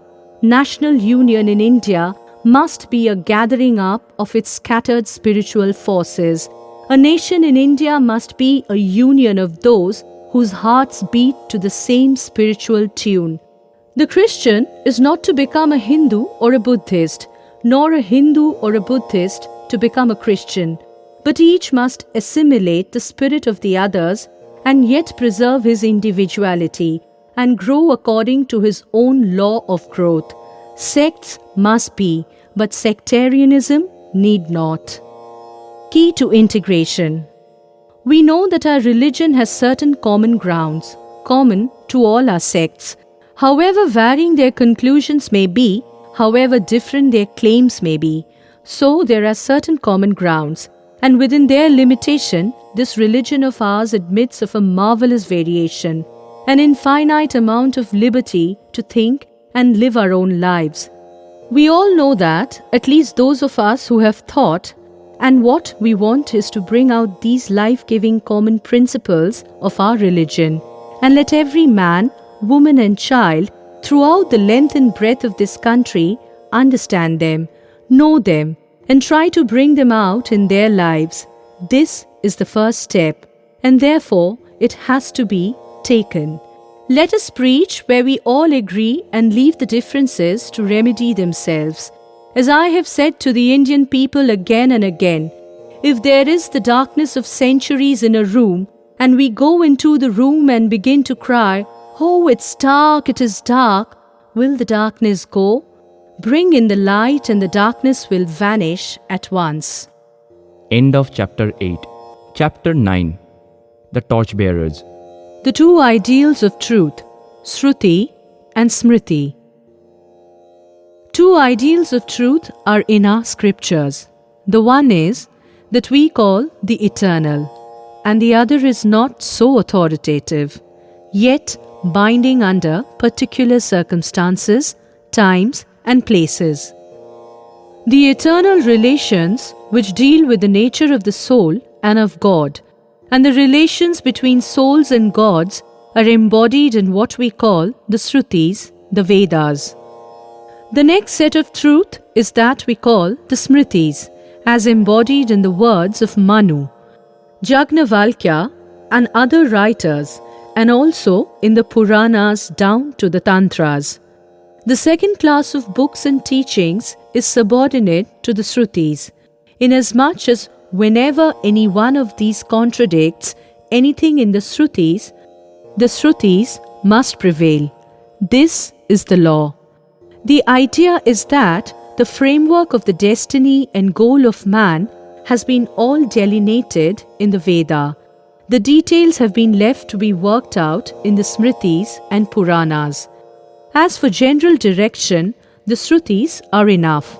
For spiritual life, nothing more can be said. Nothing more can be known. All that is necessary has been known. All the advice that is necessary to lead the soul to perfection has been completed in the Shrutis. The details alone were left out, and these the Smritis have supplied from time to time. Another peculiarity is that these Shrutis have many sages as the recorders of the truths in them, mostly men, even some women. Very little is known of their personalities, the dates of their birth and so forth, but their best thoughts, their best discoveries, I should say, are preserved there, embodied in the sacred literature of our country, the Vedas. In the Smritis, on the other hand, personalities are more in evidence, startling, gigantic, impressive, world-moving persons stand before us, as it were, for the first time, sometimes of more magnitude even than their teachings. But the very fountainhead of our religion is in the Shrutis, the Vedas, which are perfectly impersonal. The persons all come in the Smritis and the Puranas, the great avatars, incarnations of God, prophets, and so forth. Who are the Rishis? The mass of knowledge called the Vedanta was discovered by personages called Rishis, and the Rishi is defined as a mantra drashta, a seer of thought, not that the thought was his own. Whenever you hear that a certain passage of the Vedas came from a certain Rishi, never think that he wrote it or created it out of his mind.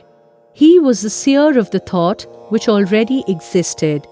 It existed in the universe eternally. This sage was the discoverer. The Rishis were spiritual discoverers. Who are the Rishis? The Rishi, as he is called in the Upanishad, is not an ordinary man, but a mantra drashta. He is a man who sees religion, to whom religion is not merely book learning, not argumentation, nor speculation, nor much talking, but actual realization, a coming face to face with truths which transcend the senses. This is Rishihood. Consciousness is bound by the senses. Beyond that, beyond the senses, men must go in order to arrive at the truths of the spiritual world. And there are even now persons who succeed in going beyond the bounds of the senses. These are called rishis, because they come face to face with spiritual truths. The proof, therefore, of the Veda is just the same as the proof of this table before me. Pratyaksha, direct perception. This I see with the senses, and the truths of spirituality we also see in a superconscious state of the human soul. This rishi state is not limited by time or place, by sex or race.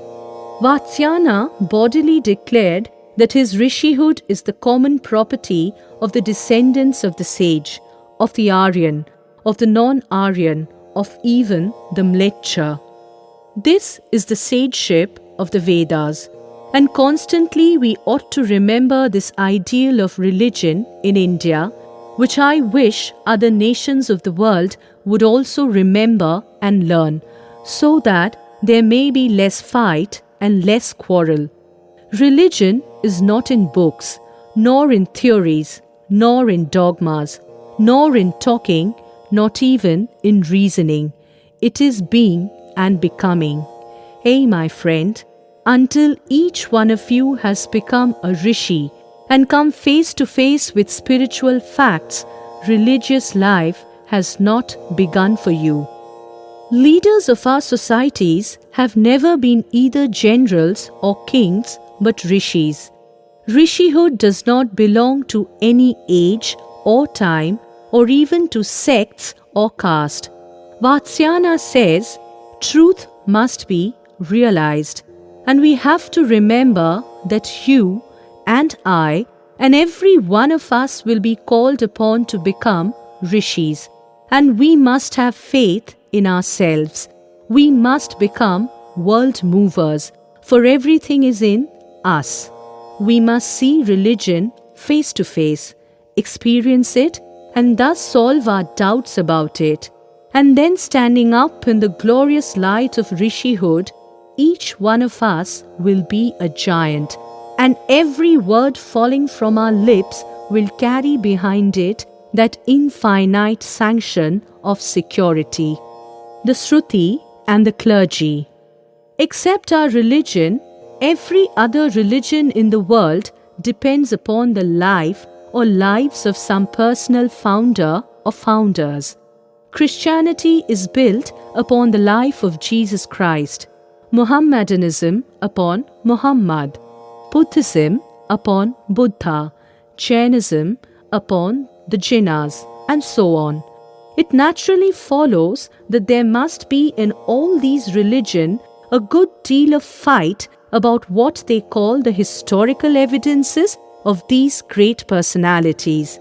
If at any time the historical evidences about the existence of these personages in ancient times become weak, the whole building of the religion tumbles down and is broken to pieces. We escaped this fate because our religion is not based upon persons but on principles. That you obey your religion is not because it came through the authority of a sage, no, not even of an incarnation. Krishna is not the authority of the Vedas, but the Vedas are the authority of Krishna himself. His glory is that he is the greatest preacher of the Vedas that ever existed. So with the other incarnations, so with all our sages. Our first principle is that all that is necessary for the perfection of man and for attaining unto freedom is there in the Vedas. You cannot find anything new.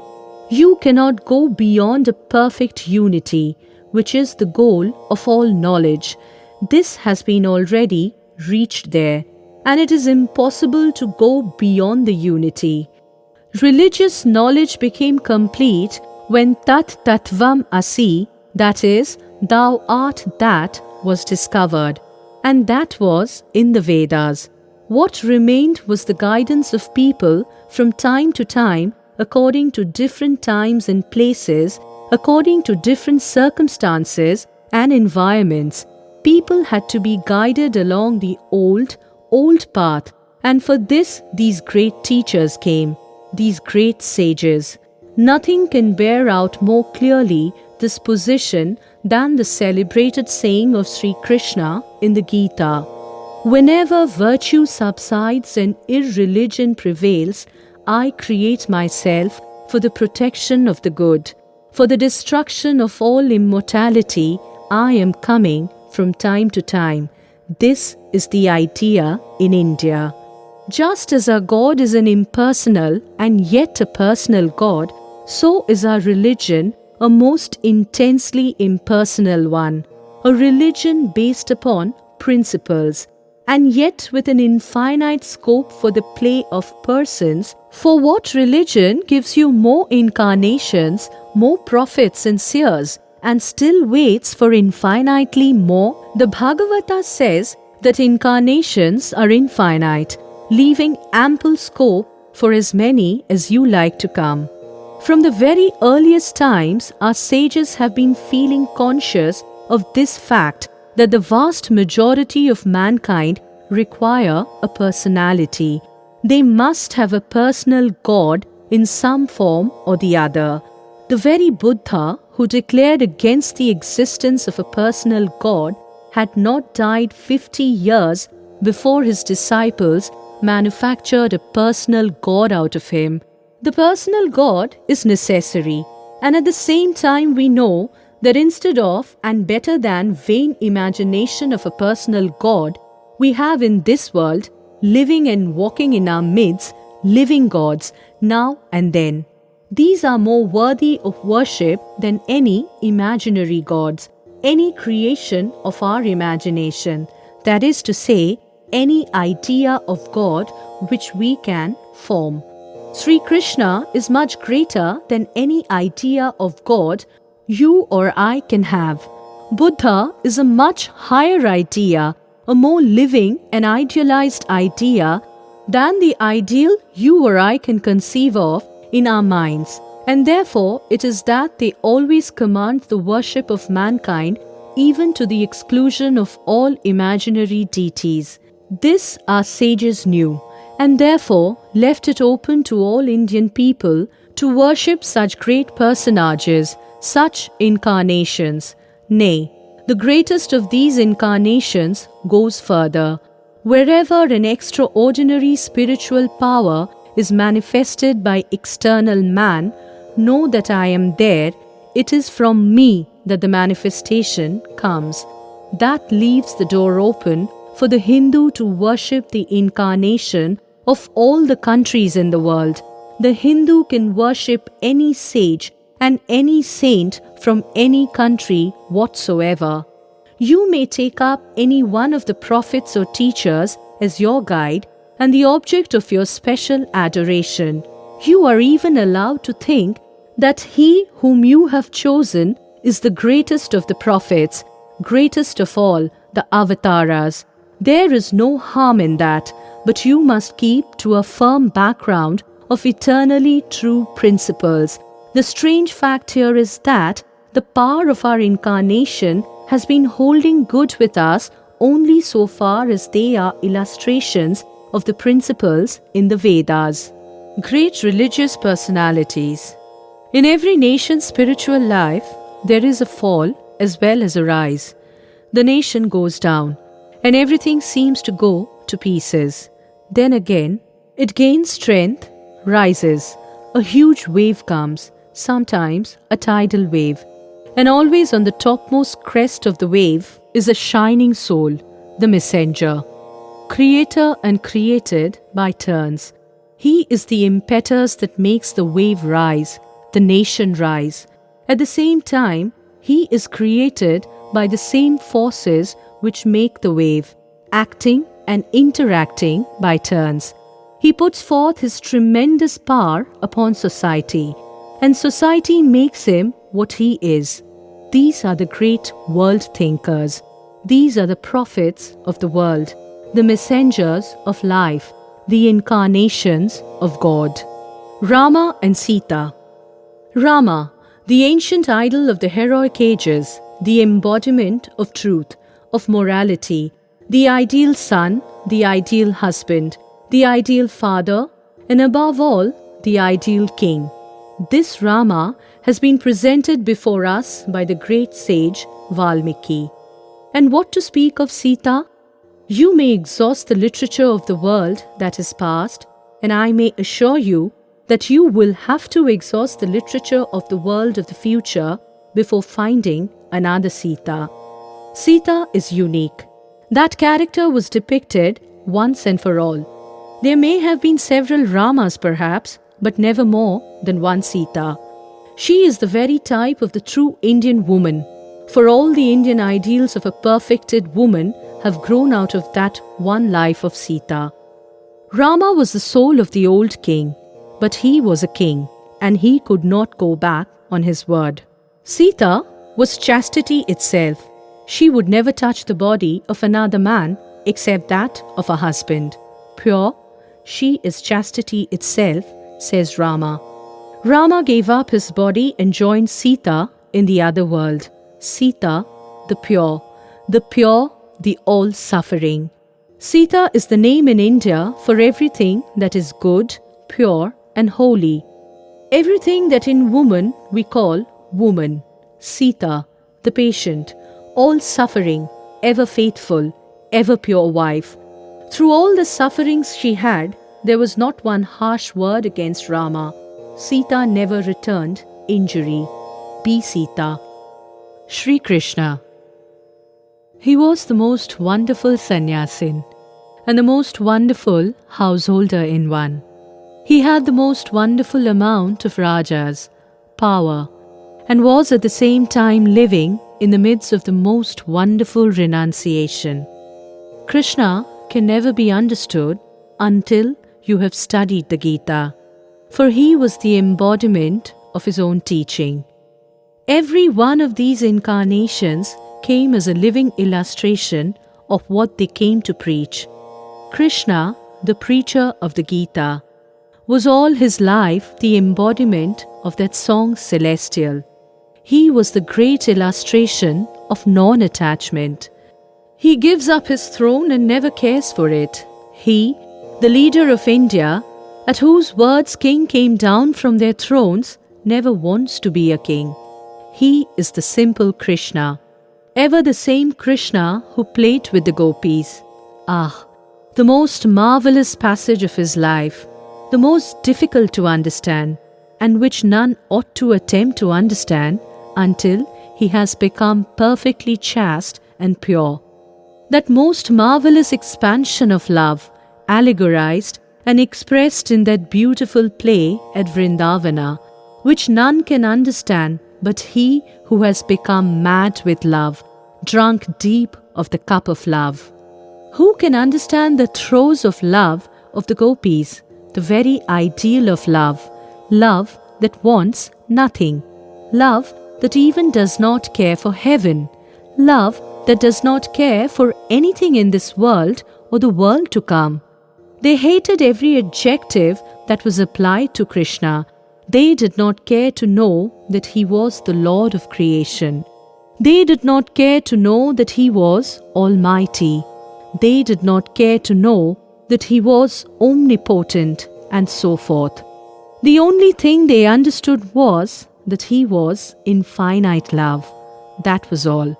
The gopis understood Krishna only as the Krishna of Vrindavana. He, the leader of the hosts, the king of kings, to them was the shepherd, and the shepherd forever. I do not want wealth, nor many people, nor do I want learning. No, not even do I want to go to heaven. Let me be born again and again, but Lord, grant me this, that I may have love for Thee, and that for love's sake. A great landmark in the history of religion is here. The ideal of love for love's sake, work for work's sake, duty for duty's sake. And it is for the first time fell from the lips of the greatest of incarnations, Krishna, and for the first time in the history of humanity upon the soil of India.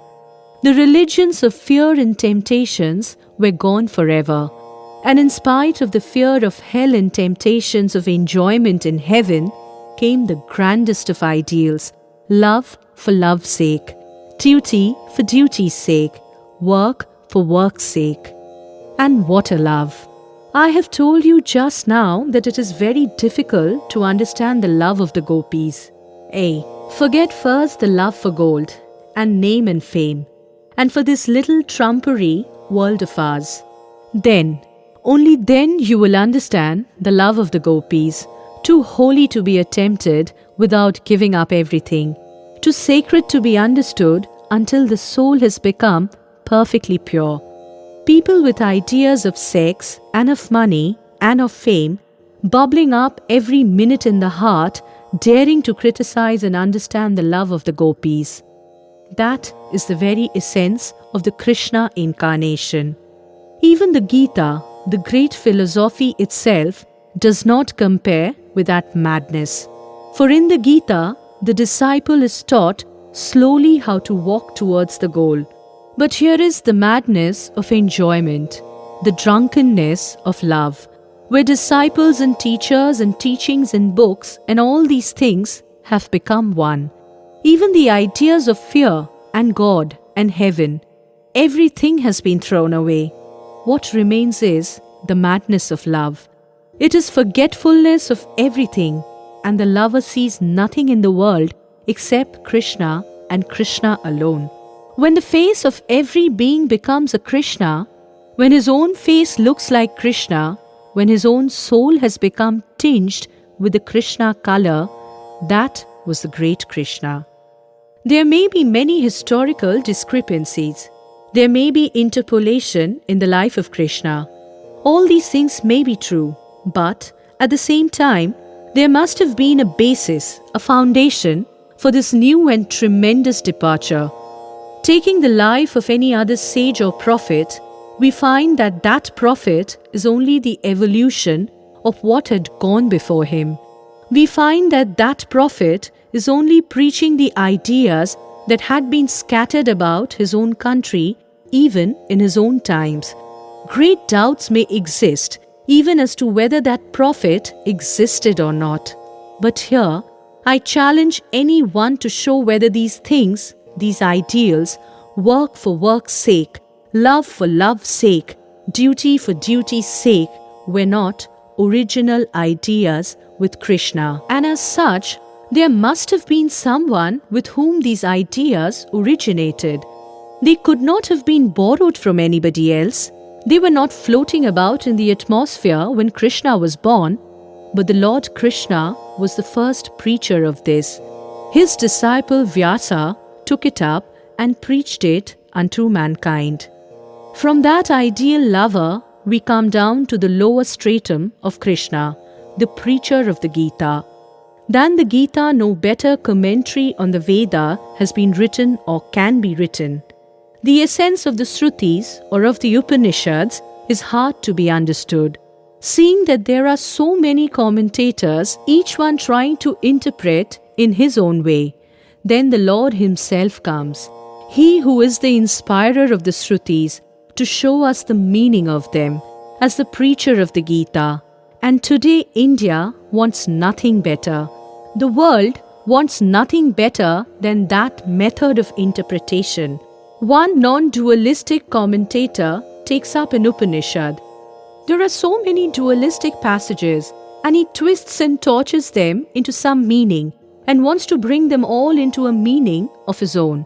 If a dualistic commentator comes, there are so many non-dualistic texts which he begins to torture, to bring them all around to dualistic meaning. But you find in the Gita, there is no attempt at torturing any one of them. The central figure of the Gita is Krishna. Krishna perhaps has a larger number of followers in India than any other incarnation of God. His followers hold that he was the most perfect of those incarnations. Why? Because they say, look at Buddha and other incarnations. They were only monks and they had no sympathy for married people. How could they have? But look at Krishna. He was great as a son, as a king, as a father, and all through his life he practiced the marvelous teaching which he preached. He who in the midst of the greatest activity finds the sweetest peace, and in the midst of the greatest calmness is most active, he has known the secret of life. Krishna shows the way how to do this by being non-attached. Do everything but do not get identified with anything. You are the soul, the pure, the free, all the time. You are the witness. Our misery comes not from work but by our getting attached to something. Take for instance money. Money is a great thing to have. Earn it, says Krishna. Struggle hard to get money, but don't get attached to it. So with children, with wife, husband, relatives, fame, everything. You have no need to shun them, only don't get attached. There is only one attachment, and that belongs to the Lord and to none other. Work for them, love them, do good to them, sacrifice hundreds of lives if need be for them, but never be attached. His own life was the exact exemplification of that. Gautama Buddha. A rather sad chapter of India's history comes now. In the Gita we already hear that distant sound of the conflicts of sects, and the Lord comes in the middle to harmonize them all. He, the great preacher of harmony, the greatest teacher of harmony, Lord Sri Krishna. He says, "In me they are all strung like pearls upon a thread." We already hear the distant sounds, the murmurs of the conflicts, and possibly there was a period of harmony and calmness when it broke out anew, not only on religious grounds, but most possibly on caste grounds.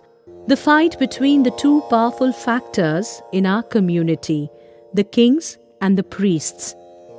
And from the topmost crest of the wave that deluged India for nearly 1,000 years, we see another glorious figure, and that was our Gautama Sakyamuni. You all know about his teachings and preachings.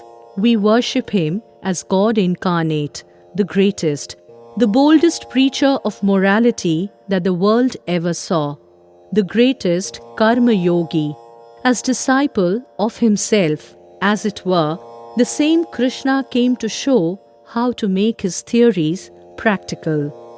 At the time Buddha was born, India was in need of a great spiritual leader, a prophet.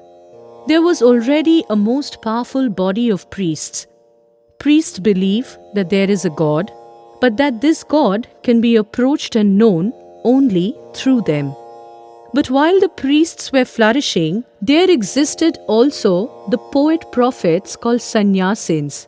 So these poet-prophets of ancient India repudiated the ways of the priest and declared the pure truth. They tried to break the power of the priest, and they succeeded a little. But in 2 generations their disciples went back to the superstitious, roundabout ways of the priest, became priests themselves. You can get truth only through us. Truth became crystallized again, and again prophets came to break the encrustation and free the truth, and so it went on. Yes, there must be all the time the man, the prophet, or else humanity will die. The priests are the only people fit for the truth. The masses are not fit for it. It must be diluted. Water it down a little. Take the Sermon on the Mount and the Gita. They are simplicity itself. Even the streetwalker can understand them. How grand! In them you find the truth clearly and simply revealed. But no, the priest would not accept that truth can be found so directly. They speak of 2000 heavens and 2000 hells. If people follow their prescriptions, they will go to heaven. If they do not obey the rules, they will go to hell. But the people shall learn the truth. Some are afraid that if the full truth is given to all, it will hurt them. They should not be given the unqualified truth, so they say. But the world is not much better off by compromising truth. What worse can it be than it is already? Bring truth out. If it is real, it will do good. When people protest and propose other methods, they only make apologies for witchcraft. India was full of it in Buddha's days. There were the masses of people, and they were debarred from all knowledge. If just a word of the Vedas entered the ears of a man, terrible punishment was visited upon him. The priest had made a secret of the Vedas that contained the spiritual truths discovered by the ancient Hindus. At last one man could bear it no more. He had the brain, the power, and the heart. A heart as infinite as the broad sky. He felt how the masses were being led by the priest and how the priests were glorifying in their power, and he wanted to do something about it. He did not want any power over anyone, and he wanted to break the mental and spiritual bonds of men. His heart was large. The heart many around us may have, and we also want to help others. But we do not have the brain. We do not know the ways and means by which help can be given. But this man had the brain to discover the means of breaking the bondages of souls. He learnt why men suffer, and he found the way out of suffering. He was a man of accomplishment. He worked everything out. He taught one and all without distinction and made them realize the peace of enlightenment. This was the man, Buddha. He taught the very gist of philosophy of the Vedas to one and all without distinction. He taught it to the world at large, because one of his great messages was the quality of man. Men are all equal. No concession there to anybody. Buddha was the great preacher of equality. Every man and woman has the same right to attain spirituality. That was his teaching. The difference between the priest and the other caste he abolished. Even the lowest were entitled to the highest attainments. He opened the door of nirvana to one and all. His doctrine was this: why is there misery in our life? Because we are selfish. We desire things for ourselves. That is why there is misery. What is the way out? The giving up of the self? The self does not exist. The phenomenal world, all this that we perceive, is all that exists. There is nothing called soul underlying the cycle of life and death. There is the stream of thought, one thought following another in succession. Each thought coming into existence and becoming non-existent at the same moment. That is all. There is no thinker of the thought, no soul. The body is changing all the time. So is mind, consciousness. The self, therefore, is a delusion. All selfishness comes of holding on to the self, to this illusory self. If we know the truth that there is no self, then we will be happy and make others happy. This was what Buddha taught, and he did not merely talk. He was ready to give up his own life for the world. He was the only man who was ever ready to give up his own life for animals, to stop a sacrifice. He once said to a king, "If the sacrifice of a lamb helps you to go to heaven, sacrificing a man will help you better. So sacrifice me." The king was astonished. He said, "This animal sacrifice is another superstition. God and soul are the two big superstitions. God is only a superstition invented by the priests. If there is a God, as these Brahmins preach, why is there so many misery in the world?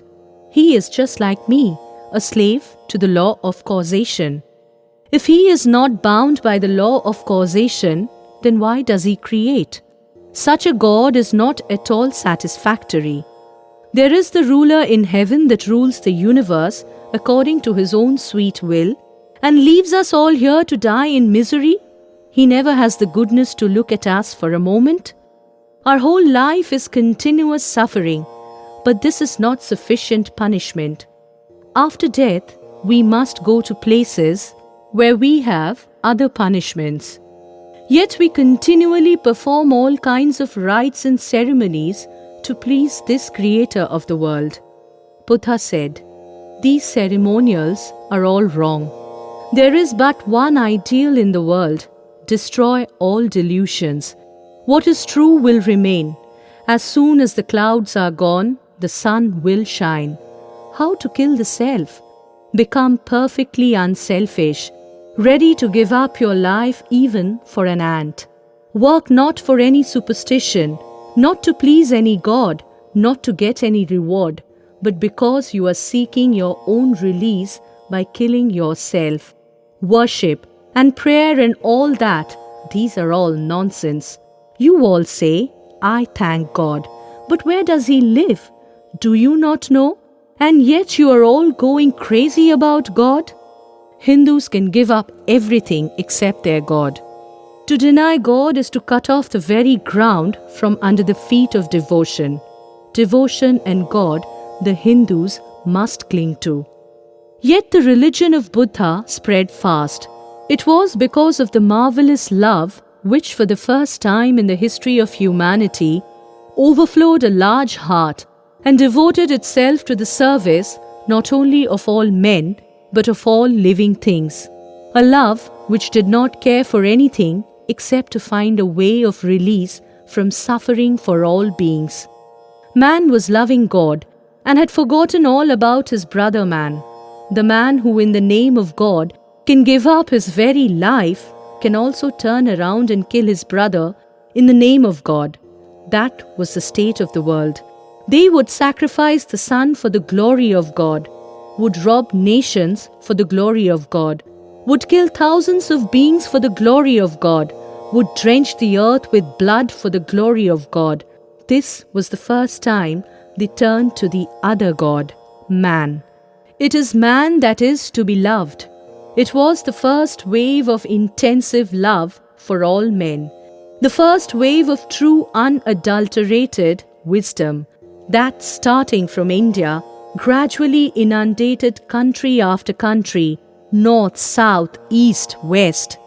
All my life I have been very fond of Buddha. I have more veneration for that character than any other, that boldness, that fearlessness, and that tremendous love. He was born for the good of men. Others may seek God, others may seek truth for themselves. He did not even care to know truth for himself. He sought truth because people were in misery. How to help them, that was his only concern.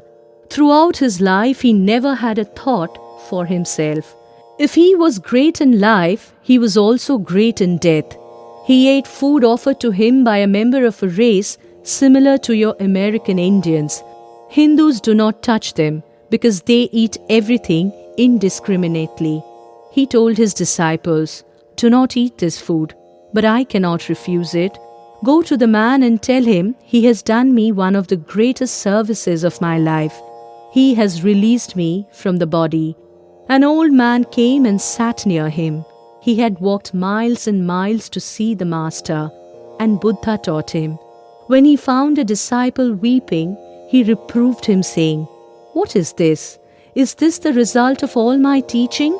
Let there be no false bondage, no dependence on me, no false glorification of this passing personality. The Buddha is not a person. He is a realization. Work out your own salvation."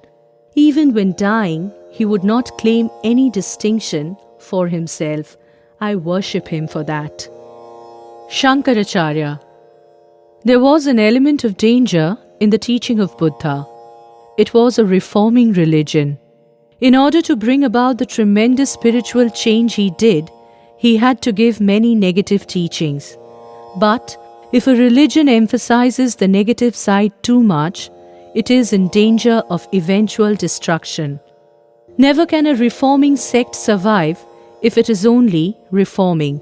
The formative elements alone, the real impulse, that is, the principles, live on and on. After a reform has been brought about, it is the positive side that should be emphasized. After the building is finished, the scaffolding must be taken away.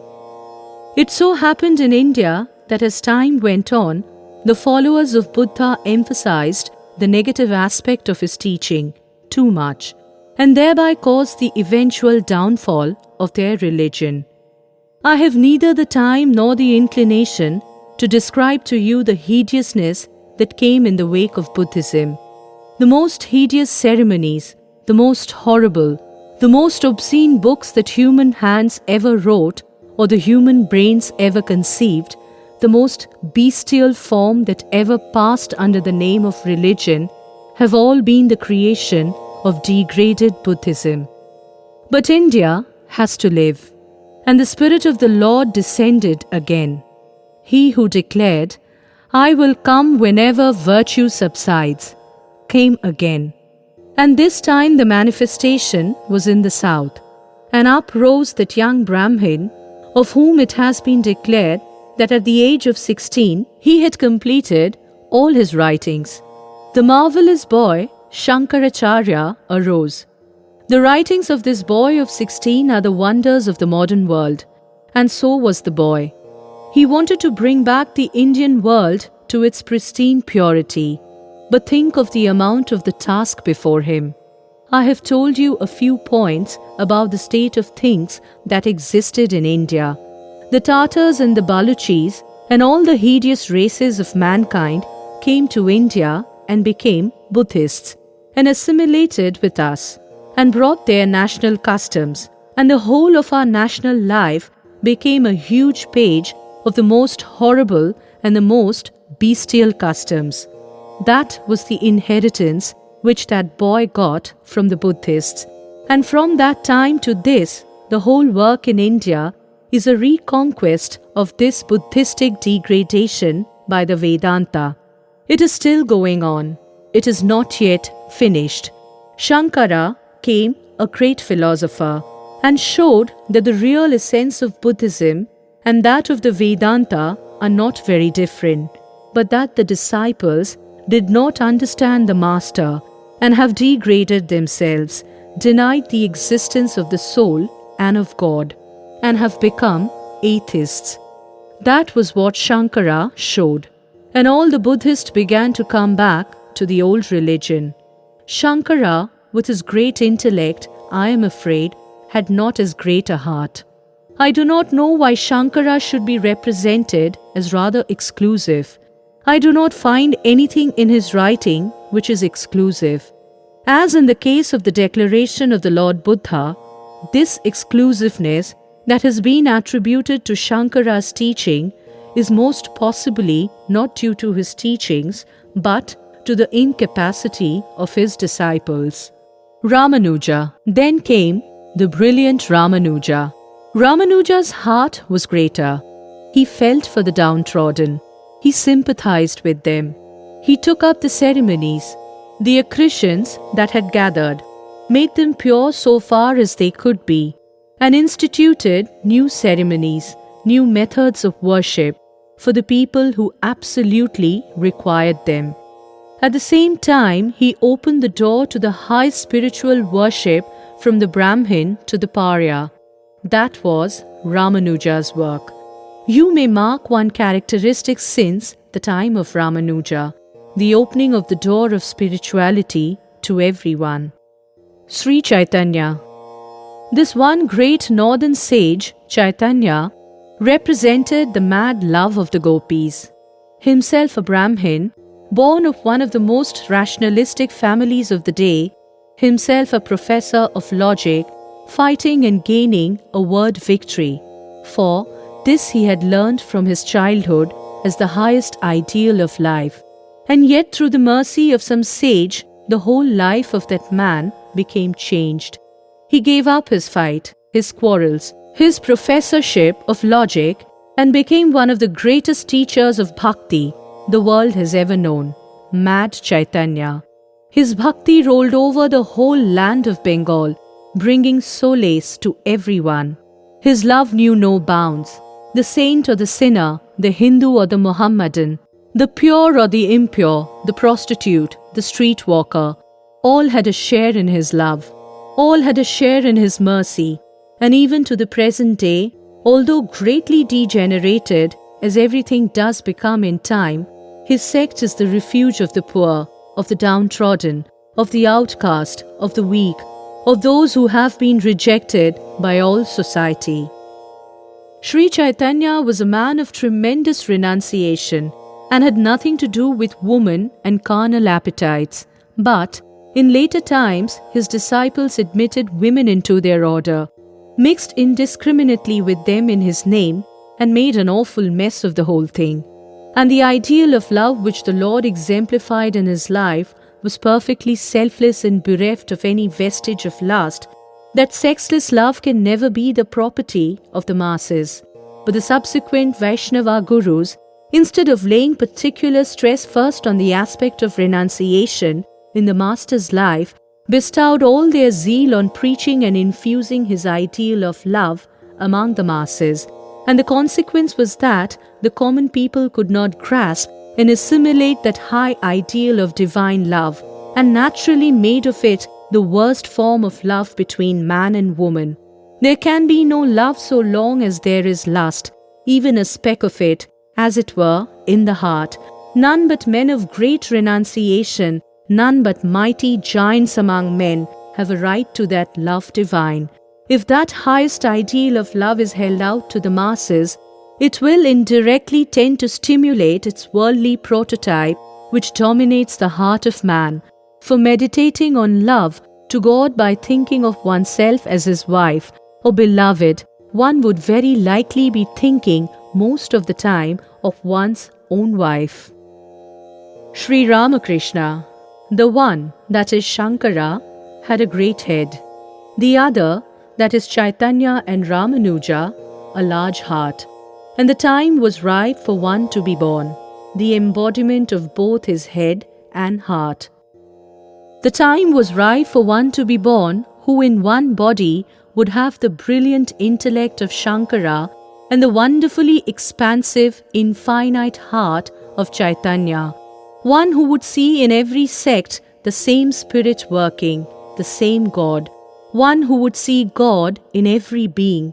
One whose heart would weep for the poor, for the weak, for the outcast, for the downtrodden, for every one in this world, inside India or outside India, and at the same time whose grand brilliant intellect would conceive of such noble thoughts as would harmonize all conflicting sects, not only in India but outside of India, and bring a marvelous harmony, the universal religion of head and heart, into existence.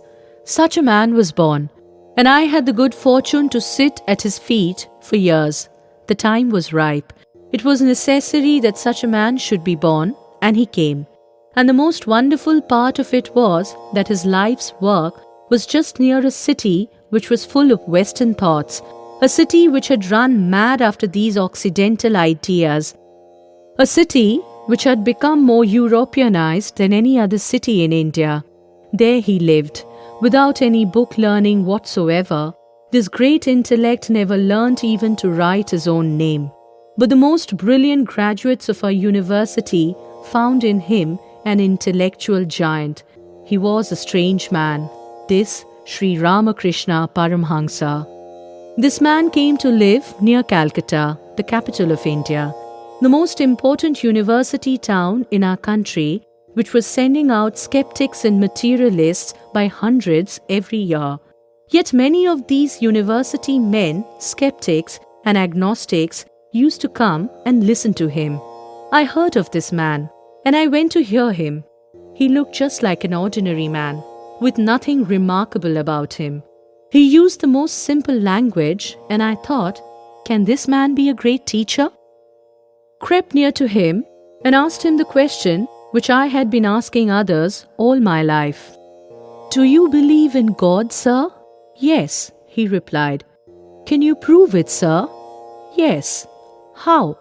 "Because I see him just as I see you here, only in a much intenser sense." That impressed me at once. For the first time, I found a man who dared to say that he saw God. That religion was a reality, to be felt, to be sensed in an infinitely more intense way than we can sense the world. I began to go to that man day after day, and I actually saw that religion could be given. One touch, one glance can change a whole life. When I myself saw this man, all skepticism was brushed aside. In the presence of my master, I found out that man could be perfect, even in this body. Those lips never cursed anyone, never even criticized anyone. Those eyes were beyond the possibility of seeing evil. That mind had lost the power of thinking evil. He saw nothing but good.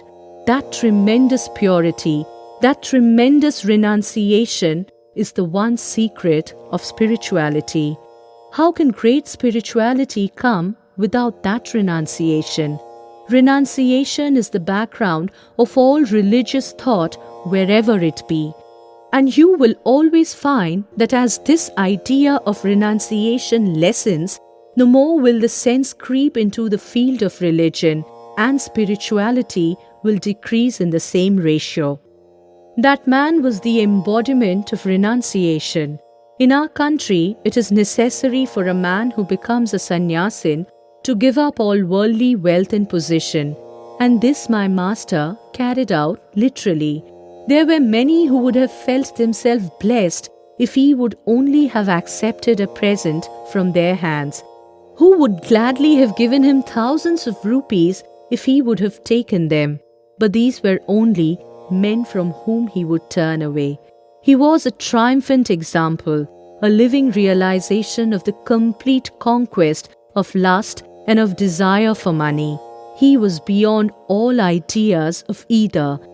And such men are necessary for this century. We hear in the West about worshipping women, but this is usually for her youth and beauty. This man meant by worshipping woman that to him every woman's face was that of the blissful mother, and nothing but that.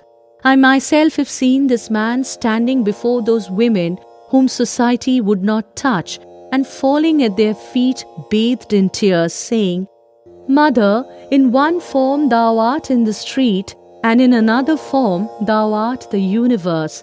I salute thee, Mother, I salute thee." Think of the blessedness of that life from which all carnality has vanished, which can look upon every woman with that love and reverence, when every woman's face becomes transfigured and only the face of the Divine Mother, the blissful one, the protectress of the human race, shines upon it. Such purity is absolutely necessary if real spirituality is to be attained. The other idea of his life was intense love for others. The first part of my master's life was spent in acquiring spirituality, and the remaining years in distributing it.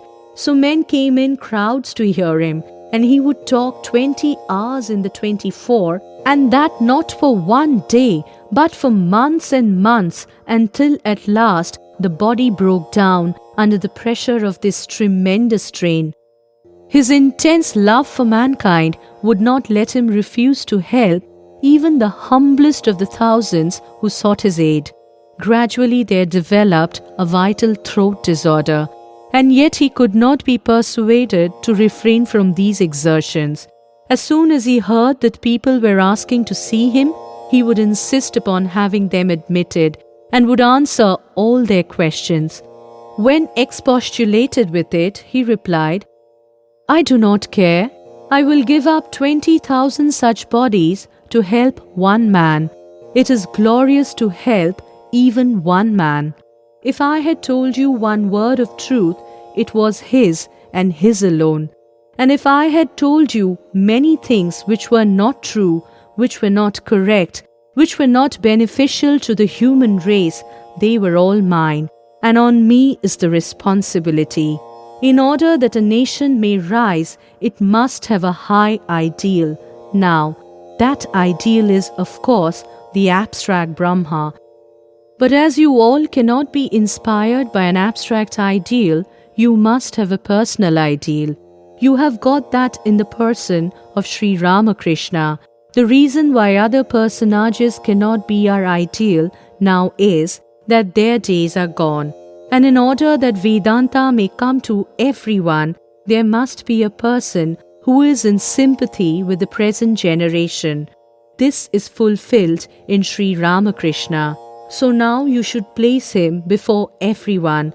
Whether one accepts him as a sadhu or an avatara does not matter. God, though everywhere, can be known to us in and through human character.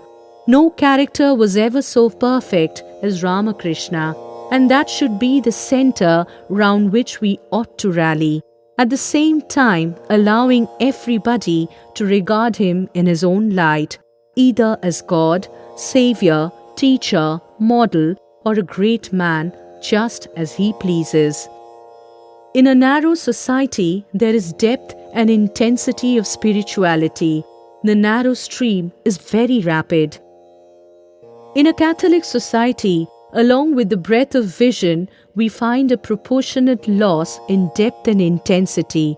But the life of Sri Ramakrishna upsets all records of history. It is a remarkable phenomena that in Sri Ramakrishna there has been an assemblage of ideas deeper than the sea and vaster than the skies.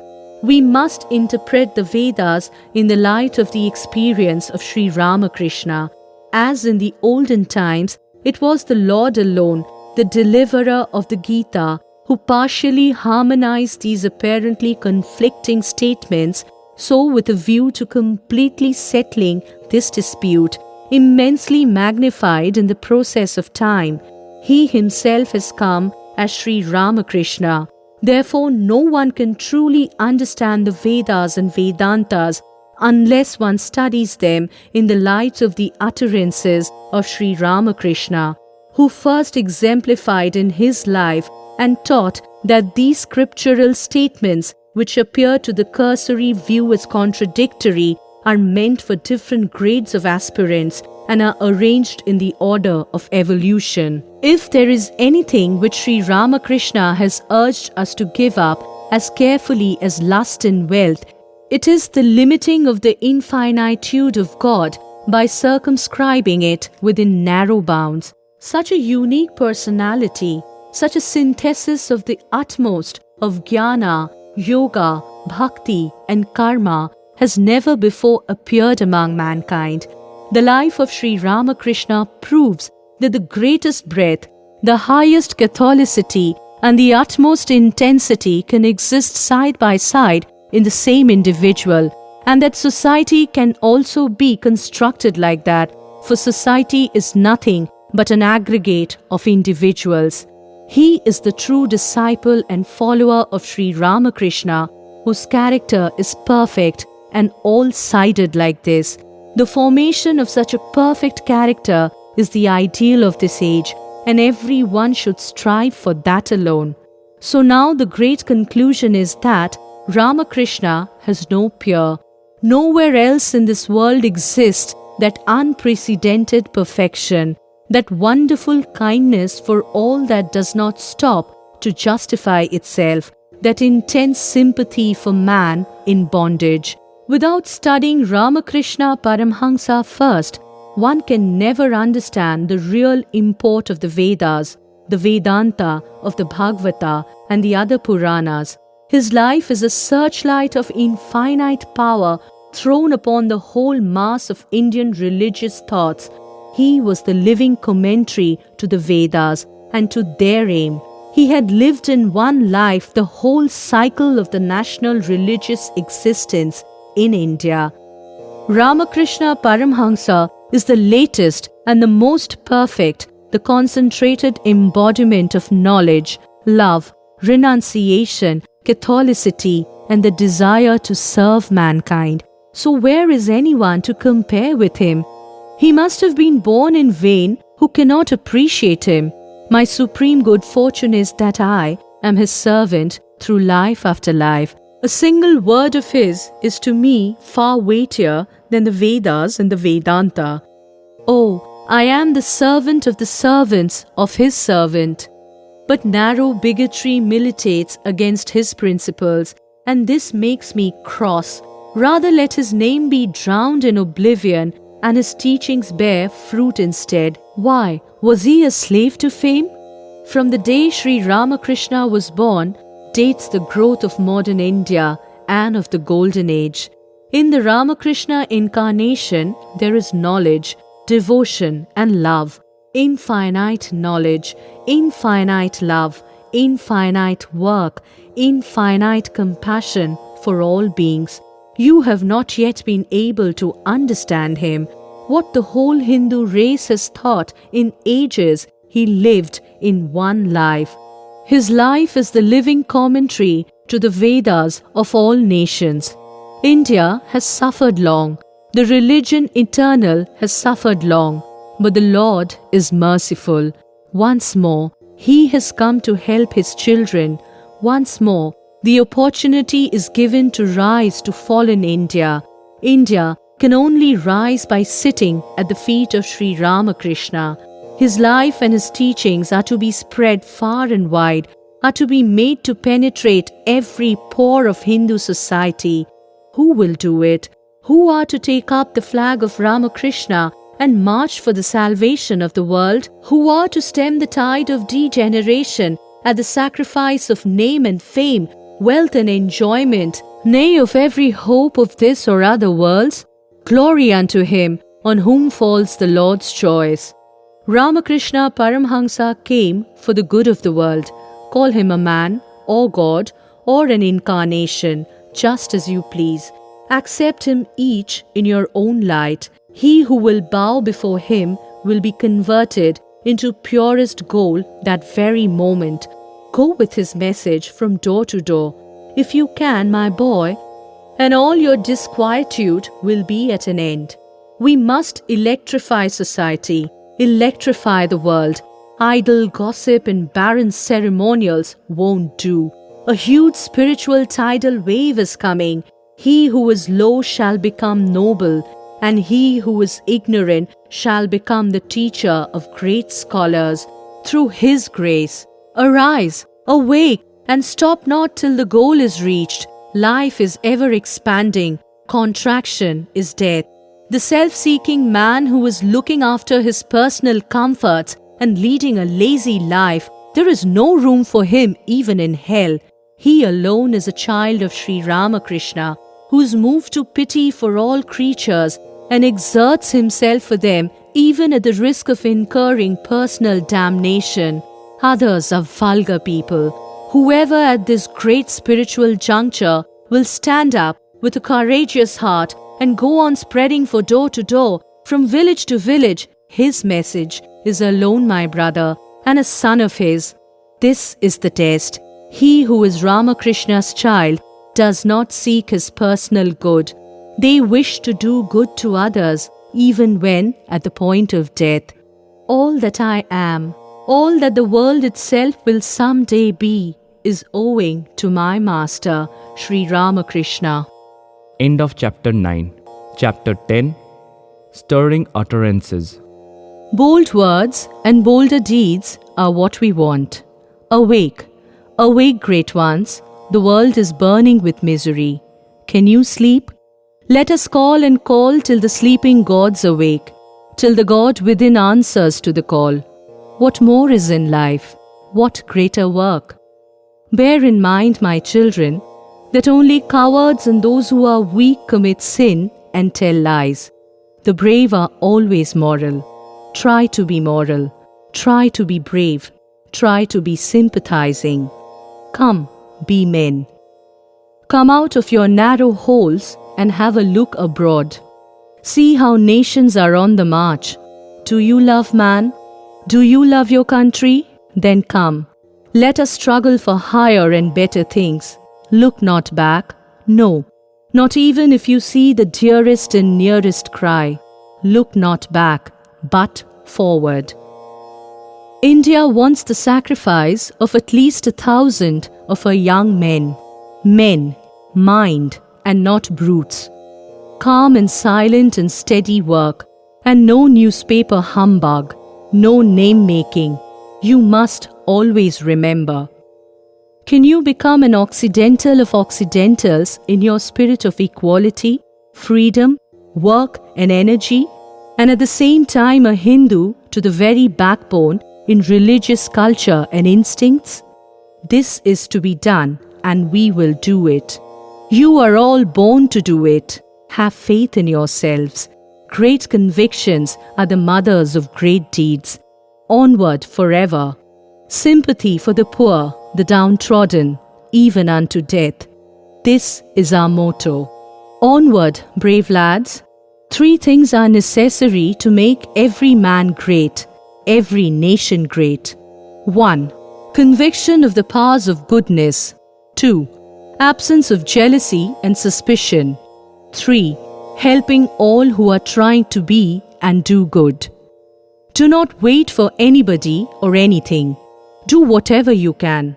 Build your hope on none. Great things can be done by great sacrifices only. No selfishness, no name, no fame, yours or mine, nor my master's even. Work the idea, the plan, my boys, my brave, noble, good souls. To the wheel put your shoulders. Stop not to look back for name or fame or any such nonsense. Throw self aboard and work. Wake up. Stop not until the goal is reached, says the Veda. Up, up. The long night is passing. The day is approaching. The wave has risen. Nothing will be able to resist its tidal fury. The spirit, my boys, the spirit. The love, my children, the love. The faith, the belief, and fear not. The greatest sin is fear. Do not be afraid of a small beginning. Great things come afterwards. Be courageous. Do not try to lead your brethren, but serve them. The brutal mania for leading has sunk many a great ship in the waters of life. Take care especially of that.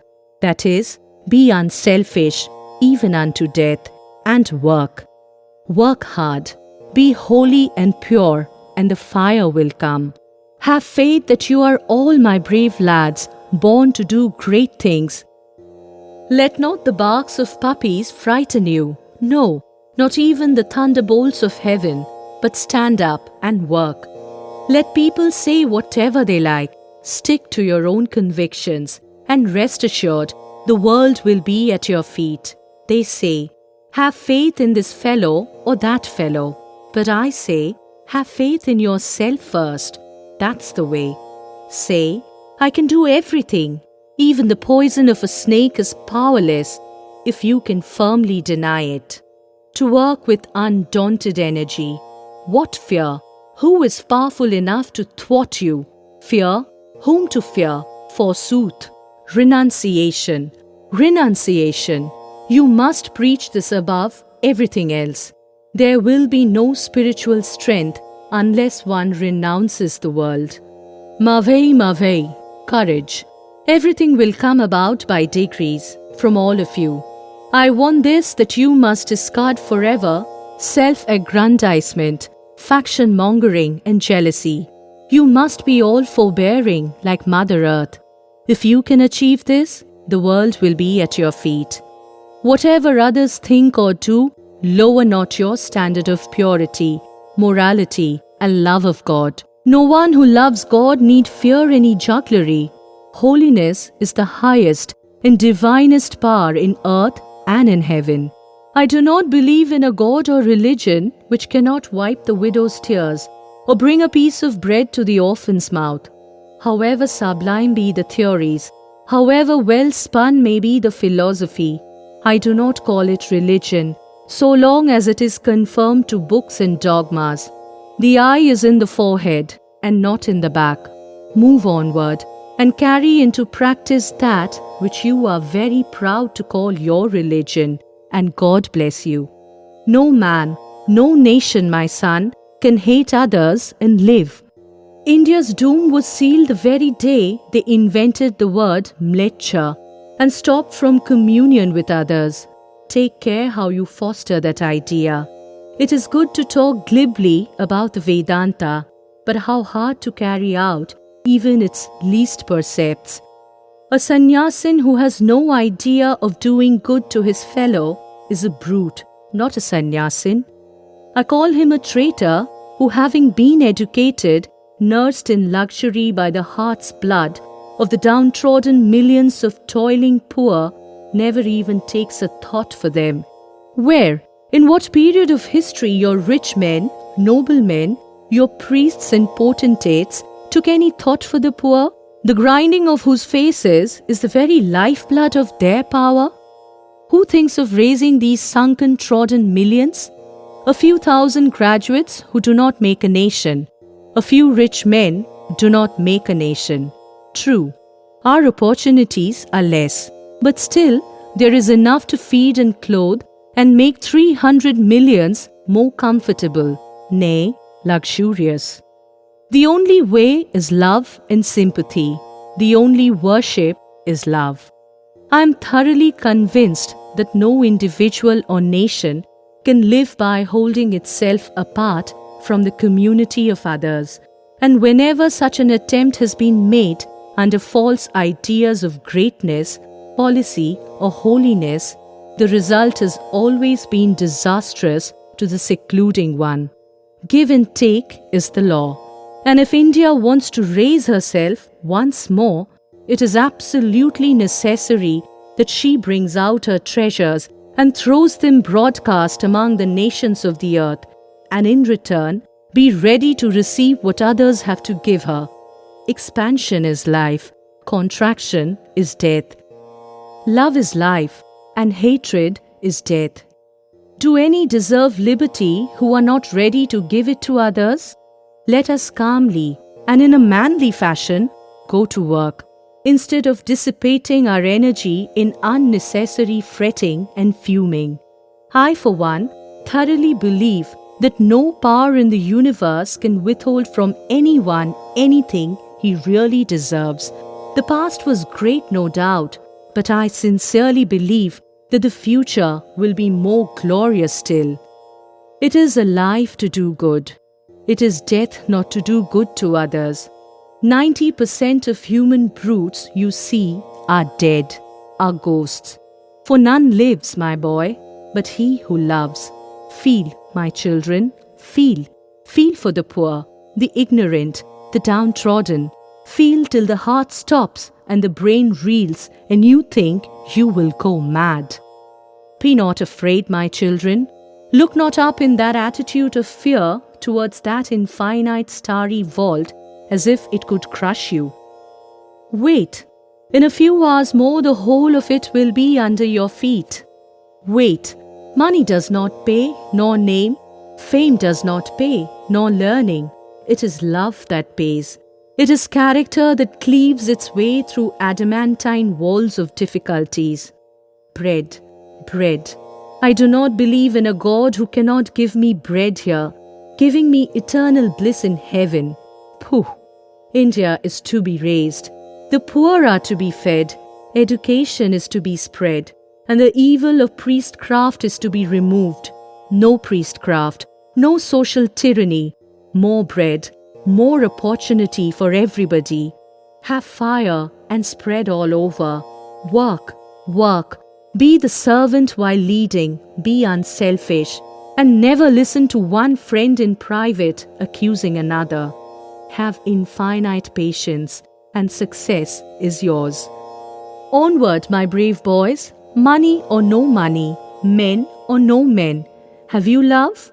Have you God? Onward and forward to the breach. You are irresistible. Nothing shall be done in haste. Purity, patience and perseverance are the three essentials to success, and above all, love. All time is yours. There is no indecent haste. Everything will come right if you are pure and sincere. We want hundreds like you bursting upon society and bringing new life and vigor of the spirit wherever they go. Pay no attention whatsoever to newspaper nonsense or criticism. Be sincere and do your duty. Everything will come all right.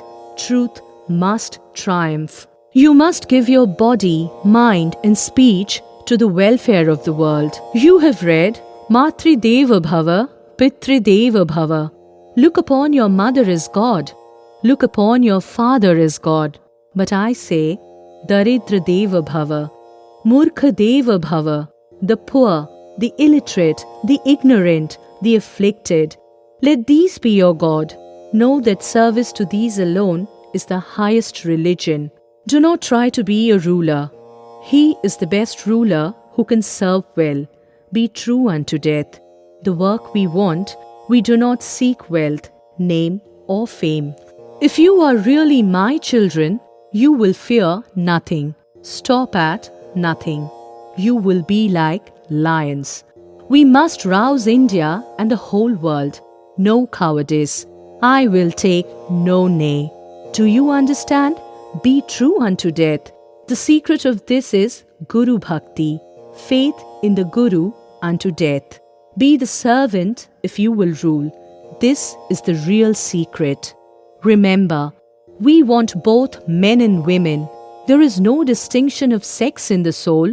We want thousands of men and thousands of women who will spread like wildfire from the Himalayas to Cape Comorin, from the North Pole to the South Pole, all over the world. It is no use indulging in child's play, neither is there time for it. Let those who have come for child's play be off now, while there is time, or they will surely come to grief. Let each one of us pray day and night for the downtrodden millions in India, who are held fast by poverty, priestcraft, and tyranny. Pray day and night for them. I care more to preach religion to them than to the high and the rich. I am no metaphysician, no philosopher, nay, no saint, but I am poor. I love the poor. So long as the millions live in hunger and ignorance, I hold every man a traitor who, having been educated at their expense, pays not the least heed to them. I call all those men who strut about in their finery, having got all their money by grinding the poor, wretches. So long as they do not do anything for those 200 millions who are now no better than hungry savages. Each nation has a main current in life. In India, it is religion. Make it strong, and the waters on either side must move along with it. You must always remember that every nation must save itself. So must every man. Do not look to others for help. That you may catch my fire, that you may be intensely sincere, that you may die the hero's death on the field of battle, in the constant prayer of Vivekananda. I have not found a way that will please all, and I cannot but be what I am, true to my own self. Youth and beauty vanish. Life and wealth vanish. Name and fame vanish. Even the mountains crumble into dust. Friendship and love vanish. Truth alone abides. Do not figure out big plans at first, but begin slowly. Feel your ground and proceed up and up. One must work as the dictate comes from within, and then if it is right and good, society is bound to veer around. Perhaps centuries after one is dead and gone. We must plunge heart and soul and body into the work, and until we be ready to sacrifice everything else to one idea and to know one alone, we never will see the light. Was it ever in the history of the world that any great work was done by the rich? It is the heart and brain that do it ever, and not the purse.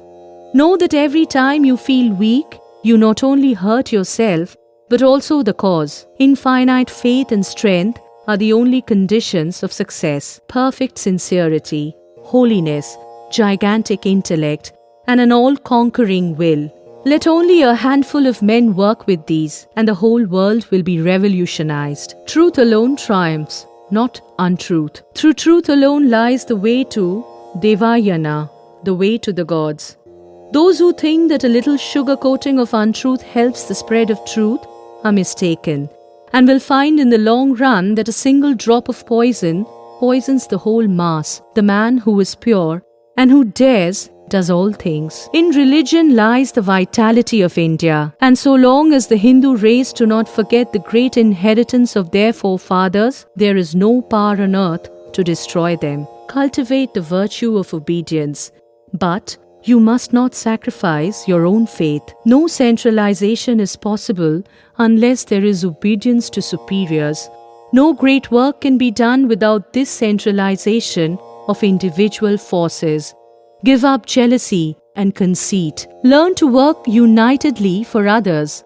This is the great need of our country. Infinite patience, infinite purity, and infinite perseverance are the secret of success in a good cause. Too many cooks spoil the broth. In India, the one thing we lack is the power of combination, organization, the first secret of which is obedience. Go on bravely. Do not expect success in a day or a year. Always hold on to the highest. Be steady. Avoid jealousy and selfishness. Be obedient and eternally faithful to the cause of truth, humanity, and your country, and you will move the world. Remember, it is in the person, the life, which is the secret of power, nothing else. The more the shades around deepen, the more the ends approach, and the more one understands the true meaning of life, that it is a dream. And we begin to understand the failure of everyone to grasp it, for they only attempted to get meaning out of the meaninglessness. Everything is evanescent, everything is changeful. Knowing this, the sage gives up both pleasure and pain and becomes a witness of the universe, this panorama, without attaching himself to anything. Neither numbers, nor powers, nor wealth, nor learning, nor eloquence, nor anything else will prevail, but purity, living the life. In one word, anubhuti, realization. Let there be a dozen such lion souls in each country, lions who have broken their own bonds, who have touched the infinite, whose whole soul is gone to Brahma, who care neither for wealth nor power nor fame, and these will be enough to shake the world. Let us work without desire for name or fame or rule over the others. Let us be free from the triple bonds of lust, greed of gain, and anger. And the truth is with us. Are great things ever done smoothly? Time, patience, and indomitable will must show. I could have told you many things that would have made your heart leap, but I will not. I want iron wills and hearts that do not know how to quake. Hold on. I hate cowardice. I will have nothing to do with cowards or political nonsense. I do not believe in any politics. God and truth are the only politics in the world. Everything else is trash. Purity, perseverance, and energy. These three I want. Purity, patience, and perseverance overcome all obstacles. All great things must of necessity be slow. Take courage and work on. Patience and steady work. This is the only way. He who knows how to obey knows how to command. Learn obedience first. We are all of us self-important, which never produces any work. Great enterprise, boundless courage, tremendous energy, and above all, perfect obedience. These are the only traits that lead to individual and national regeneration. Do you think there are men in our country? It is a Golgotha. There is some chance if you can impart education to the masses. Is there a greater strength than that of knowledge? Can you give them education? Name me the country where rich men ever helped anybody. In all countries, it is the middle classes that do all great works. How long will it take to raise the money? Where are the men? Are there any in our country? You must not throw cold water on anybody's projects. Give up criticism altogether. Help all as long as you find they are doing all right. And in cases where they seem to be going wrong, show them their mistakes gently. It is criticizing each other that is at the root of all mischief. That is the chief factor in breaking down organizations. No great work can be achieved by humbug. It is through love, a passion for truth, and tremendous energy that all undertakings are accomplished. Therefore, manifest your manhood. We would do nothing ourselves and would scoff at others who try to do something. This is the bane that has brought about our downfall as a nation. Want of sympathy and lack of energy are at the root of all misery, and you must therefore give these two up. No need of looking behind, forward. We want infinite energy, infinite zeal, infinite courage, and infinite patience. Then only will great things be achieved. He who is the servant of all is their true master. He never becomes a leader in whose love there is a consideration of high or low. He whose love knows no end and never stops to consider high or low has the whole world lying at his feet. Religions of the world have become lifeless mockeries. What the world wants is character. The world is in need of those whose life is one burning love, selfless. That love will make every word tell like thunderbolt. Be you holy and above all sincere, and do not for a moment give up your trust in the Lord, and you will see the light. Whatever is truth will remain forever. Whatever is not, none can preserve. What I want is muscles of irons and nerves of steel, inside which dwells a mind of the same material as that of which the thunderbolt is made, strength, manhood, Kshatravirya and Brahmateja. Hold on to your own ideal. Above all, never attempt to guide or rule others, or, as the Yankees say, boss others. Be the servant of all. Know that talking ill of others in private is a sin. You must wholly avoid it. Many things may occur to the mind, but it gradually makes a mountain of a molehill if you try to express them. Everything is ended if you forgive and forget. Another truth I had realized is that altruistic service only is religion. The rest, such as ceremonial observances, are madness. Even it is wrong to hanker for one's own salvation. Liberation is only for him who gives up everything for others, whereas others who tax their brains day and night, harping on my salvation, wander about with their true well-being ruined, both present and prospective. Doing good to others is virtue, that is, dharma. Injuring others is sin. Strength and manliness are virtue. Weakness and cowardice are sin. Independence is virtue. Dependence is sin. Loving others is virtue. Hating others is sin. Faith in God and in one's own self is virtue. Doubt is sin. Knowledge of oneness is virtue. Seeing diversity is sin. Persevere on, my brave lads. We have only just begun. Never despond. Never say enough. I want each one of my children to be 100 times greater than I could ever be. Every one of you must be a giant. Must. That is my word. Obedience, readiness, and love for the cause. If you have these three, nothing can hold you back. Money, and all will come of themselves. We want men, not money. It is man that makes everything. What can money do? Men we want. The more you get, the better. Men are more valuable than all the wealth of the world. Love never fails, my son. Today or tomorrow or ages after, truth will conquer. Love shall win the victory.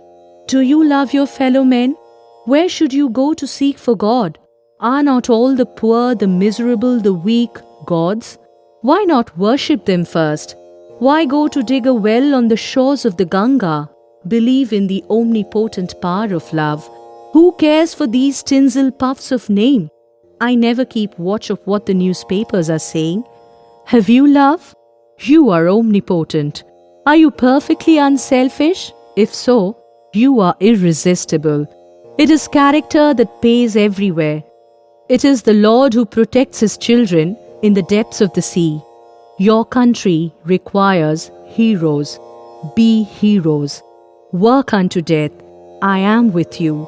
And when I am gone, my spirit will work with you. End of chapter 10. My India, the India Eternal by Swami Vivekananda. This is a Vivekananda Kendra Kanyakumari recording. All recordings of Vivekananda Kendra are in the public domain. For more information and also to volunteer, please visit www.vkendra.org.